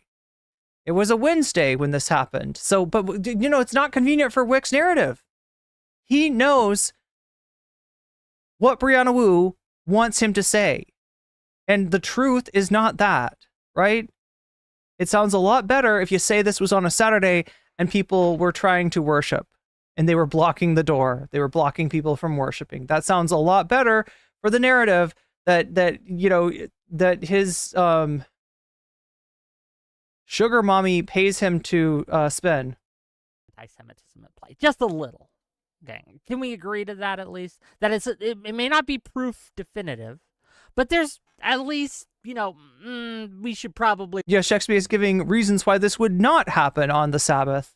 Look into this. There might be some anti-Semitism at play. And you could be, look, you could be protesting the best cause in the world. The best cause in the world. But like, so in other words, these types of activities, this kind of like real estate seminar, would not be part of a day of rest, right? There are rules about this, of what, you know, one can do on the Sabbath. If you do things. This falls outside of those rules. That are wrong during that protest, and anti-Semitic during that protest, or racist during that protest, your protest becomes tainted. It becomes bad. It becomes something we should no longer support. Again. Yeah, and this movement has been really good at kicking those people the fuck out. Remember when Infrared Haas and Jackson Hinkle tried to show up at a student protest on I don't remember what university it was, but they got kicked the fuck out. The Free Palestine protesters want nothing to do with racists and anti-Semites. And no one, I think, would doubt that violence occurred and a lot of Jewish people got beat up. They got attacked. Now, from the eyewitnesses that I've read about on the ground, most of them claim that the pro-Palestinian side started this when the Israel side tried to push and get into the synagogue, and there was an altercation. I mean, he could have gotten that from Fox News. I mean, there's part of what he's saying that seems to indicate he's done zero research. This right here seems to indicate that he's taken this from a biased source. And and the pro-Palestine side engaged in violence, which they came prepared for, to be clear. They brought tools of violence with them.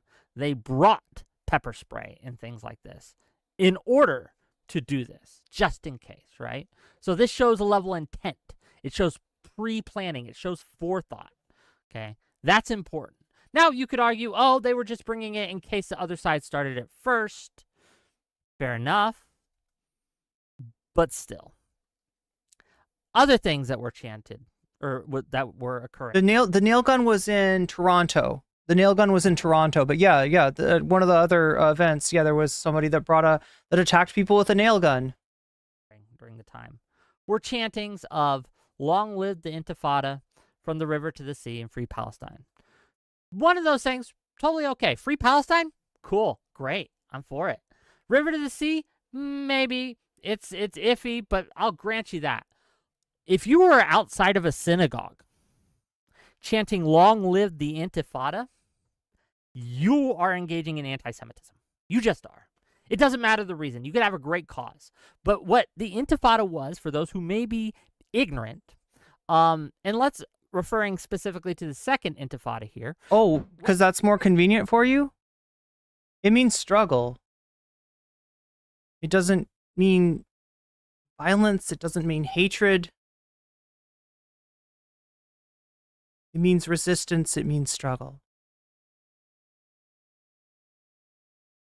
What happened was 140 plus suicide bombers or martyrdom operations snuck into Israel proper and blew up school buses. They blew up marketplaces. They blew up town squares. They just killed indiscriminately. Men, women, and children were blown to bits by these suicide bombers. That was the second Intifada. And if you are standing outside of a synagogue and you are chanting "Long live the Intifada," that is just rank anti-Semitism. It just is. Maybe I can help you out this way. Maybe does his audience believe and trust him? I mean, I feel like I'm seeing some people X to doubt. I mean, there's a lot of people that just hate, like, quote unquote far lefties and just associate the Palestine movement with the far left, and so they're willing to just they're willing to just like buy into what he's saying. But there's some people that at least realize, like, I was seeing somebody here say selling West Bank property is pretty fucked.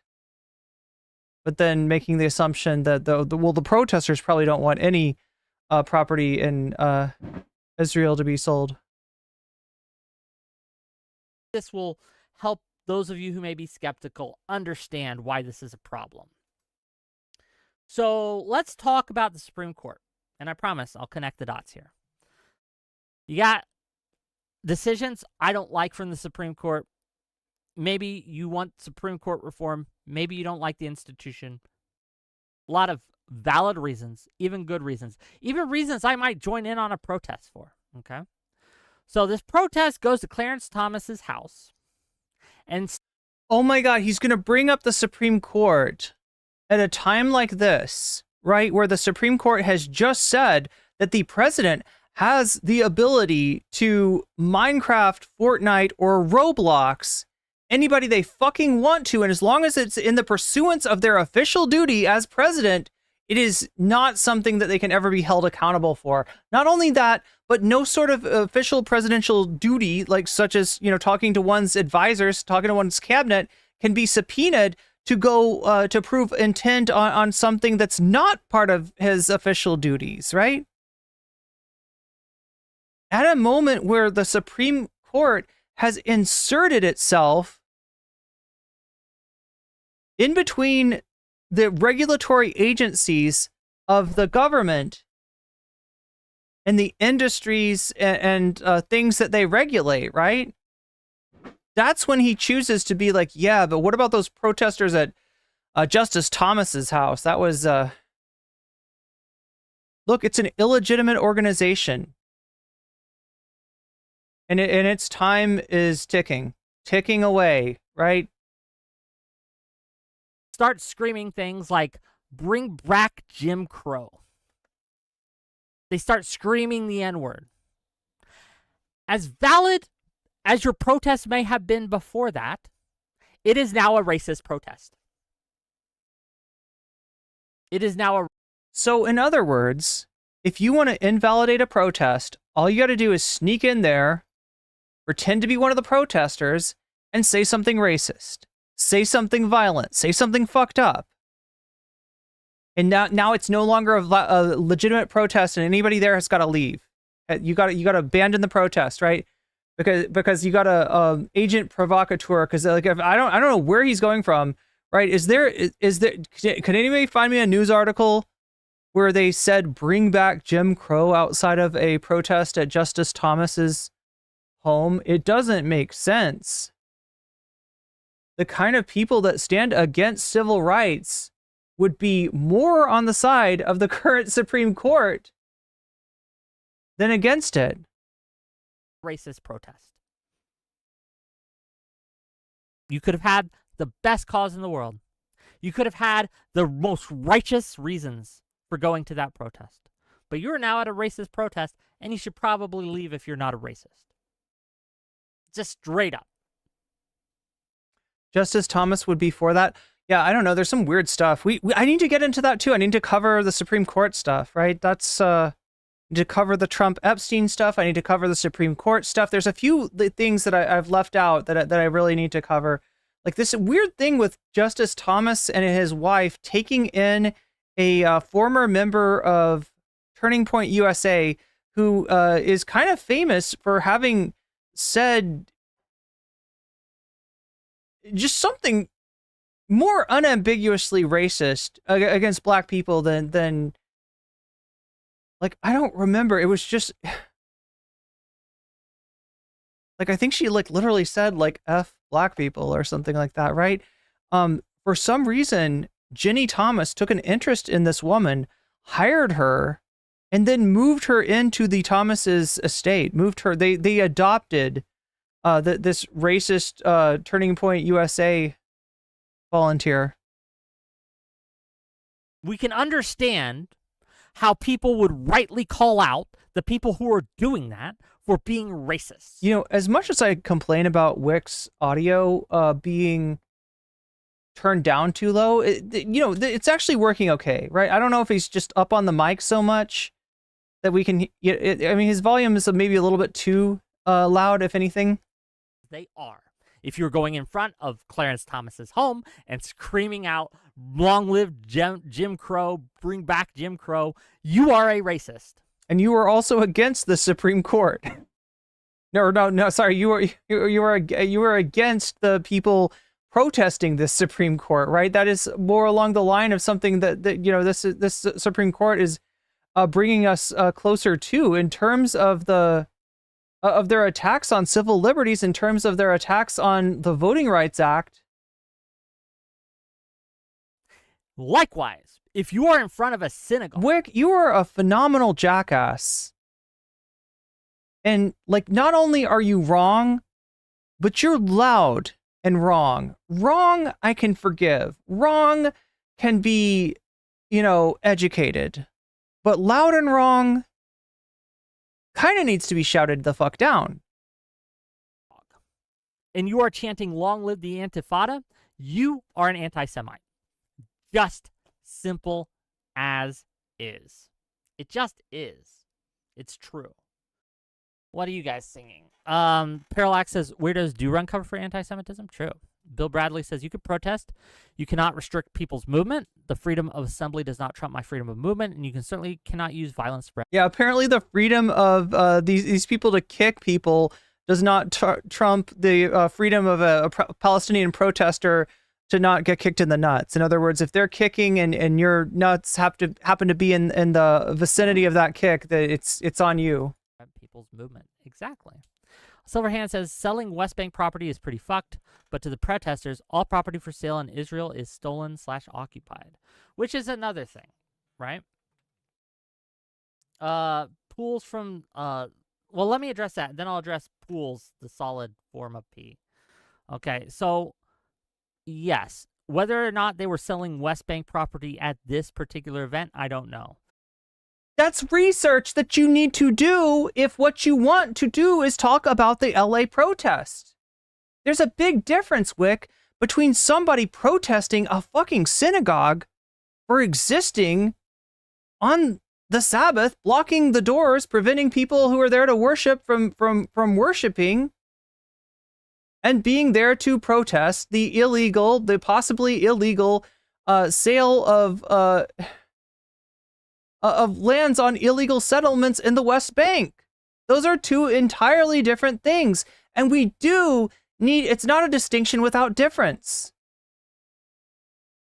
But there have been claims that the group that was hosting the event has in the past sold West Bank property, which, again, you could be totally against. Wait, but you don't know. You don't know. Okay, so you're at least admitting that some of these events were, they were offering land that was in the settlement that was in the West Bank. That was, illegal settlement land, illegal by international law.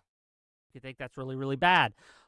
But if you engage in certain acts during your protest, which might be righteous, you are suddenly engaging in anti-Semitic actions. You just can't. You can't use the Kaesler. Whick, apparently you can't do... let's insert the Kaesler? That seems like more like something Doobie would do. I don't know. I don't know, Whick. That seems like something that your weird anti-Semitic friends would do. Right? You can't call people the Kaesler and not expect to be called an anti-Semite, for example. So Pools, the solid form of P, why is anti-Semitism to say Netanyahu is bad? It's not. I don't know about that, but I do know that the N-word was brought up at some of these protests and maybe like a variation thereof to refer to Arab people. Jesus Christ, Whick. Netanyahu is a bad guy. He should. Oh, I thought he was going to say he says the slur all the time. He says the Kaesler all the time. No, he's talking about. He said he disavows Netanyahu. Right, Netanyahu is the only bad influence in the Israeli government. Everyone else, Smotrich and the rest, we can just give a pass to. They're fine. Probably being brought up for some sort of charges for war crimes, at the very least. He's done some terrible things. He needs to step down. He's not good for Israel. He's a bad... He's not even the furthest right one in the fucking coalition that he... ...bad person, and he belongs in jail. That's not anti-Semitic to say. However, if I start going out... Like, they've got literal war criminals in their coalition. ...in front of his house and calling him the Kaesler, and then talking about how I hope, like, his schools get... Ben Gavir, Wick panel enjoyer confirmed.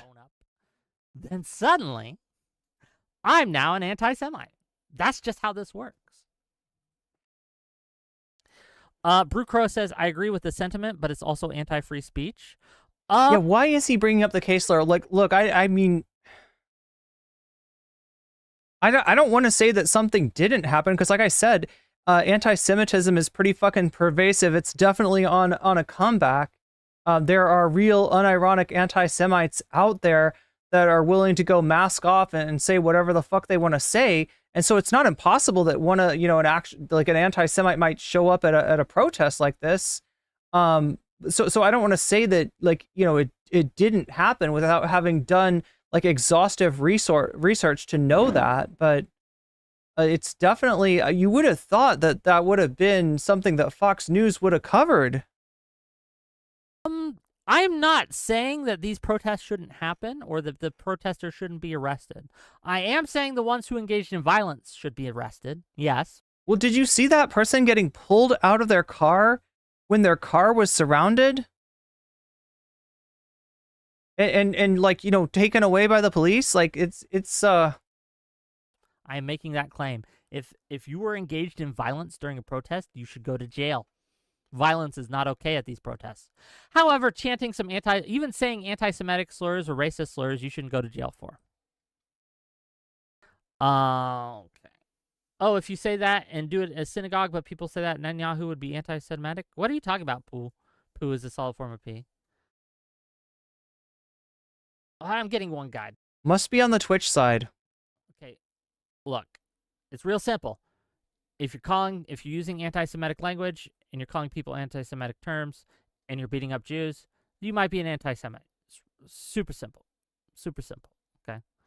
If you are protesting the actions of Israel or even I love a guy that brings anti-Semites on his panels and stands by that. Maybe does not agree with what they say, but stands on their right to be platformed to spread anti-Semitism. I love somebody like that. Somebody that brings on people on the panel to say that maybe Kanye did nothing wrong when he said that DEFCON 3 thing, right? That this is the guy that the protesters get to be scolded by. This is the guy that the protesters get to be called an anti-Semite by. A guy who uses literal anti-Semitism for content. people within Israel, that's fine. You can. In fact, there's a lot to protest Israel for. There's a lot of bad shit that they do. It's not anti-Semitic to say Israel is a bad actor or be anti-Zionist or be anti-Israel. It is when you start engaging in anti-Semitic tactics in order to protest Israel. This is a difference here. It's real simple. Conservative liberalism says the not simple part is the guilt by association part. A small group of agitators within a greater movement shouldn't invalidate the greater movement. So yeah, he's not got complete agreement in his chat. There are some people in chat calling him out. It's usually with like a caveat or a stipulation, right? Like this one person saying that, yeah, selling West Bank property is fucked up, but they're pretty sure that the protesters are there because of the sale of like any property in Israel.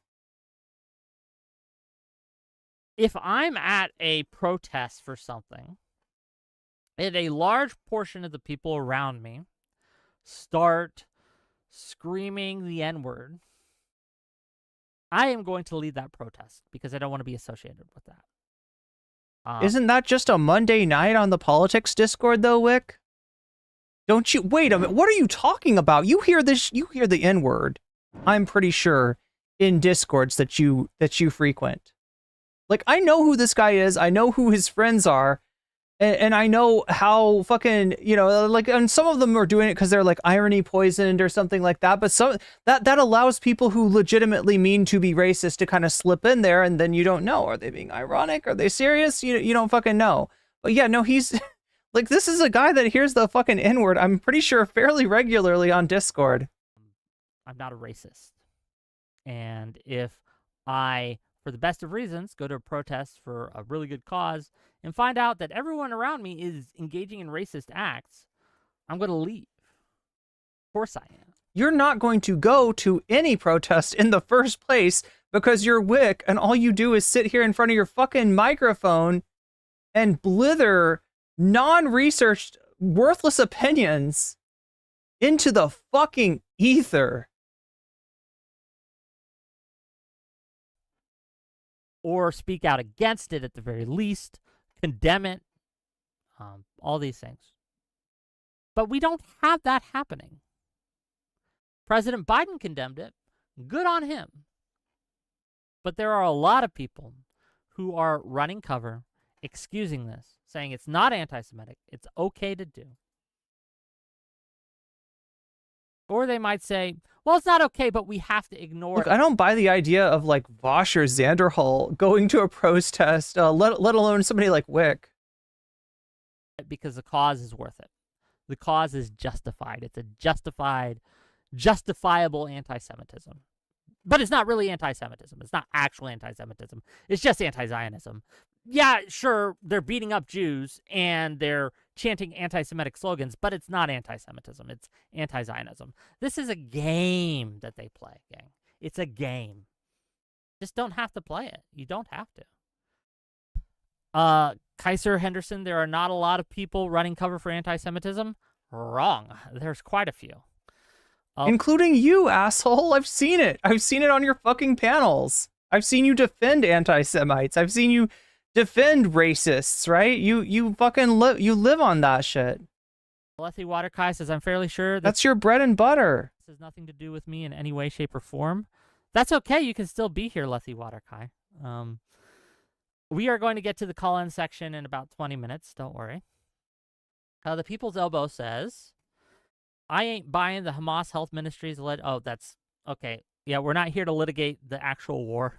You can be. We're not here to talk about anything of substance. We're not here to talk about the fucking death that's going on, the mass killing. We're not here to talk about the ethnic cleansing. We're not here to talk about anything fucking controversial. We're over here to grift,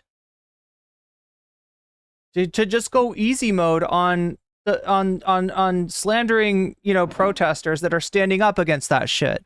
That's what we're here to do. Anyway, chat, that's Whick TV for you. That's about as much as I can take. We are about to pass him in subscribers. After doing that, I'm going to say, see you later, shit lord, because he is very much a lord of the shit, and never gonna think of him again. Do you know that we just passed 1 million views? I haven't really made a big deal about this at all. I mean, look, I know people make videos of like, you know, we passed 1 million views, or we got this many, this much, this, like, right? I don't do that because I feel like nobody watches that. It's just me celebrating.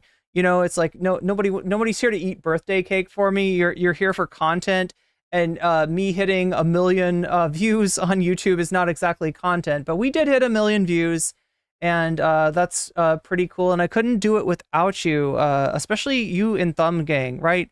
I know that some people, if you can't contribute to the stream monetarily, sometimes you feel like, you know, you're kind of a free rider. Just trust that if you are Thumb Gang, you are doing a lot. You are doing a lot for me, and I really appreciate you.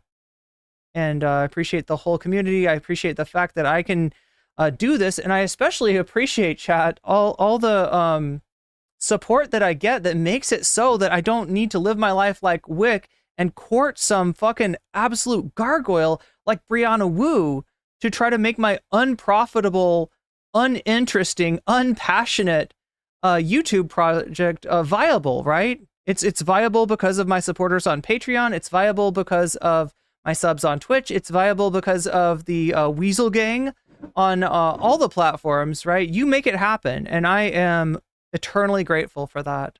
I am unbelievably grateful. So yeah, chat, thank you so much. Thank you for not, you know, the fact that I can do this for a living, for real, and I don't have to like live with a, you know, a tooth knocked out that's never going to be paid for because Brianna Wu's keeping me on just enough money to survive, right? I am very thankful for that. Yeah, like everybody that I started with, for the most part, all right?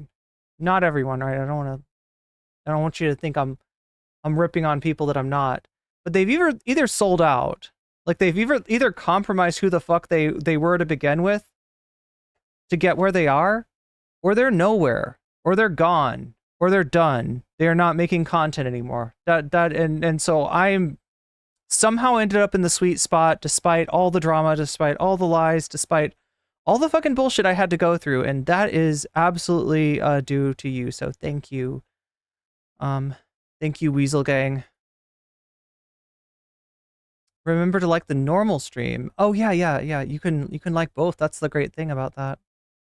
So anyway, there's Whick. I want to make sure that I give you this content that we did hit the dono goal. Surprisingly, like out of nowhere, right? Agleth came up and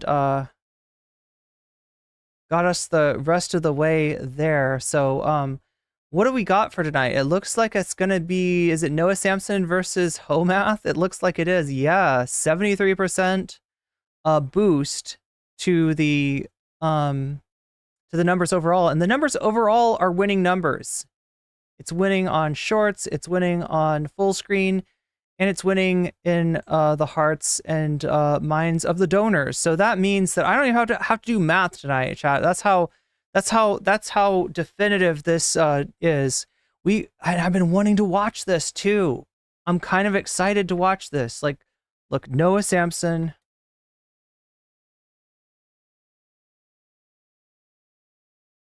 I'm trying to remember if this is primarily about Homath or primarily about What If Alt Hist. Oh, here it is. Yeah, it's mainly Homath. See, look at this thumbnail though. I want you to see this thumbnail first. It's Chad Noah Samson. So we got Noah Samson, Giga Chad, Noah Samson here. And then we got some kind of weird incel graph going on. We got a depiction of a hoe, as it were. I guess that's what Homath is going to call whammon, with the Delulu Limon. Oh, you're gonna love what this shit represents, right? Can anybody guess what this represents? So you got a woman with like coffee with Lululemon. She's just been shopping, right? What is it about this that is? Why is this an object of anger for somebody like Homath? Can anybody tell me? Can anybody tell me what this whammon is doing that is so wrong, that is so offensive? Homath is so rough to watch to or listen to. Yeah, well, that's why we're going through Noah Chadson to get to this. Anyway, let us proceed because it's a little bit of a jaunt. It's not a short video, but yeah. Thank you to everybody who donated and got us here, and yeah, thank you to all the Thumb Gang. Women be shopping. I mean, that's part of it, but there's a specific reason that Homath is mad at women for being shopping. I think it kind of blew my mind, actually. Talk has. You've now entered the Noah Samson YouTube channel, which means you are now Noah Samson YouTube video maxing, which is when you watch my videos. Hi. Try not to get scared. Oh yeah, and the whole thing about transmaxing, I'll try to explain that sometime. It's just like, it's not, the spoiler, it's not really that related to trans people. It's like, I don't even know. It's so hard to explain.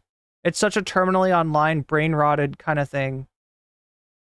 My favorite subject in school was math, and my other favorite subject in school was hoe, which is my favorite YouTube channel. Farming. We're talking about farming, chat. What did you think we were talking about? That I found is called Hoe Math. I haven't watched it yet, but I'm assuming it's my favorite because it combines the best of both worlds of my favorite things. I was never all that good at math, but hoes, on the other hand, I was also not good at that either, so we're gonna try and learn a thing or two today, now. We might be stuck in a pattern of civilizational collapse, and it's because our relationships are not as strong as they used to be. This video is a long overdue answer to the question, why is promiscuity bad? The answer is kind of complicated. All right, sounds like this guy's got it figured out. Why is promiscuity bad? Yeah, why is people, like, when we're talking about promiscuity, we're talking about sex that is not strictly for procreation. Like, if you really want to get down to what they're talking about here,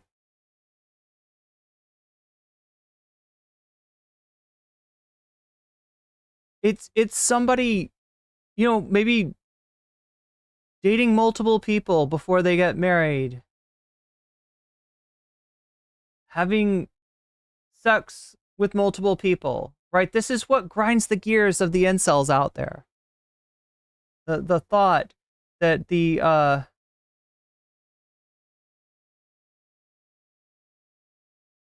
women, as it were, cannot be just for them.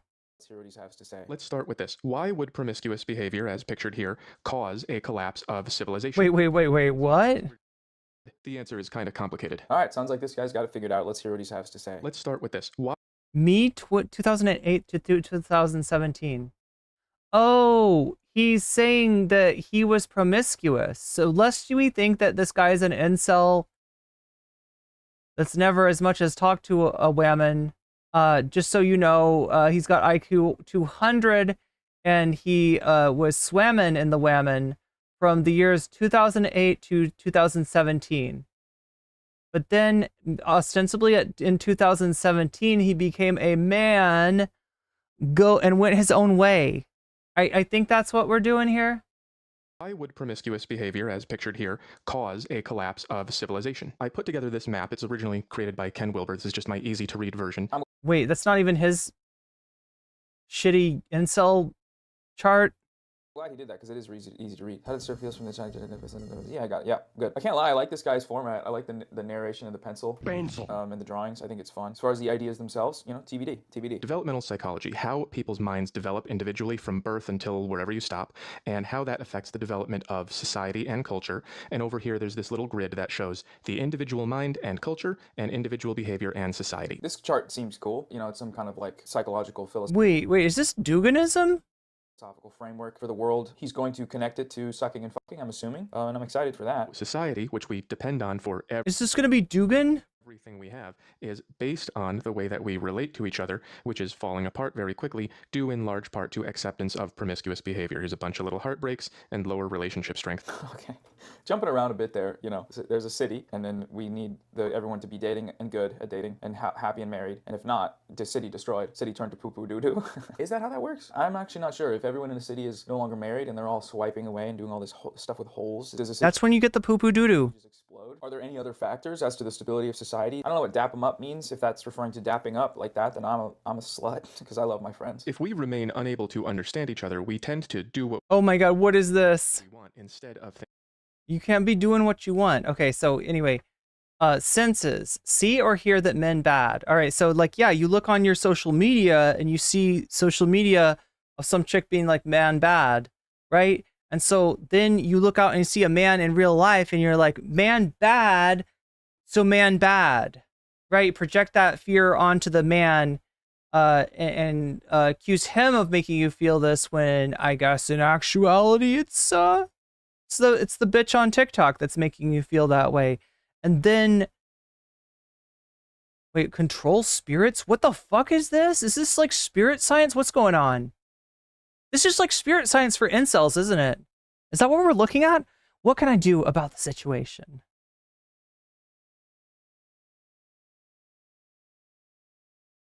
What? Oh my god. Wait, there's a fourth spot too. And you like see... I don't get it.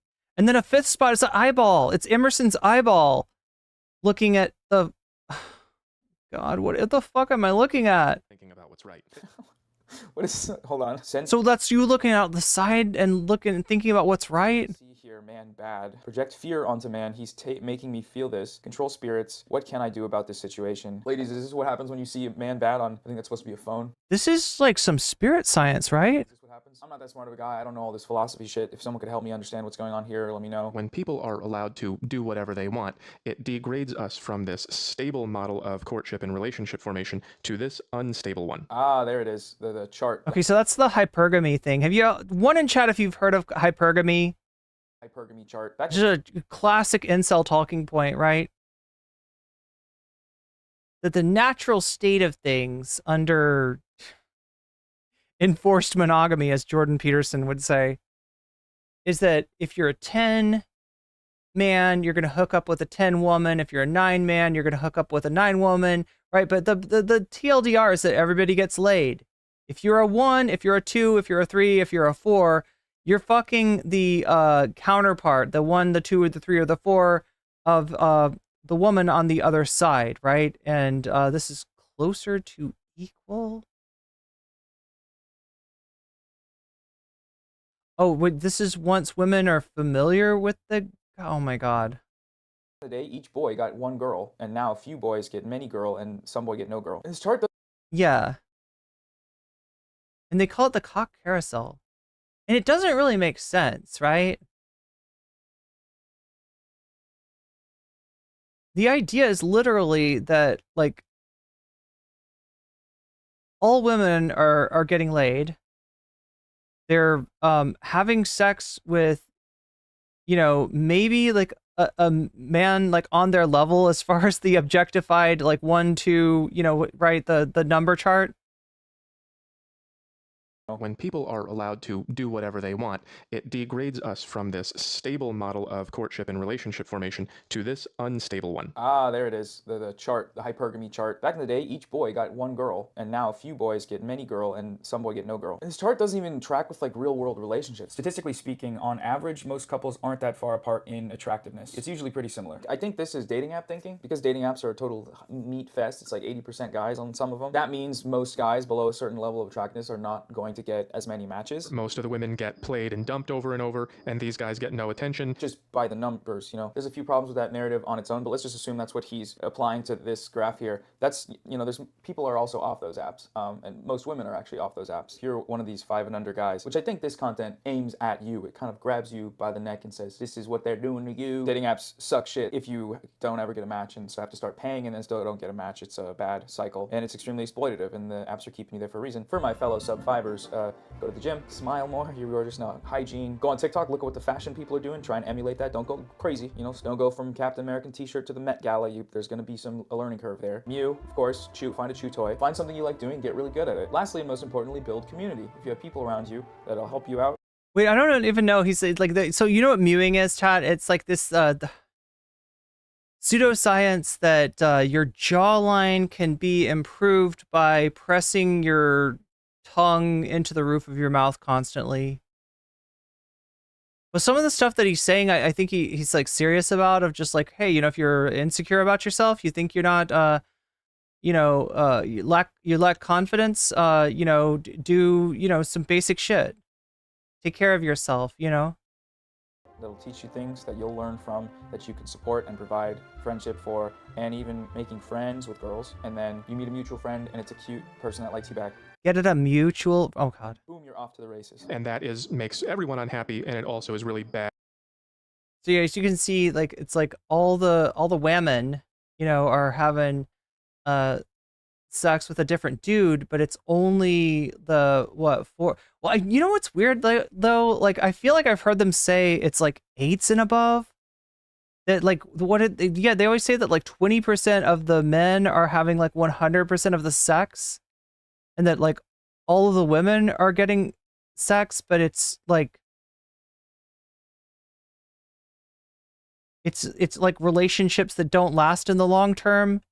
And so what the idea is that like women when they're young are promiscuous and have lots of relationships that will not pan out as like a long-term thing, and then they get to a certain age and then they look for the nice guy, and the nice guy's been being left alone, right?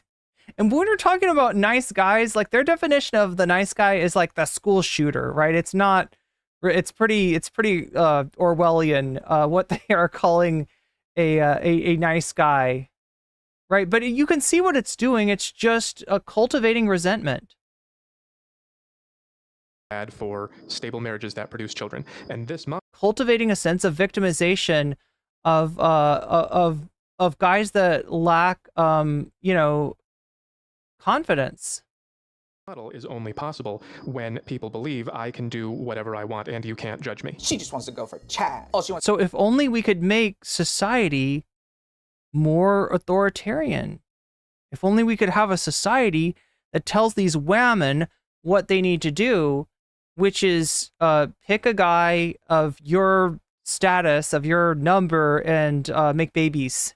Like right when you're, you know, this is like a trad wife for every incel. This is Jordan Peterson shit. Chad and ride on the carousel. I'm getting mogged right now. I mean, this is really a phrase, right? The cock carousel is like supposed to be what women do, you know, before they're 30, and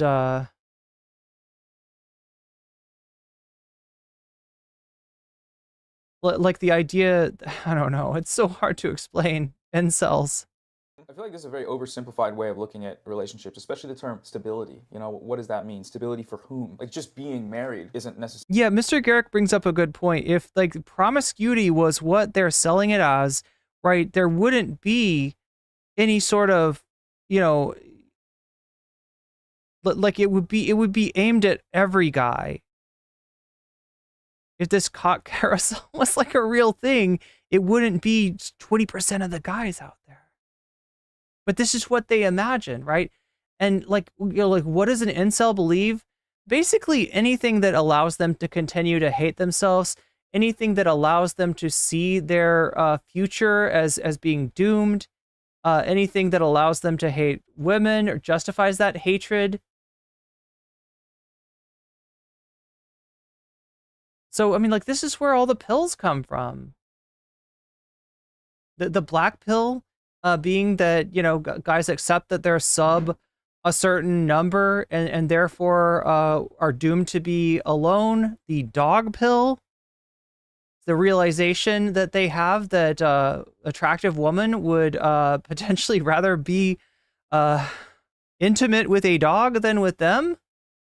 And maybe these women are actually doing so in between relationships just to avoid having to even talk to or consider a like a sub 5 or whatever like level they think is the threshold.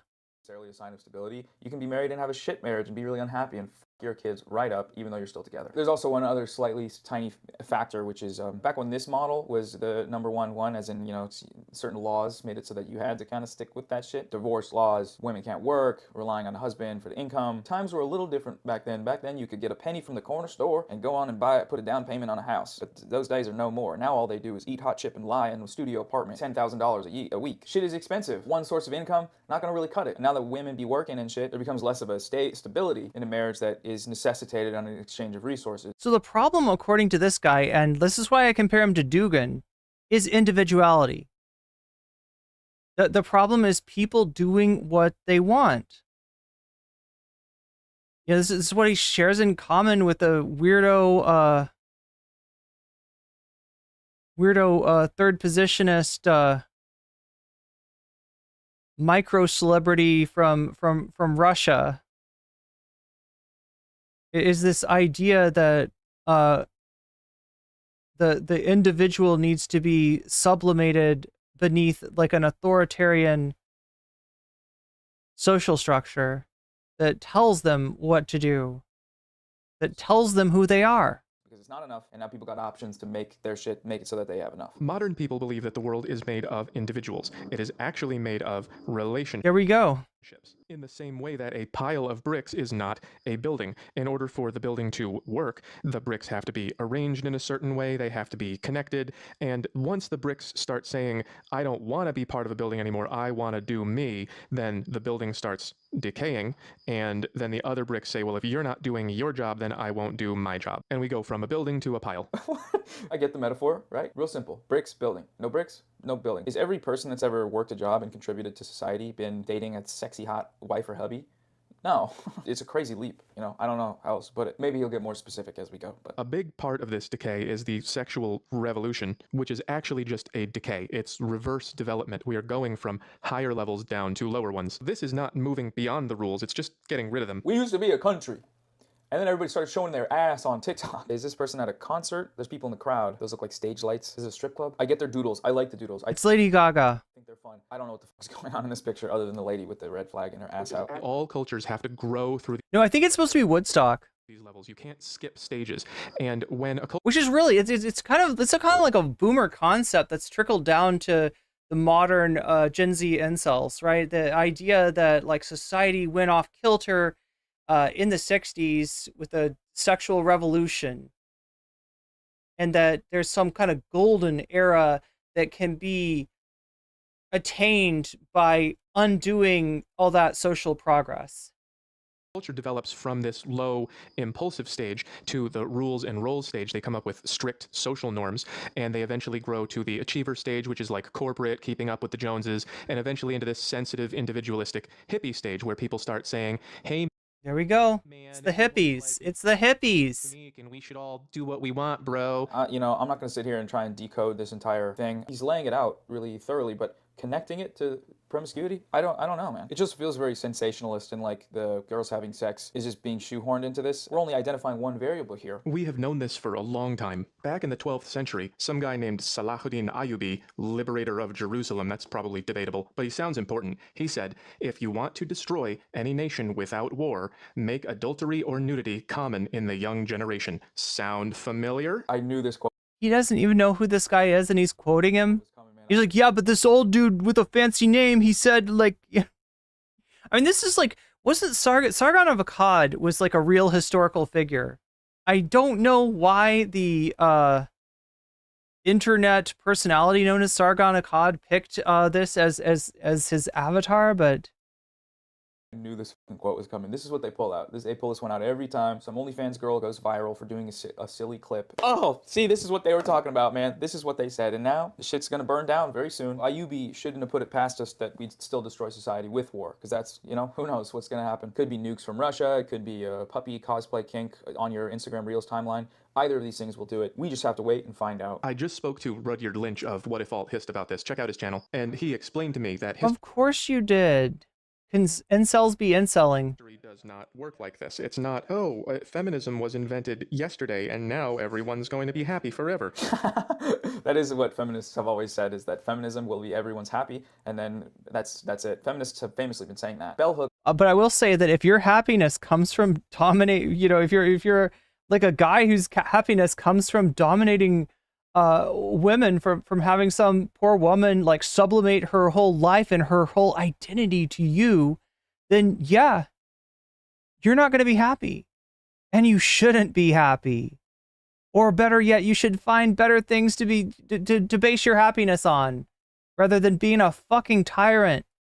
Infinite feminism equals infinite happiness. Look it up. There's a narrative here that all feminists are telling everyone to just go suck regardless of the consequences, but that's very much not the case. There's a lot of different feminists and a lot of different feminist schools of thought, and many have been critical of sex positivity for a long time in a variety of ways. We just recently saw the Bumble ad campaign. In an attempt to get more women on the app, they said, hey, quit being a damn prude, all right? Celibacy isn't the answer. There's quite a bit of feminist backlash for something like that, because that's bad, you know? Horseshoe theorying sex positivity back into pressure, cultural stigma around your own choice to abstain from sex. Alice Capel did a great video on that. You should watch that. Recently read an essay from I mean, like, imagine, like, if you don't understand what the problem with that is, imagine how that looks to like somebody who's ace, right?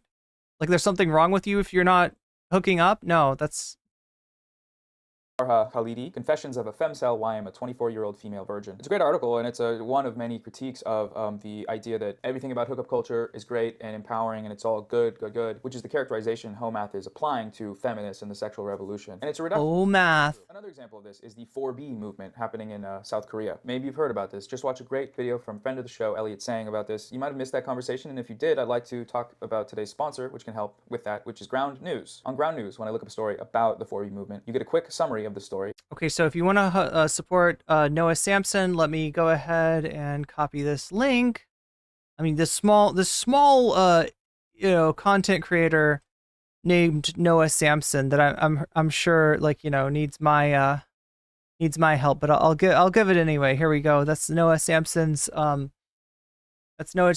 channel. You can subscribe if you want more like this, and you can also go to this video and click on the if you want to get in on the Ground News deal. Yeah, in fact, there's actually a QR code here, so just go over, find the video, click on the QR code if you're interested in the offer for Ground News. Coming at these stories from very different perspectives. Keep your perspective broad and and if you get too far in either direction, things get bad. And the Islamic world went too far in this direction and had an overcorrection, and now they are still hanging out up here. Some of this even happened recently. This was Iran in the 70s, and so was this. They look like they're from Wisconsin. That was before the Iranian Revolution. And let's not forget Afghanistan. It's really weird because I have a hard time imagining these incels not being massively Islamophobic, and yet they seem to project their hopes, their and wishes onto the Islamic world, and envy it in a way. And then and now. Wait, okay, so Iran was under feminine control because of the restrictions loosened on dress. Feminine control. The matriarchy was installed. Wasn't there other shit going on in Iran aside from that? Yeah, it looks like there was other stuff. A few other things happened in our, yeah, we're skipping over a few things, but it's nothing important Going on. Not necessarily the most historically accurate way to describe that. This lie that the more I feminine mean, remember that weird shit that Eris was saying about Islam? things get, the happier everyone's going to be. It just is not real life. As far as I understand it, feminism was never about happy maxing. It was about choice maxing. It was about agency maxing, and in being granted the ability to make choices over things like voting and choosing who you date, not having an arranged marriage, not being sold off or whatever, which still happens. But when it became legal to like divorce, or when marital rape became illegal. I mean, these are things that they're trying to roll back, right? This is part of the trad culture to I'm sure that return to a simpler time. Made some people unhappy, marital rapists, things like that. Probably not overjoyed to be imprisoned for doing a heinous crime that you thought And that's why feminism is doo-doo, I guess. okay to do, and that the law said it was okay to do. But that's just sort of a consequence of the world changing, you know? Hyperfeminization causes its own problems. Hyperfeminization? I think he means like hyperfeminism? Is that what he's trying to say? And Or hyper, like a matriarch? He's trying to say that it's somehow a matriarchally aligned society? Might not be fun. This is some real sinister shit. I mean, look, there have been like matriarchal cultures, right? But I don't think this guy would. I don't think this guy would know matriarchy if it dragged him back to the cave and demanded snoo. Right here, you see that? He's through in the clip of the not people ghost paper being put over the sub 5 guys. He's calling on them right now. He's saying, this is what they took from you. He's saying that you are the forgotten man. That's literally, it's literally Trumpism. Could have had it if they just didn't do what they want, which is to choose other. Like the same thing that Trump talks about when he talks about the forgotten man. This is what this guy's doing, but for incels. There's only a few ways to get it back, and certain areas of the world have done it successfully. What are these problems caused by glorious feminist freedom? Well, as women become liberated from men, which means getting materials that men produce. Okay, so yeah, do you hear this? So I asked you before, what's wrong with this woman? What's she doing that's so bad? Why is this an object of hate? Right? World have done it successfully. What are these problems caused by glorious feminist freedom? Well, as women become liberated from men, which means getting materials that men produce. So in other words, you can live your life without being married. You are not forced to live in your father's attic as a spinster and, hidden away from the world because you're a disgrace to your family. You're allowed to live your life.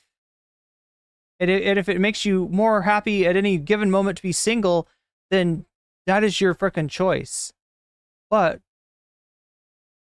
she's using the material goods made by men, and yet she is not beholden. She does not have a man dominating her life in every way and controlling her, right? And in this guy's mind, in the mind of this kind of incel, this is a great injustice. Like, he's making everything in the world. He's creating Lululemon and all, and Starbucks coffee and whatever other material, the hat she's wearing, right? And she's just taking it and saying, thanks, I don't need you. Without having to marry them. Okay, what are you talking about? Dude, I love this. Does he think, like, it's so weird. It's so weird, like, that he somehow thinks that these women are getting material goods without working, or maybe he just doesn't value the work that women do. I don't know. Guy, I love home math. If you're watching, you're my favorite YouTube channel. I'm subscribed. I'll join the Patreon. What the fuck is going on? Women be shopping, men be working, carrying the tax burden. What is this referencing, like divorce court law and like alimony and things? Why is the money going into the corporation and being given to her there's no tax burden? Are you saying women don't pay taxes? What the fuck does this? Wait, Mr. Garrick, please tell me you're not ironically saying this shit. Like, I mean, do I have to use you as an object lesson, or are you... What are you trolling me? Am I about to be successfully trolled? I'll read your comment, okay? But I feel like your comment reaching a greater audience is not going to be beneficial for you. Women's liberation was great for the minority of men, the top 20%, but screwed the lower 80%.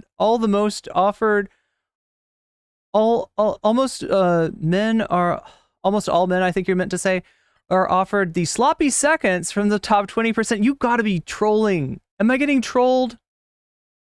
Imagine being offered the used 30-year-old woman that spent the previous decade being passed around by the top 20%. Yeah, that's like a roasty, right? That's a roast beef.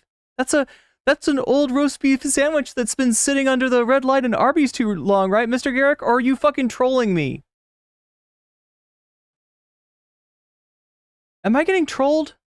I can't tell. But no, this is what Mr. Garrick is pointing out is literally what incels think. Like, this is almost from the Bible. If there was an incel Bible, like, that would be a pretty good summary. That would be the Cliff Notes.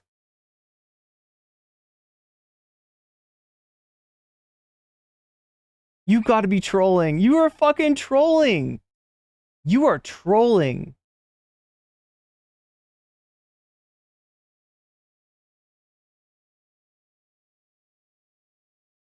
Successful troll is successful.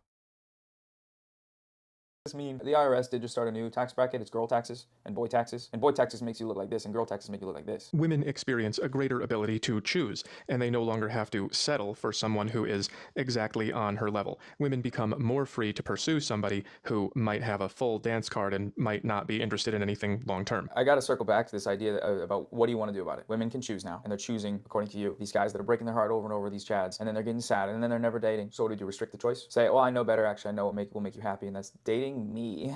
You're taking a shower without me? You're settling down without me? Wait, marry a man all my friends have blown? Well, I mean, I could definitely get a good sense of, like, I could ask them what he's like. I could... Did I see this? Wait, did I see what?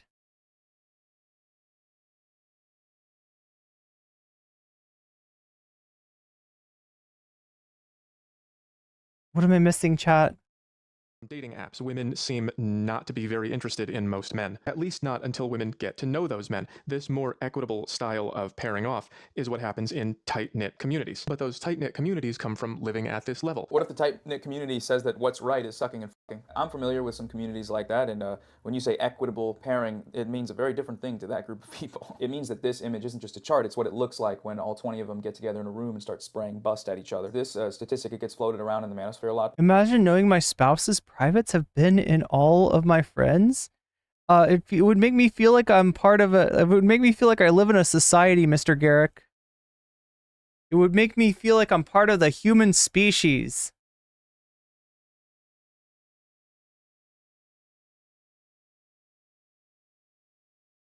I mean, what's the problem, right? Is it an issue of, like, the fact that women might compare men's penises? Is that what this boils down to? She's got, like, a lot of penises as a basis for comparison, then she might be kind of judgmental, whereas if she just gets one penis right out of high school and sticks to that penis all of her life, then she really doesn't know what she's missing. Is that what this is? Make it gay, man. You think you can appeal to me with homophobia? But it's not really telling the full story. While the ways that genders rate each other in terms of attractiveness are different, men keep it $1, women be lying and shopping. The discrepancy is sort of counterbalanced by the fact I don't know. I still think I'm being trolled. Women are more likely to swipe on and match with men that they believe are lower in attractiveness. Substantially less than men are. Women are willing to give that guy a chance. Wait, what is this? There are other factors which I will have my goat, Mac and Murphy. The science guy. This is Mac and Murphy. This is the goat.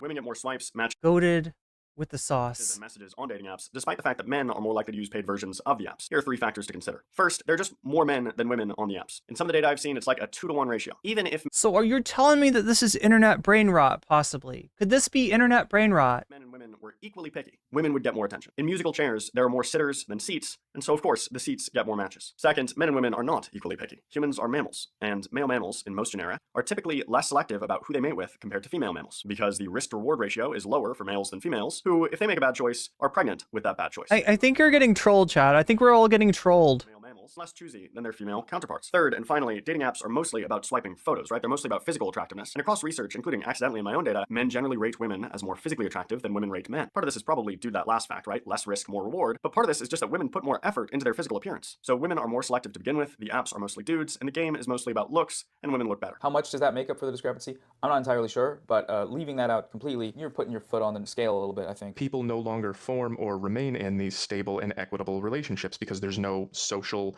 or cultural pressure to do so. It takes a village. I don't know. I mean, like all the claims that even dude brain, what's his name again? What's this guy's name? The goat. Even all the stuff that the goat said. Like I kind of need to see. I kind of need to see your source. I kind of need that receipt.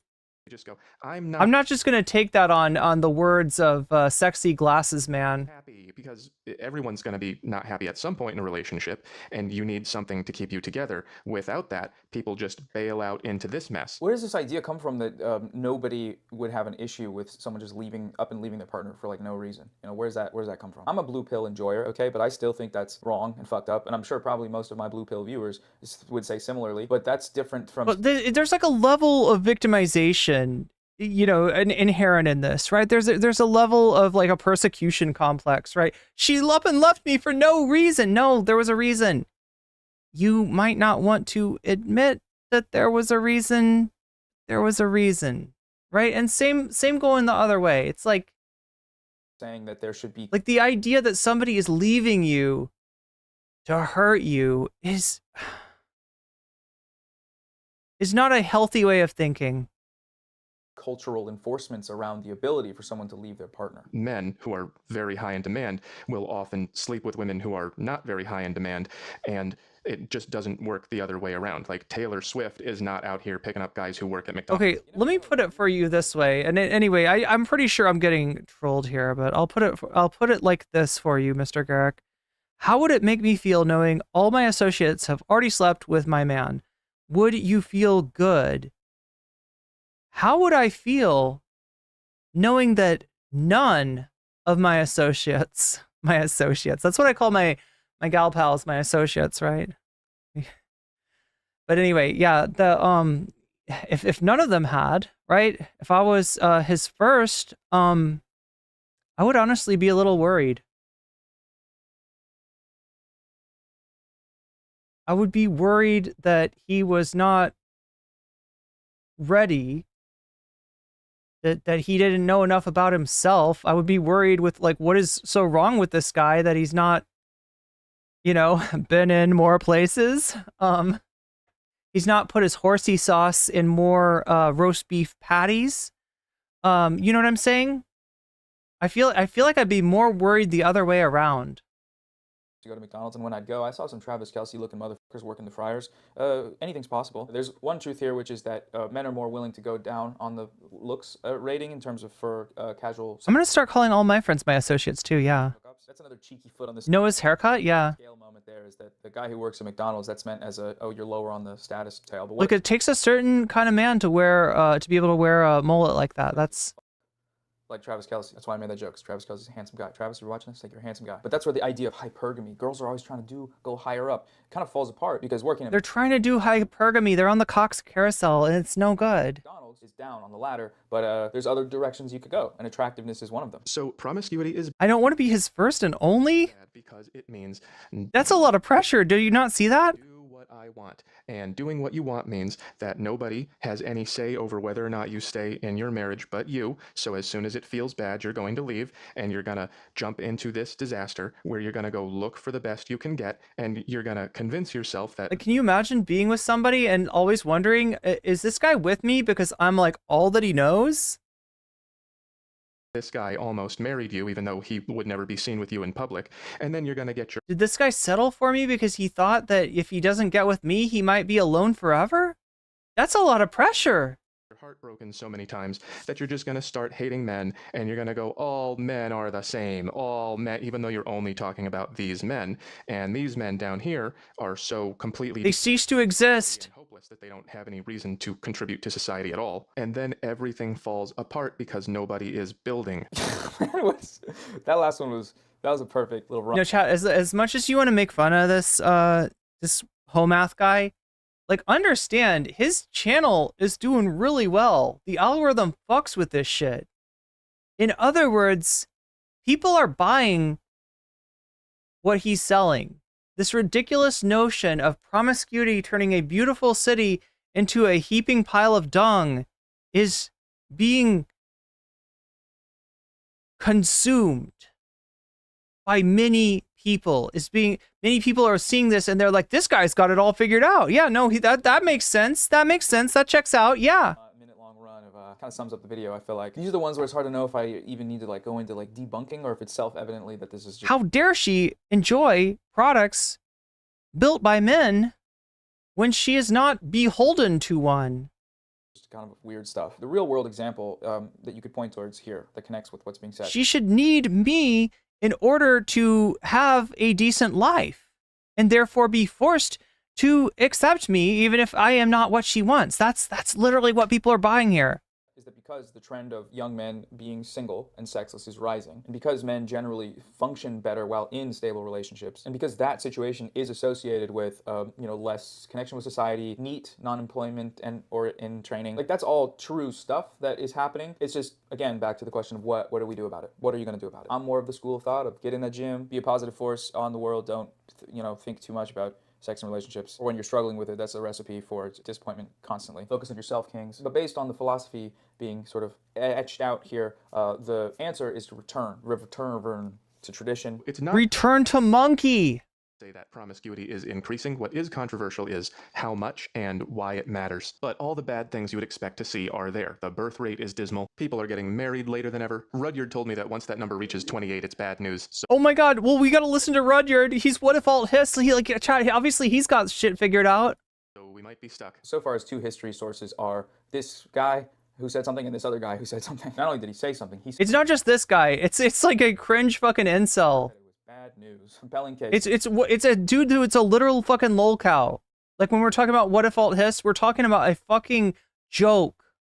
Make a compelling case. He's right. It isn't controversial to say that promiscuity is increasing. The first question, though, isn't why that's bad. In order to postulate on the relative badness or goodness, it needs to be a controlled experiment. The shit he's talking about, there's so many fucking variables too, right? This is just classic correlation equals causation. The increase in single motherhood is not good for children. We've known that for a long time. And oh my god, we're gonna go back to like fucking Dan Quayle here. Pediatric medication rates are spiking amid ongoing uncertainty. Again, I'm pretty certain that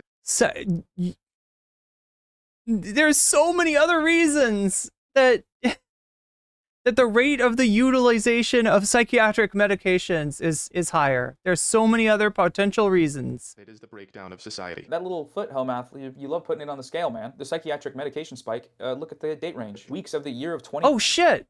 No, I didn't even catch that.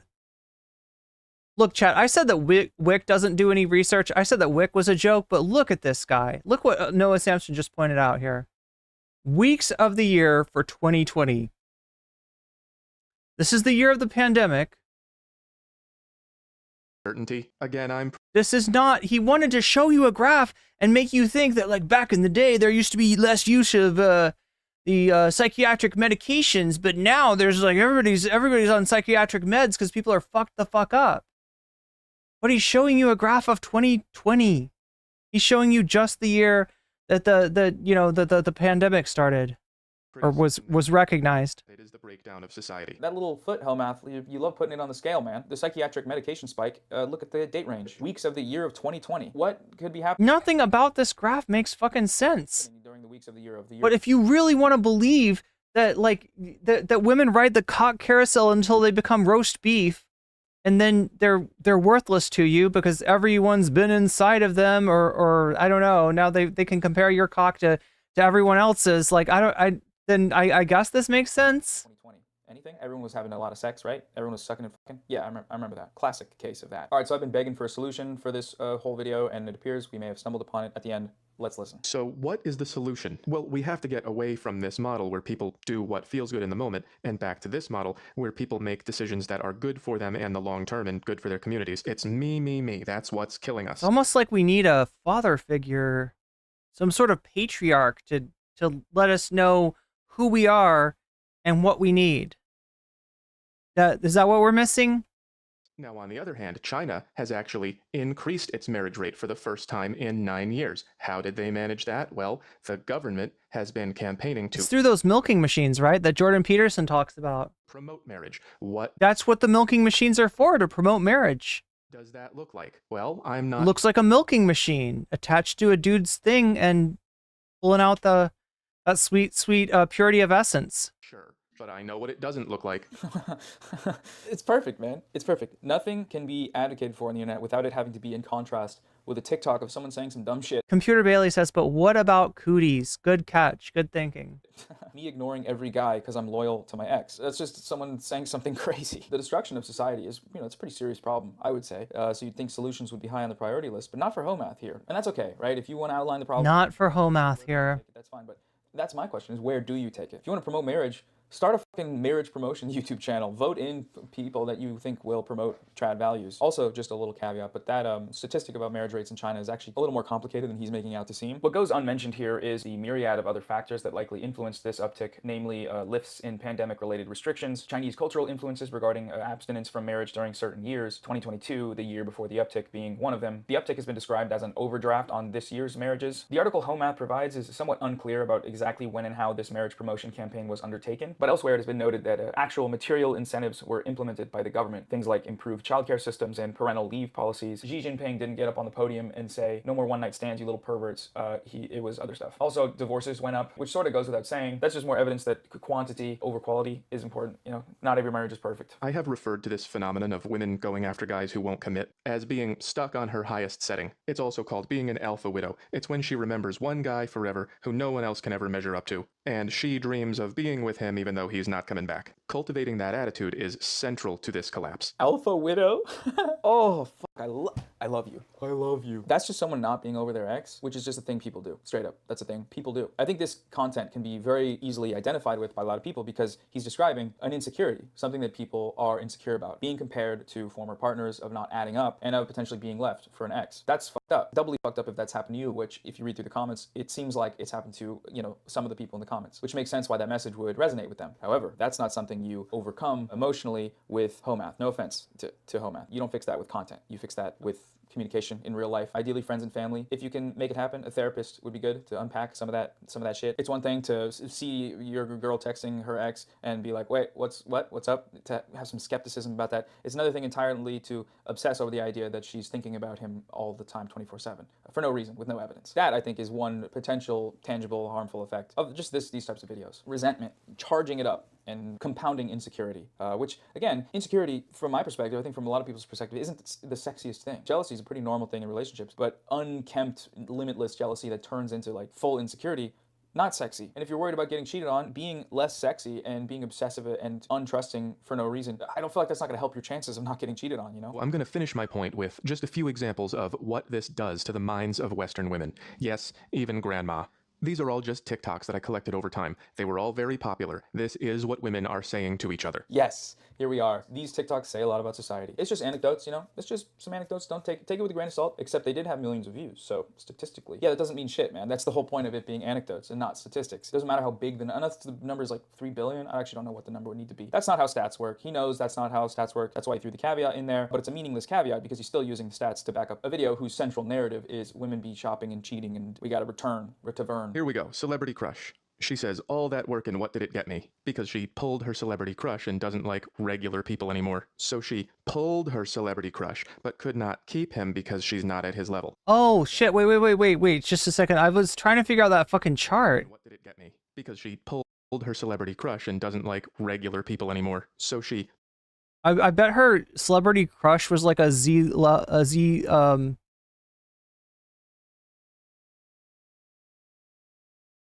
tier streamer. Okay, so you have the keeper. That means that you, stay with the person? Sleeper, you sleep with them? What is sweeper? Oh my god. Sweeper? Sweeper, stop sweeping. Pulled her celebrity. What is the sweeper? I don't know. The keeper's like you stay with the person, right? The sleeper, you sleep with the person, but what is the sweeper? You like clean up their house?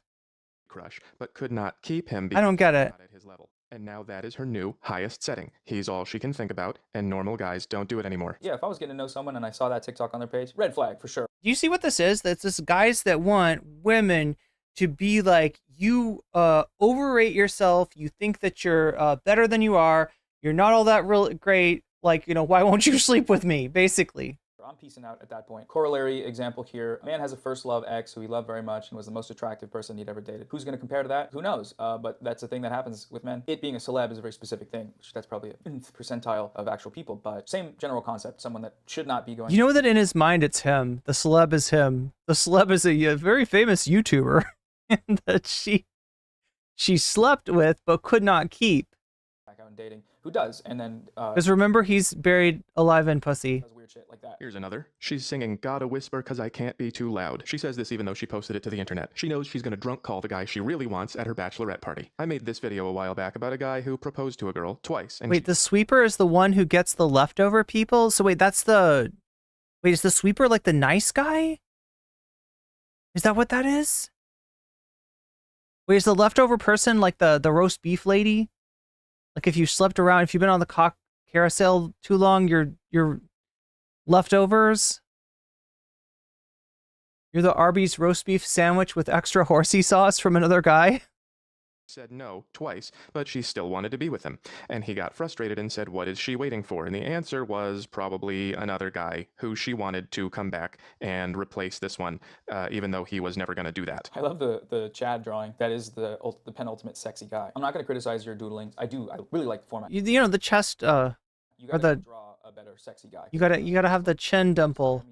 And she already knows this is her in 10 years at her bachelorette party. That's like a really fucked up type of person. Unanimous. There's no one that looks at that and says, yes, girl, go do that shit. Doesn't matter how many likes that TikTok has. It's an echo chamber of social media that's people being insane freaks, which you can find for any time. Let's look up some shit right now. Yeah, here's a video with 2.5 million views that says, when someone shows interest in me, but I only want my ex. That's a guy not being over his ex to the point that it affects. I mean, it's kind of a classic thing, isn't it? I don't know why he's projecting this on women. Leaving at the altar, that's like the fucking worst thing you could do. But it's the same thing about a guy being not over his ex. Me, because I'm gonna still go back to my ex no matter what they do. That's a guy not over his ex. It's always my favorite ex over anybody. That's another guy not over his ex. I ain't never letting go. I have a rule where I don't go back to my ex. If I'm ever feeling like I want to go back to my ex, I know that I'm not in a good mental place and I need to do more self-care. I need to take care of myself, right? Because that is not... That relationship didn't work. And it's not going to work. It's sure as fuck not going to work now. Videos all have a lot of views, millions. But no, alpha widows. That's the only type of thing. And it's reinforced by this evidence that I have of a TikToker saying some fucked up shit. Here's a girl who has to say goodbye to her type because she wants to be treated like a princess. So in order to get out of this area and into this... Wait, the keeper, the sleeper. Yo, look at all this hoe math. area, she knows she has to settle for less. Oh my god, what is this chart? Holy shit. Oh yeah, I remember this. This is a chart he made for attractiveness stages. I like these, man. I think they're really fun. Keeper, sleeper, sweeper. The girls one has different... I mean, they're aesthetically not like, I mean, he's got a good sense of design for somebody that can't draw for shit. You know what I mean? And I'm not trying to criticize that. I'm just saying, like, if your handwriting is like this and, you know, you draw things like this, then you might as well have a good sense of color composition, and he does. He's got a great sense of color composition. Stuff of ratings of Prince Charming down to the effort is disturbing but respectable. I mean, this is what I guess this is what makes the, you know, this is what the algorithm bangs with. Situationship down to mid to bad. Here's another marriage one. Like I should be making my content more like his. She's planning to leave a man at the altar if her old buddy comes back. A lot of times these things are posted sort of with pride, right? But a lot of times it's like, it's a self-evidently fucked up thing, and I'm admitting to it because it's like self-deprecating almost. It's like, I'm pathetic, I'm a piece of shit. I don't know if that's how this person meant it, but I see that shit all the time. Everyone in the comments like, literally me, and I hate myself for it. This one's harsh. Something she's not ashamed of is, she will always choose her ex-situationship over anyone that thinks they have me. That is brutal. She would drive 2 hours to see him and can't commit to a good guy because of him. You should be ashamed of that. Imagine getting this upset over a clearly inflammatory TikTok that has 1,000 comments. You already know whatever he said here, whatever he yelled about how she should be ashamed, was yelled at her 1,000 times because that's a... Almost looks like a Richard Scary book for adults. I see that, Peachy. That makes sense. thing to say. Like, anyone that goes to date this person and sees that post is fucking out of there. I feel like that's like so wild, you know? Let's speed this up. On my way to engagement party, thinking of my ex, running back to a man who hurt her before. Ha ha ha ha ha, wee! How could the known player have played me too? I'm so shocked. Forcing herself to go out with a good guy while waiting for the toxic one. Oh, wow.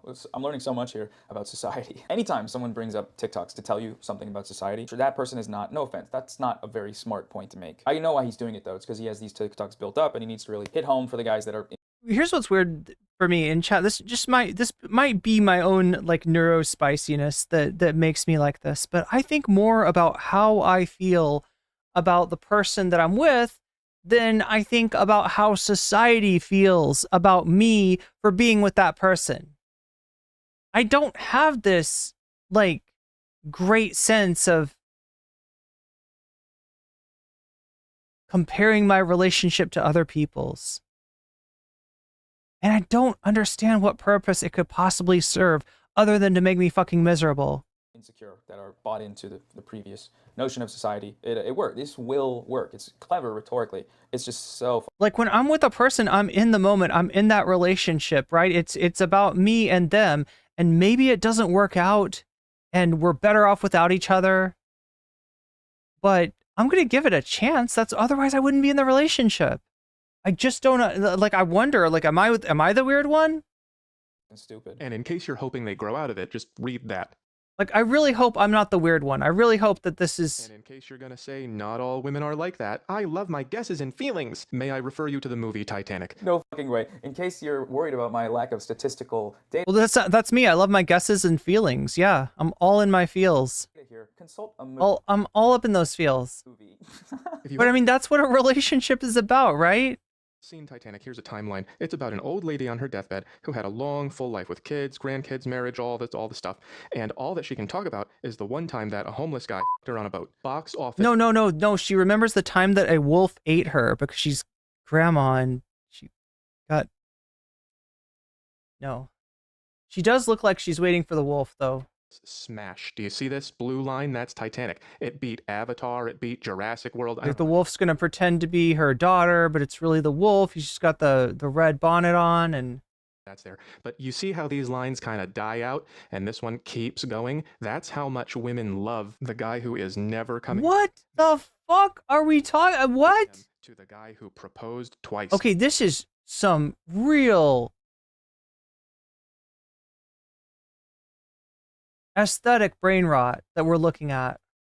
That is why that movie is so popular. Every woman I know walked out of that theater saying, I want to fuck a homeless guy on a boat. I want to resent my man for the That's where that comes from. Okay. Because I fucked the guy, homeless guy on a boat. And so she's the chick from Titanic. I get it now. I thought maybe she was gonna be grandma from the Little Red Riding Hood story. He was young Leonardo DiCaprio. Was he the one she fucked on a boat? I don't remember the movie. I should actually go back and watch it because this is an important point to be able to debunk because it is statistically relevant how many people watch Titanic. It really says a lot about society. That is what happens when you let people do what they want instead of making them do what is right. We're letting people do what they want and we need to make them do what is right. Make them, as in you don't get a choice. See, I just can't get on board with that, man. Prioritizing your selfish lower... Wait. This is literally... Wait, this is chakras. I mean, it's a little off, but it's... What? Why has he got chakras? That's chakras, chat. 2, 3, 4, 5, 6, and 7 is on the crown chakra. That's chakras. What do I want? They're the right color and everything. Causes social decay. It What is he doing with chakras? Simple as that. I mean, yeah, if everyone's doing just what they want without thinking about anyone else, that's social. That's I mean, the red can sometimes be like a deep red or like a brown almost. Inherently social decay. The video starts with society's done, man. Everything's gonna crash and burn. But in order to back up that humongous claim that everything's going to crash and burn because of liberalism, promiscuity is gonna be the thing that causes that social decay to the point of society collapsing. Very different. Everything is ruined because of the 60s and hippies. Go for it. Try your best. In this video, that does not happen at all. Look, I don't know, man. This video tired me out. I sometimes have trouble telling when I need to talk about shit or when I need to laugh at shit. And if my brain's turned off, I can't. He looks a little bit like Chuck Norris. I mean, that's true. Do anything but laugh at the shit. Not the guys that may be being. Everything. It's because of woke. If you've been cheated on, if you've wanted a date and you just can't get a single match and are being rejected constantly and are being told you're ugly by society. And I just hope to point out that this seems like a kind of a silly extremist way to react to that. And there are some tangible steps you can take to alleviate the situation that don't involve slut shaming, reverting society back to something where everyone has to be virgin. Obsession over body count, I think, stems a lot from insecurity about sexual performance. I think guys want to be good in bed, and if there's a lot of former sexual partners, They say they want everybody to be virgins, but I swear to God, they don't really have that standard for guys. It's only bad when women aren't virgins. And I don't know, I swear to God, I feel like it's this psychosexual thing where they don't want the cockparison to go on, right? The cockparison that happens when you've had multiple cocks and you can compare them and say, like, you like this one and you don't like this one. And what guys don't seem to realize is it's not all about your fucking cock. Okay, I said that a little loud. I'm sorry. Sorry to my roommates. They're what they must be thinking of me right now. But it's true. It's not all about the cock. It's not all about their cocks. Like, that's not what I think about. I don't need to see a picture of it. That's not going to sway my decision. comparatively to other people, there's more of a likelihood that you're not the best sex you've ever had with your partner. Two things there. While you're having sex with your partner, think about having sex with them, not having sex with them and all their former previous partners. That sounds like a stressful thing. And two, get good. Anytime someone's presenting you with TikToks of women saying crazy shit, there's an agenda there. They're trying to prove a point and they're tricking you to do it. You're better than that. Don't get tricked by these guys. Okay, ending this video now. See you later. Enjoy. Hi, bye. Okay, anyway, that's enough. That's more than enough. And I was really loud, and that was very rude of me to just yell out something so...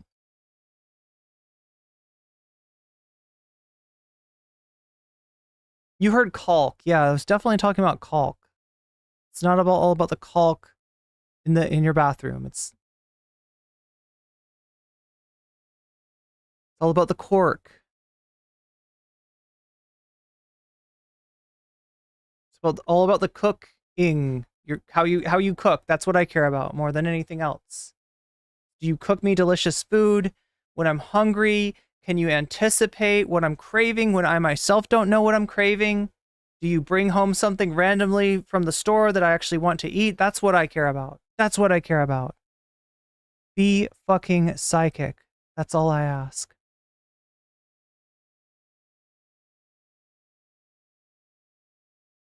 The pink butterfly hair clip is cute. Thank you. I'm glad you like it. Caulk and bowls? Well, bowls? Caulk and bowls. Yes, that's what we were talking about. But seriously. Like, this really does bother me. I don't know how to explain it. Like, I've just, like... It's hard to communicate with guys sometimes. Especially about stuff like this, right? There's all these assumptions that they make that just don't have anything to do with the truth. And I don't know how to communicate that the shit that goes on in their head, the shit they hyperfixate on, is not anything that I think of, like, ever.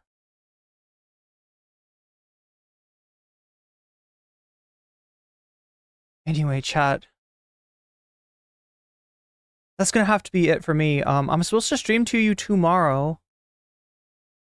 Right? And that means I gotta get up fairly early, because there's some things that I need to take care of tomorrow that I've been it just really needs to be taken care of. Really important stuff like getting our electricity bill paid. That's what I'm worried about. We need to coordinate this with my roommate so that we don't get the power shut off on us. But yeah, we gotta I'm gonna take care of that, and then I'm gonna be streaming, and hopefully I'll actually have a thumbnail for you, and I'll do it up right. I won't do it in a weird way where I just start streaming all of a sudden with like a basic bitch thumbnail and a title where you don't know what am I even talking about. You will know what the fuck I'm talking about tomorrow, because apparently the algorithm dictates it.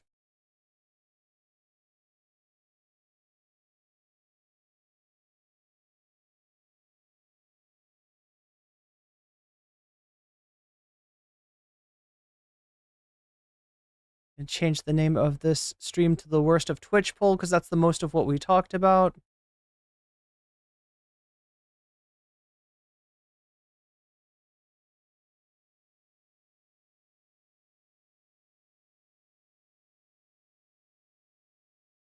And I'm going to bid you adieu.